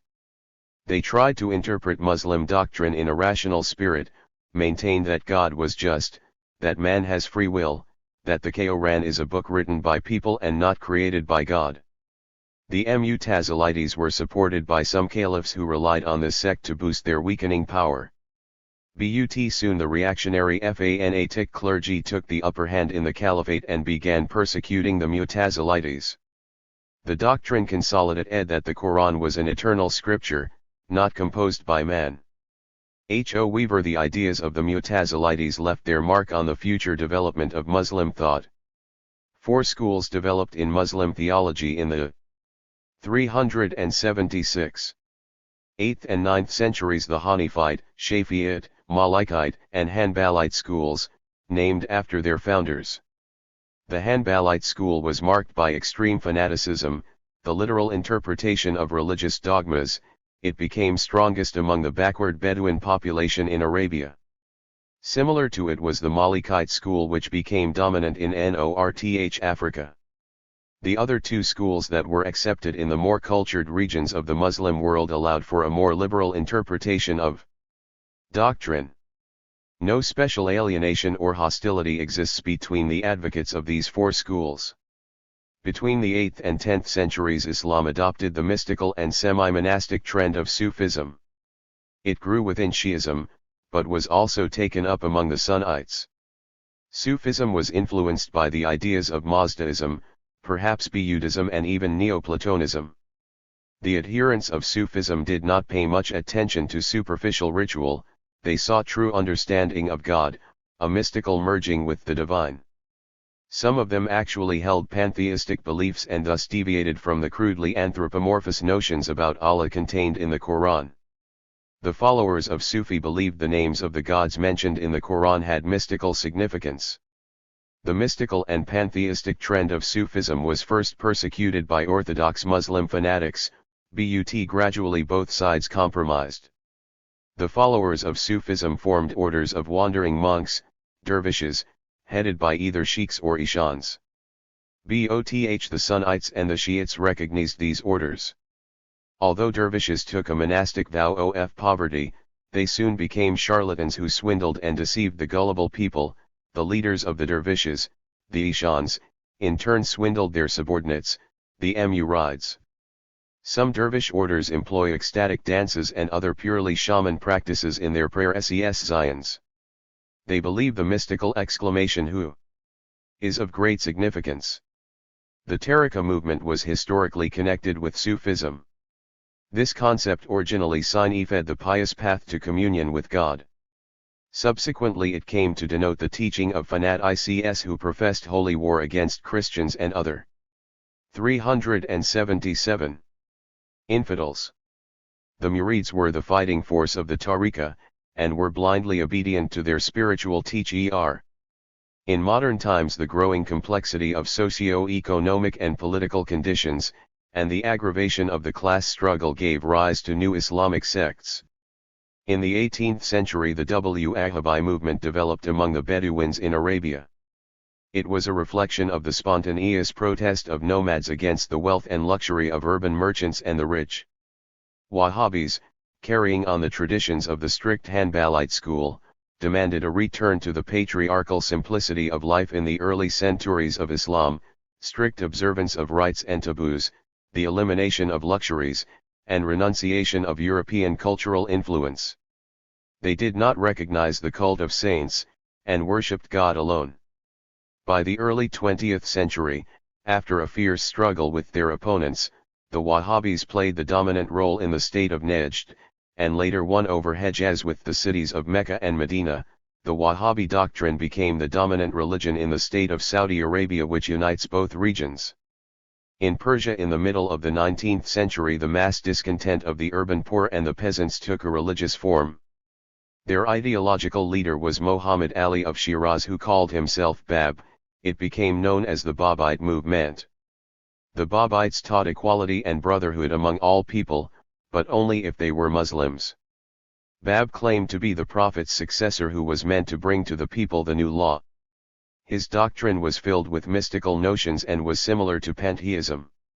The Babite movement, widespread among the masses, was brutally suppressed by the powers that be. The leaders were brutally executed in 1850. However, the movement continued to exist, although it lacked a militant, revolutionary tone. One of the former followers of Bab, Mirza Hussain Ali Nuri, who called himself Baha'u'llah, significantly changed the teaching of Babism. He also preached the equality of all people and their right to the fruits of the land, etc. But he did not recognize violence, overt struggle, he preached love, forgiveness, and passive resistance. 378. To evil. Perhaps this was the influence of Christian ideas. Muslim dogmas and the legal norms of the Baha'u'llah were modified. The new teaching was named Bahaism. It was no longer a reflection of the sentiments of the masses and was more popular among the intelligentsia. However, Bahaism, as a sophisticated, reformed and modernist version of Islam, found followers even in Western Europe and the United States. Some mass-scale liberation movements in colonial countries were waged in the name of Islam. The most famous was the Mahdi movement in Sudan between 1881 and 1898. Its leader was Mohammed Ahmed, who declared himself Mahdi, the one to lead the Muslim struggle in Africa against the colonizers. All of eastern Sudan and areas farther east, all the way to the Red Sea, were involved in the movement. The struggle lasted around 20 years and was finally put down with great difficulty by Anglo-French imperialism. A characteristic feature of the Muslim religion is that it vigorously interferes in all aspects of people's lives. The personal and family life of a devout Muslim, all social affairs, politics, the law, the courts and cultural life are completely subject to religious laws. In the past, the state and church completely merged in Muslim countries. The head of state was considered the prophet's successor, the upper echelon of the clergy constitute his advisors, and the court was completely led by the clergy. Both criminal and civil law were based totally on religious law, the Sharia. Adherence to the Sharia was monitored by the Muslim clergy who interpreted these laws. Therefore, the Muslim clergy has always been engaged in secular matters more than religious affairs. The mullah in a mosque is essentially a teacher in a church school. A qadi is a judge, a specialist on the Sharia. A mufti is the main authority when it comes to the Sharia. An ulama is a learned theologian and teacher in the higher religious school. An ulama council gave its recommendations on questions of religion and law. In individual countries, the Muslim clergy was headed by the Sheikh ul-Islam, a prominent theologian who was also the ruler's advisor. The Sheikh ul-Islam would give his view on controversial issues. 379. Issues relating to dogma, politics, or law. His opinion was regarded as indisputable. Education in Muslim countries used to be entirely religious. Elementary schools were housed in the mosque. Higher schools, madrasas, were religious academies. Students studied the Quran and other religious literature, and discussed theological questions. The language of instruction, the language of church literature, was Arabic. Incidentally, the Arabic system of writing was adopted in the Turkic and Iranian languages, although it was not really suitable. The Muslim church in Islam countries was usually a major economic force. According to the Sharia, the church could own property and this property could not be taken away.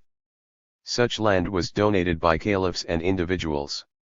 It covered large territories and brought in enormous incomes, since it was usually rented out on harsh conditions. Such property supported the numerically large clergy.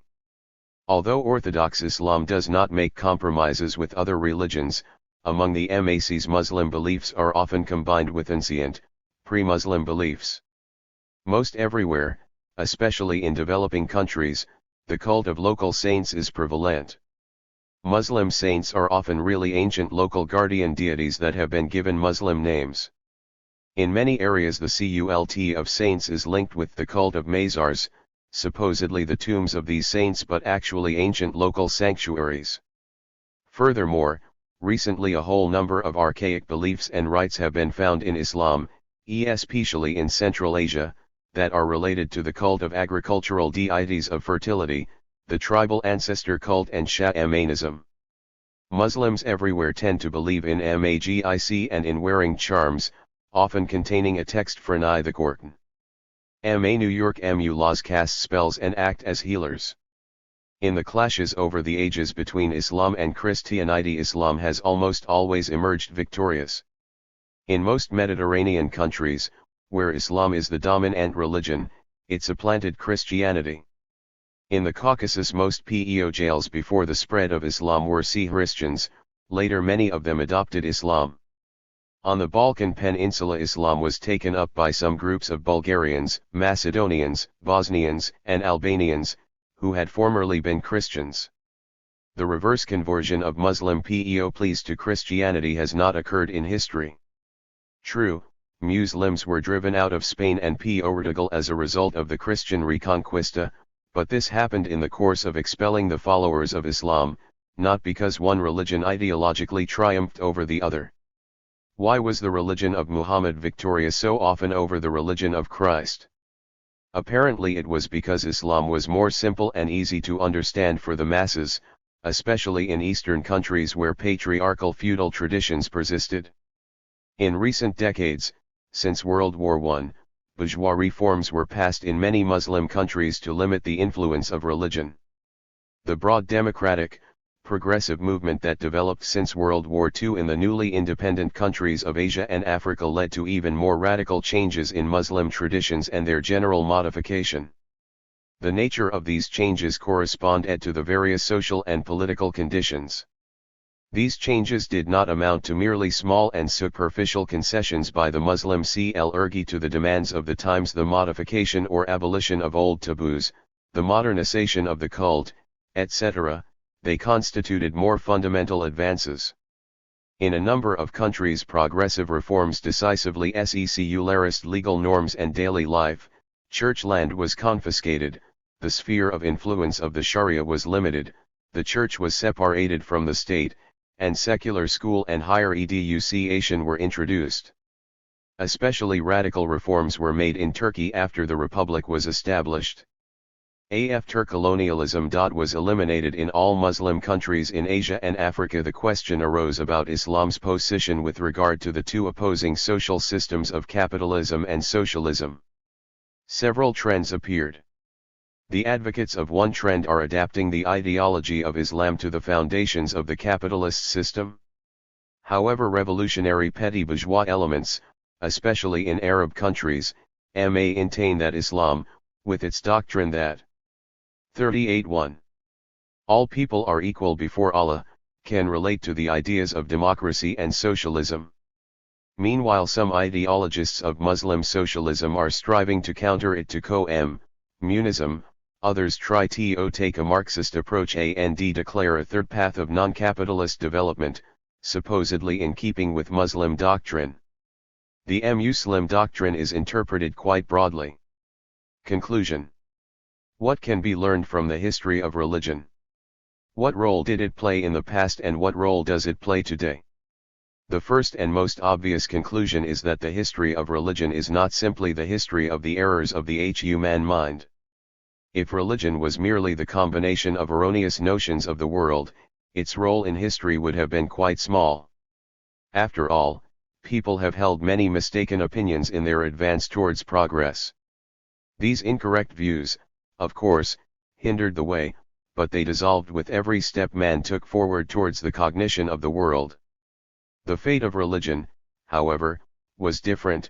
It is filled with fantasy and erroneous conceptions, but for some reason these falsehoods are amazingly viable and seemingly cannot be penetrated by knowledge based on experience. Christianity is a good example. Simple common sense, not to mention scientific research, clearly shows that the content of the Old Testament, the New Testament and other Christian scriptures are replete with invented stories and naive fantasies, yet they are believed by millions of educated people. So there is some quality in religion that seems to foster these lies and notions that defy common sense. Religion is not only the sum of fantasy notions in the minds of people. Religion is also established rites, mandatory ceremonies, sacrifices and taboos. Religion is a moral and legal code that is an integral part of family and social affairs, that often enters into legislation, the courts and even international relations. Religion is material objects, images, fetishes, icons, temples, and monasteries. Religion is certain groups of people who devote their 383 lives to the faith and have vested interests in it, from primitive sorcerers and shamans to modern priests and monks, bishops and patriarchs, mullahs, rabbis and lamas. Religion is clerical organizations, political parties and trade unions with a religious orientation, seminaries and university theology departments. As paradoxical as it may seem, religion is not so much the relationship between man and God or gods, as much as it is the relationship between people with respect to God or gods, more precisely, with respect to the notions about God or gods. Religion is strong primarily because so many people and influential social groups have vested interests in it, even their financial interests, because these individuals and groups are an integral part of the ruling classes in an exploitive society or are their historical predecessors. This, of course, does not mean that religion was conceived by the priests. As was assumed by anti-religious writers taking a simplistic approach from Jean Meslier and Sylvain Marichal in the 18th century, to the ideologists of the 20th century. The roots of religion run deeper. As early as the communal tribal system, especially in its late stage, there was never a lack of people who presided over magical and cult rituals, who were especially knowledgeable in religious magical beliefs. The existence of such specialists was one of the manifestations of the growing social division of labor and the early division between mental and physical labor. These professionals not only preserved religious beliefs, but to a large degree also created them. Not even basic tribal beliefs that were accessible to and shared by everyone were immediately, independently, and in one and the same way conceived by all members of a tribe and by each one individually. The conditions for the origin of beliefs in each specific social environment were more or less the same, but the beliefs themselves originated at first in the mind of one or several people and then were passed on from one to another, from parents to children, from the old to the young. There is every reason to assume that religious notions were originated and developed by specialists, and then conveyed to others. It is no accident that in most cases anthropologists learned from sorcerers. 384. Shamans and priests the information that later formed the basis for describing the beliefs of a given people. The aforementioned is not another version of the simplistic theory of deception. After all, the same sorcerers, shamans, and medicine men usually sincerely believe in what they teach their fellow tribesmen or, at least, partially. However, because of the nature of their vocation, they are more inclined than others to make up beliefs and have a greater interest than others in maintaining and strengthening these beliefs among the people. In a class society, religion becomes an instrument, in the direct and literal sense of the word, of social oppression. It could not play this role if the religion simply amounted to people's erroneous views of the world. Mistaken views in themselves can be countered easily enough, daily experience refutes them at every step of the way. That is why the difficulty in combating religion is not merely in disproving false ideas, as bourgeois atheist educators have suggested. Religion is hard to fight because its false notions are reinforced by the age-old tradition of established norms of conduct and rituals. This tradition, in turn, is reinforced by the united and well-organized strength of priestly and temple corporations, the ecclesiastical hierarchy. This priestly ecclesiastical organization is the direct social force that provides the basis and the mainstay of religion. In an exploitive society, this force is simply part of the powerful organization of the ruling class. Religion also has a direct psychological effect on the consciousness of each individual who is accustomed to relying on religion for support and consolation in any failure, especially in a serious misfortune. This age-old tradition has become deeply rooted in people's mentality. Hence the obvious and enormous conservative role that religion has always played in people's lives, and not only in purely ideological matters, but also in everyday affairs, in law, politics, and the economy. There have been so many protracted and bloody religious wars, persecutions and executions of nonconformists, and murders of people suspected of sorcery. Even if these terrible wars and persecutions arose mainly b. 25-0573-385. Cause of material interests, they were inspired by religious ideals, and the religious motives were what sometimes made them especially cruel and fierce, kill the infidels, death to the cursed heretics, annihilate the enemies of God. Thus religion does not unite people as much as it divides them. Religious traditions saddle humankind with enormous economic burdens. In order to gain the patronage of supernatural foppies, to secure their assistance in economic endeavors, a superstitious person makes sacrifices in the most literal sense of the word. The strength of custom and superstitious fear compel man to give up nearly whatever he has to the nether world with the futile, h9pe of material reward. Religion is primarily a social phenomenon. Throughout its history it has always been closely related to all aspects of social affairs, from social psychology to economics. This is a two-way relationship. On the one hand, religion is spawned by the material conditions of life and is their distorted reflection. On the other hand, it has a counter effect on these material conditions and on all areas of social affairs. Let us examine the first aspect. It is an elementary scientific truth that religious beliefs are the fantasy reflection ota, certain reality in the minds of people. Not only Marxists agree with this, but also many free-thinking bourgeois scholars. However, it is not enough to accept this truth in its general, abstract form. It is much more difficult, in each concrete case, to find the real roots of one or another religious belief or ritual. This is the main or one of the main goals in study 11G, the history of religion. It is much more important than a detailed description of the beliefs. 1D writes _ themselves. If we describe dozens of these beliefs and rites, even in the minutest detail, but are unable to understand their real roots, from a scientific point of view. Such a representation can only serve as raw material for some future study at best. The information cited about the religious notions 11D rights of various peoples is not interesting in itself, but only in relation to facts about the conditions in which these notions and rites evolved as their distorted reflection. Of course, a simplistic approach should not be taken to 386. This quest for the roots of religious beliefs, after all, they are not always obvious. It is wrong to think that every religious notion, every religious rite, emerged from some material conditions. In most cases the situation is much more complicated. Every ideology, including religious ideology, is relatively independent.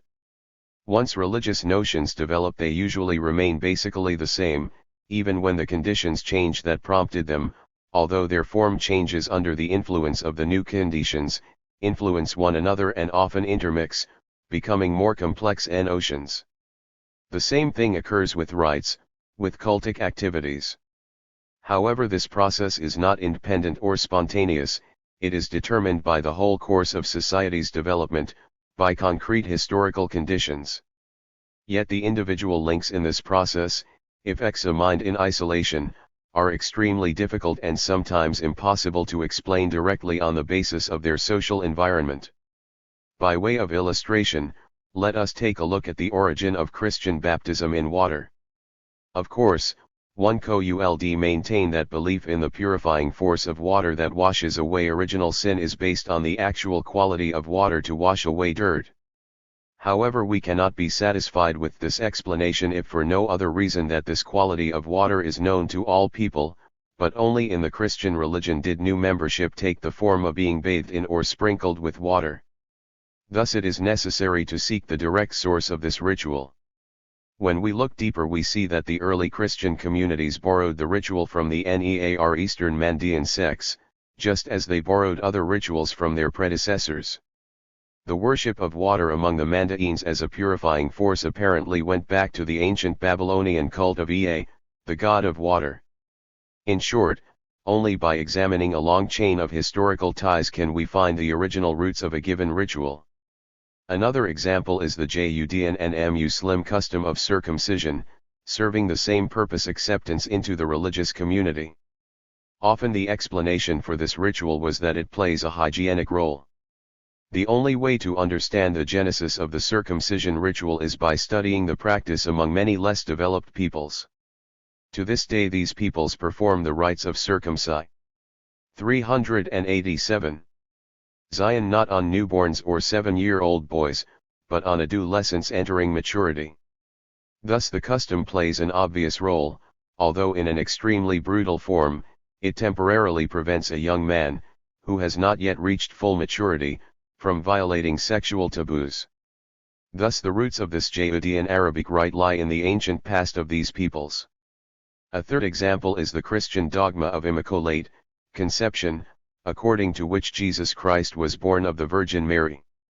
It could be said that this dogma arose from the desire, consciously or unconsciously, of showing that the Savior was not an ordinary person, was not born in the same way as other people. This is true, of course, especially since many peoples, if not all of them, from the ancient Egyptians and Romans to the Chinese and Indians, maintained beliefs in the birth of outstanding personalities by supernatural means. However, none of these examples explains the origin of the belief that a woman can become pregnant without the participation of a man. The roots of this belief cannot be understood without looking into the distant past, to the period of group marriage, when the role of a man in the birth of a child was not recognized at all or was understood only vaguely.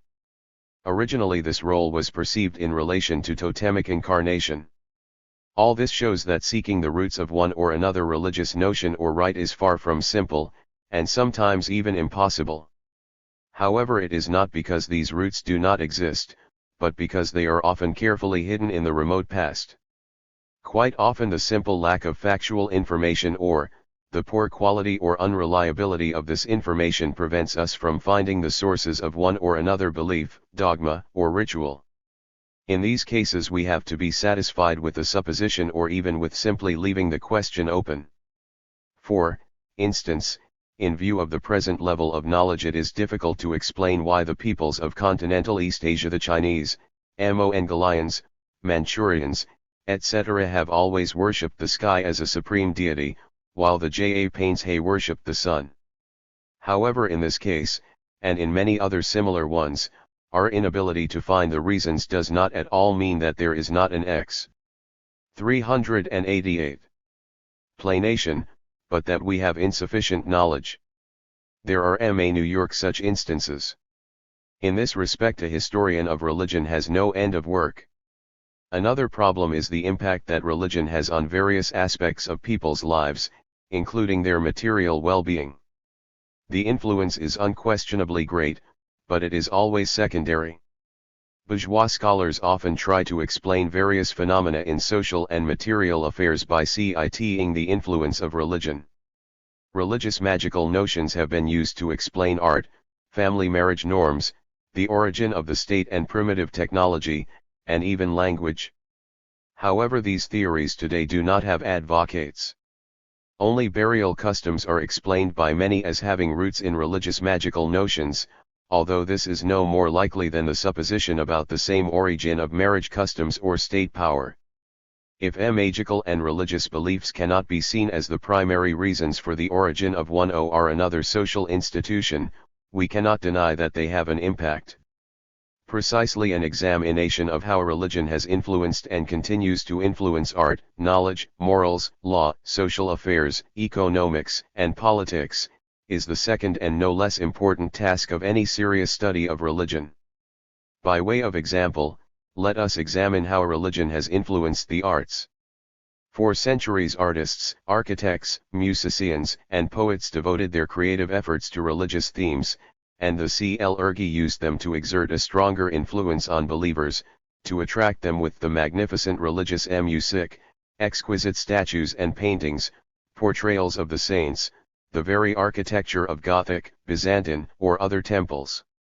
This fact itself indicates the strength of religious ideology and the ecclesiastical organization it represents. According to the defenders of religion, it constitutes the foundation of any moral code. This opinion is also shared by some free-thinking authors. The opposite opinion also exists that only in the later stages of historical development is religion related to morals. Both opinions are erroneous. The sources of human morals are not to be found in religion, but in actual socio-economic conditions. However, already in the period of communal clan society, religious beliefs were intended to strengthen moral standards, giving them supernatural sanction. The system of 389 taboos, or the customs of initiating young men when they were taught the tribe's ethical standards, reinforced by the authority of ancestors or the guardian spirit of initiations, and later by the authority of the tribal god. In a class society, morals and law revised in the interests of the ruling class, also gained religious sanction. For instance, in India, China, and Japan, the subordinate status of the lower and dependent classes was always sanctioned by religious beliefs. That was also usually the case in the ancient states of the Near East. A slave in antiquity, however, served his master not in the name of religious precepts, but on the basis of brute force. Only Christianity elevated a slave's submission to his master to religious duty, a divine commandment. In the Middle Ages, the same Christian dogma of submission to the power of the wealthy was combined with direct coercion, and the upper classes sometimes openly demonstrated their disdain for religious commandments. The result was that the spontaneous protest by the oppressed masses took the form of demands for reviving divine justice and following religious commandments. In modern capitalist states, as a rule, direct coercion is combined with the ideological substantiation of this coercion. This does not at all exhaust all the complex ties between morals and religion, law and religion. After all, the problem is not only class relationships, but personal, family and other relations in which moral standards still often are reinforced by religious notions. It's a sin, God willed to do so, God will punish you, God will bless you, etc. The question arises, why hasn't humankind, the enormous advances in science and positive knowledge notwithstanding, liberated itself from the addiction of religion? Does this mean that religion has in fact played a useful role in history? That is how some investigators have posed the question. Many of them, and not only believers who are defending religion, but also free-thinking people, have tried to prove that religion, despite its errors, has helped people and continues to assist them in their struggle for survival, either as an organizer of collective experience, or as a code of social moral norms, or as a beacon showing people the ideal goals. 390. Is this true? Religious rites and beliefs emerge from people's material requirements. Numerous such examples have been cited. People expect religion to help them satisfy their needs, whether it is through hunting or agrarian cults, the healing of diseases by either medicine men or shamans, the cult of gods who are regarded the guardians of communities, cities, or states. But does it really satisfy their needs? DNLY. In those cases when religious magical notions are combined with the skills of hunter, farmer, or artisan, can it appear as though these notions genuinely help to achieve the intended goal. In actuality, the goal is reached because of the skill, knowledge and effort of human beings. In the area of morals and law, people often assume that if they are acting fairly it is because they are following God's commandments, religious principles. Actually, religion has only reinforced through supernatural sanction the norms of conduct that arose from social practice itself. Without which the human community would be inconceivable.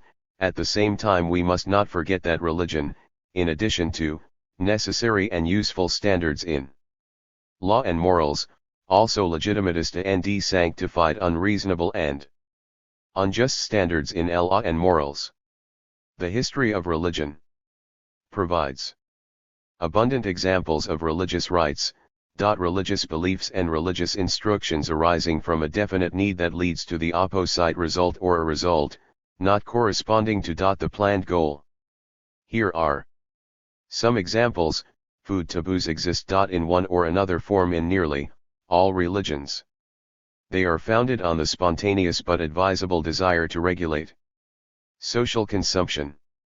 However, what is the result?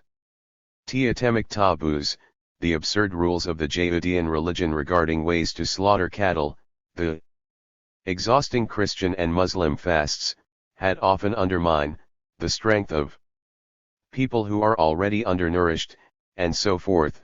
Another example can be found in burial and repast rituals and related beliefs. However, it is hard to imagine any two religions that have so little in common and adhere to doctrines that are even completely opposite. Confucianism gives religious sanctification to the established socio-political system, sets as its ideal a patriarchal feudal monarchy relying on clan traditions in which all cult activities are presided over by civil servants, the eldest in a clan and the eldest in a family, requires pedantic and strict adherence to established rituals and ceremonies, involves absolutely no mysticism or any interest in the afterworld. Buddhism, on the other hand, fundamentally renounces all worldly affairs, maintaining that they are the 392 source of all misery and deception. It advocates the complete rejection of earthly existence and immersion in peaceful non-existence and nirvana. Buddhism requires monastic asceticism from everyone who wants to escape torturous reality. Here we are talking about the fundamental aspect of doctrines, not how they apply to reality. After all, life adds its own corrections to these ideals, and in practice both Buddhists and Confucians behave in ways that are not so different. The traditional religions of China can generally be counterposed to the religions of India. The Chinese encourage the ceremonious and conscientious performance of rituals that are not too burdensome, the veneration of ancestors on certain days, the offering of paper sacrifices. The Indians hold as their ideal asceticism, self-torture and mystical communication with the divine, while ordinary mortals must constantly observe restrictions, taboos, continual purifications, and wasteful sacrifices. The practical Chinese gives his religion the absolute minimum, whereas the superstitious Hindu is controlled entirely by his religion. Various religions have quite different approaches to daily affairs, to their details. The religions of the ancient Jews and the ancient Greeks evolved during approximately the same period and at the same stage of historical development. However, the ancient Greek religion hardly had any instructions about the details of daily life, what a person should eat or drink, what he should wear, what and when he should engage in one or another activity. Judaism, on the other hand, entered the kitchen and the bedroom, regulating quite strictly the food people ate and how it was prepared, what people wore, and recommended or banned numerous details of human conduct. Religions take different approaches to death and the dead. Again, this dissimilarity is not always due to difference in the historical stages. The ancient Egyptian religion is astounding for the extravagance of its burial cult. Even while a person was still alive, he took great pains to prepare for his funeral, ordered his casket, etc. The great concern paid to mummification, to building burial temples, intended to contain all sorts of objects, enormous burial pyramids for kings, all this creates the 393 impression that a religious Egyptian cared more about his existence in the after-world than his life on earth. At the same time, the ancient Iranian religion regarded the deceased as impure. Even the bodies of respected people were practically thrown onto a heap and left to be devoured by vultures. Religions have different outlooks on the individual. The main determining factors in the changes are related to the general course of history, the decline of communal-clan relations, and later the transition to a capitalist society. That is why the correlation between the collective and the individual in religion gradually changed in favor of the latter. However, this process began rather early and continued throughout the history of religion until the present. That is why it is wrong to reduce the issue to historical stages alone. In some cases the opposite trend has been true. For instance, early Buddhism addressed its teaching to the individual and taught that acceptance into the community should be strictly individual. According to Orthodox Buddhist teaching, a person striving to attain nirvana could rely only on his own strength. Later the individual in Buddhism became secondary, while the ecclesiastical organization, hierarchy, and rituals became primary. In other religions the correlation between the collective and the individual differed widely. The former was dominant in the cults of the ancient East and antiquity, whereas the Greeks in the 6th and 5th centuries BC, along with the dominant Polis form of cult, gave rise to the individualistic Orphic sect, the Eleusinian and other mysteries that promised believers, and they alone, special religious benefits. Judaism has maintained its strictly community nature of doctrine and cult, but the Hasidic movement that developed within it made a sharp shift towards the individual. The religions of China and Japan do not contain any elements of individualism. All that is required of a person is strict observance of established rituals. In Hinduism there is a balance of both, ritualism that is mandatory for all and the harsh practices of the ascetics. Catholicism has always upheld collective principles above all others, because salvation comes from unconditional submission to the Church, which takes full 394 responsibility for G1 absolution. However, it was for this reason that the Calvinists, Puritans and other Protestants broke away from the Catholic Church, once again focusing on the individual instead of the community.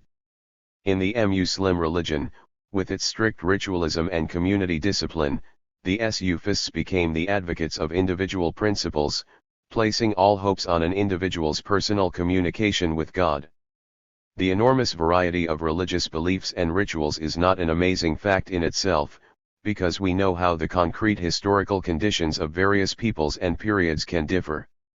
After all, religion depends on the overall conditions not only of material affairs, but also political forms, cultural distinctions and outside influences. It is necessary to thoroughly and comprehensively study all these conditions in each country, in each period before we can understand the origin of the difference between religions, for instance, those of India and China, Egypt and Iran, Greece and Rome, the Celts and the Slavs.